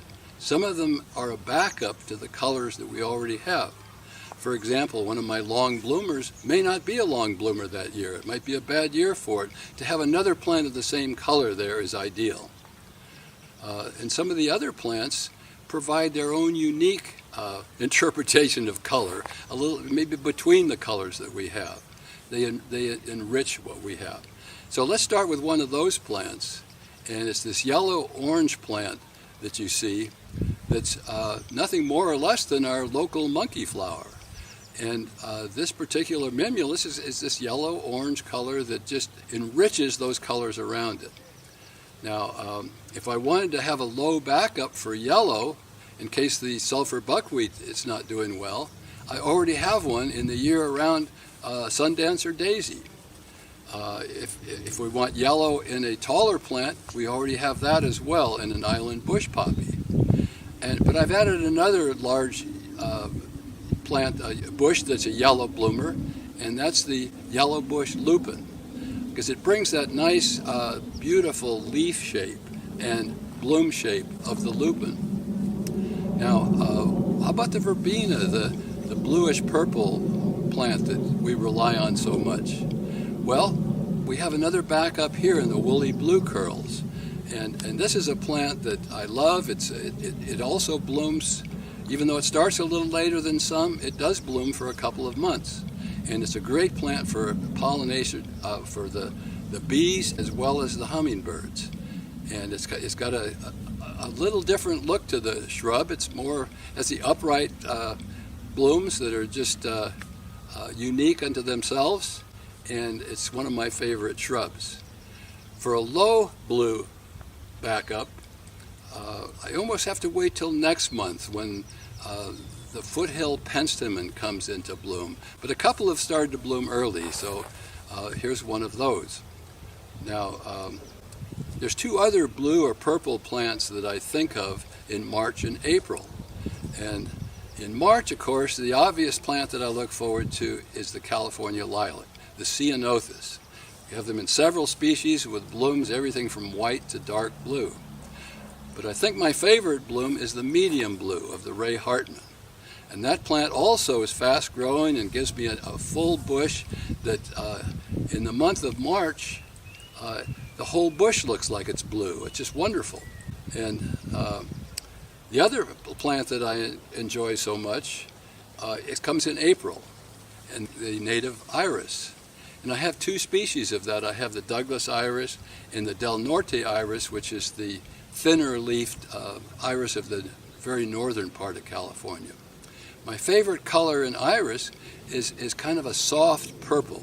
Like the monkey flower, it brings its own shading of color to enrich what's around it. And so the two irises are among my favorites that time of year.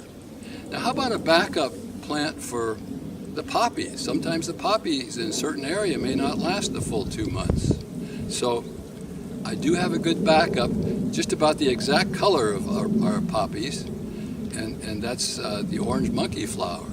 I associate the name Mimulus terracotta with the particular color that I see in the nurseries. Now for a white, low-blooming plant, in case the white monkey flower is not doing well, the white poppy provides a great backup for that.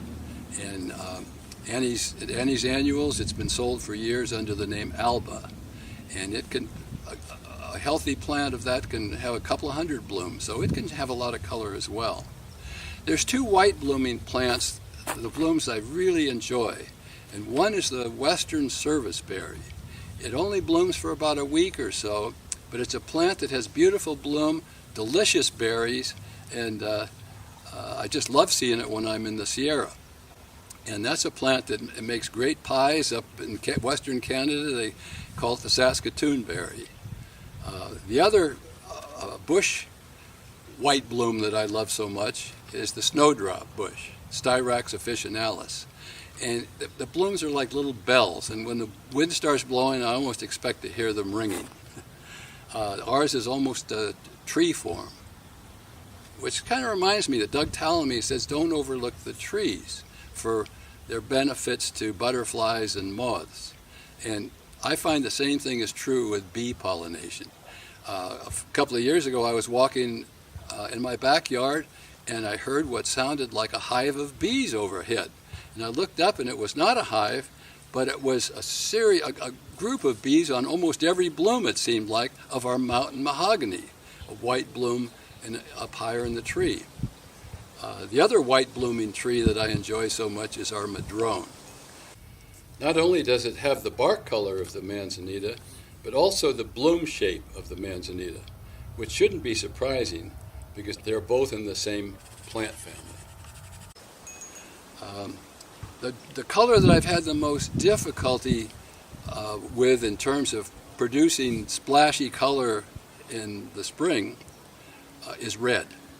And my best plant for that is the red poppies. Sometimes it's been called red chief, red glow. There's different names to it, but a red poppy can provide this beautiful reddish orange color. And it just gives a lot of spark to the garden. My backup plant for that is a firecracker penstemon, or Eaton's penstemon. And that plant, I just love the looks of it because off of a single spike, you've got a series of parallel blooms coming down. It reminds me of so many of the mountain plants I enjoy so much. I've been trying to make bigger patches of Eaton's penstemon. The other plant that I've had to supply red early in the year is my red monkey flower that I've seen growing natural in Southern California, Memulus puniceus.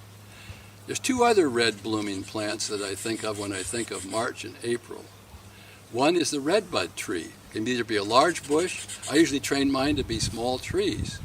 Once again, like the monkey flower and the iris, it brings its own interpretation of color, kind of a different shade of red than we typically see. And it's just delightful because the whole plant looks red at that point. The other plant, the red blooming plant that I really look forward to in April, is my favorite currant, the blood currant, Ribes sanguineum. And I try to get it, when I buy it, I try to get it as red as I can. But there's one other red plant I want to talk about. It's not splashy like these others. It's very subtle and inconspicuous, but delightful nonetheless. And that's the red version of the coral bells. It's called a canyon bell. Anyway, these are the plants, some of the plant blooms that I enjoy in March and April. Okay, new life in the garden this time of year isn't just about the plants. It's also about the animals. I think the animal that I most enjoy looking forward to this time of year is the pipevine swallow-tailed butterfly. Last year I was talking in one of these tours about the fact that they've become resident in our garden now. They don't just come and lay eggs, they come and nectar and do their mating swirls and just hang out, egg laying, whatever. But I was saying last year how I've never seen them do a chrysalis. Well, 2 weeks after I said that, all of a sudden I spotted about a dozen caterpillars walking up various walls of our house and building chrysalis in plain sight. So they built those in May, and this March they started to emerge from those chrysalis. It takes about a half an hour for them to get their, flutter around a bit and get their wings strong enough to be able to fly. and it's beautiful seeing them get back into their activity. The three of my favorite bees, native bees, are here this time of year. The big digger bees are still around. They started with the manzanitas, and they're still on some of the bigger blooms. The osmia bee, the little kind of black with blue or green tinges, is on the foothill penstemon and the phacelia. And some of the sweat bees are on the poppies. And there's other bees as well. And of course, it's not just insects in the air. The ground is alive with western fence lizards. I brought in 3. I snared 3 years ago because there was none here, and now there's probably 30 of them running around the yard. And once in a while, I even see the alligator lizard, which is probably a little less common. So, and of course, the birds. The birds have been very active in our yard, and some of them have migrated out now. The last week of April, the white-crowned sparrows and golden-crowned sparrows leave. So it's a time in which there's a lot of life everywhere you look in the garden. It's an exciting time, and I hope I've said something to excite you for your own gardening. Thank you very much for being here.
Well, that was such a beautiful video, and I have to thank Al for joining us today. Welcome, Al. I'm sorry I rushed past you earlier. Also, I wanted to thank the California Bluebird Recovery Program for making this video, as well as 5 other videos on Al Kite's beautiful garden. And you can see all those videos from the Tours YouTube channel, or you can go to Al's garden page and you can get links to all those videos. So Al, we saw a number of compliments about your garden, how beautiful it was. And I know that you designed this garden yourself, and I wonder if you could give advice if you're talking to somebody who's got a traditional garden with non-native plants. Like, how would you suggest that they begin moving ahead to change their garden? It's kind of an artistic composition thing to me, and I don't know that I have.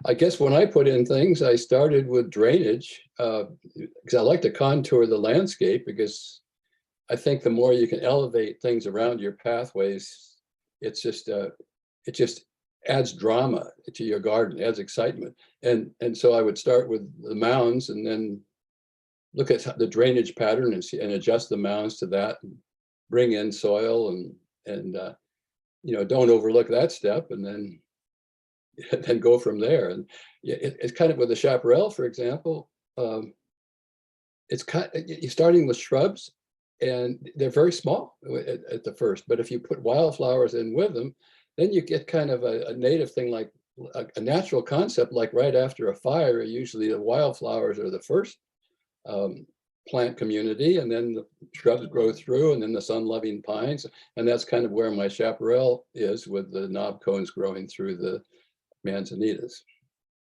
So if you'd like to learn more about the idea of drainage and contours and kind of thinking about the basics of your garden, you can look on the Garden Tours YouTube channel and one of Al's videos. Do you remember which month it is, Al, where you spent a lot of time talking about that?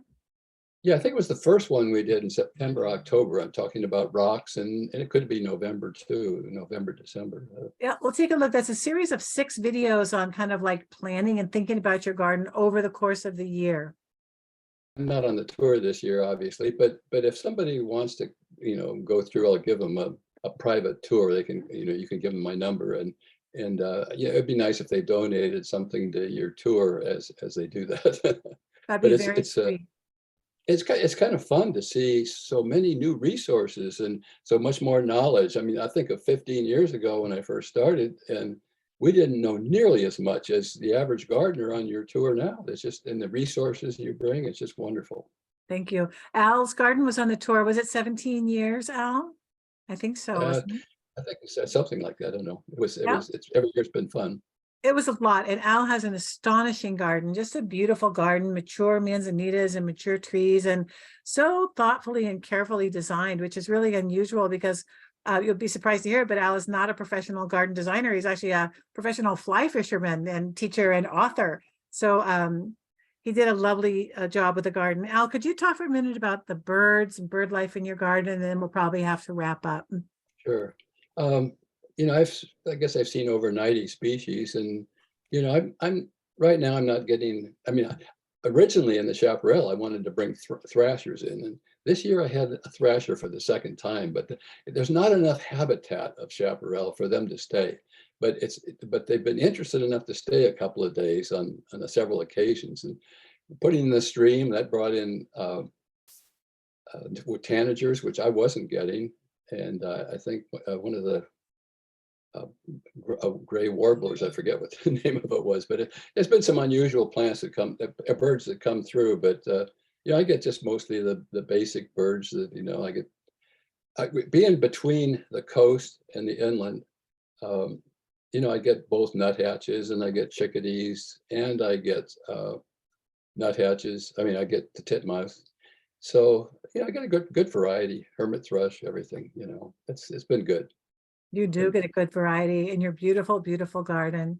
Well, because we're running a little bit behind, I'm going to say thank you so much for joining us, and thank you for making these videos and being such a great tour participant for so long. I miss you this year. Yeah, well, I miss it too, but it's been fun, and thank you so much. All right, I'm going to go now and close off the tour. So I want to say, if you have not yet had a chance to support the tour, I hope that you'll do so now if you've enjoyed it. We really depend upon donations from people like you to allow us to keep producing this program. The in-person tour, Saturday and Sunday, May 6 and 7, 55 gardens are open for you to enjoy. If you are interested in purchasing some books from Orinda Books, they have 8 books that if you buy from them, they will donate a percentage of your purchase to the tour.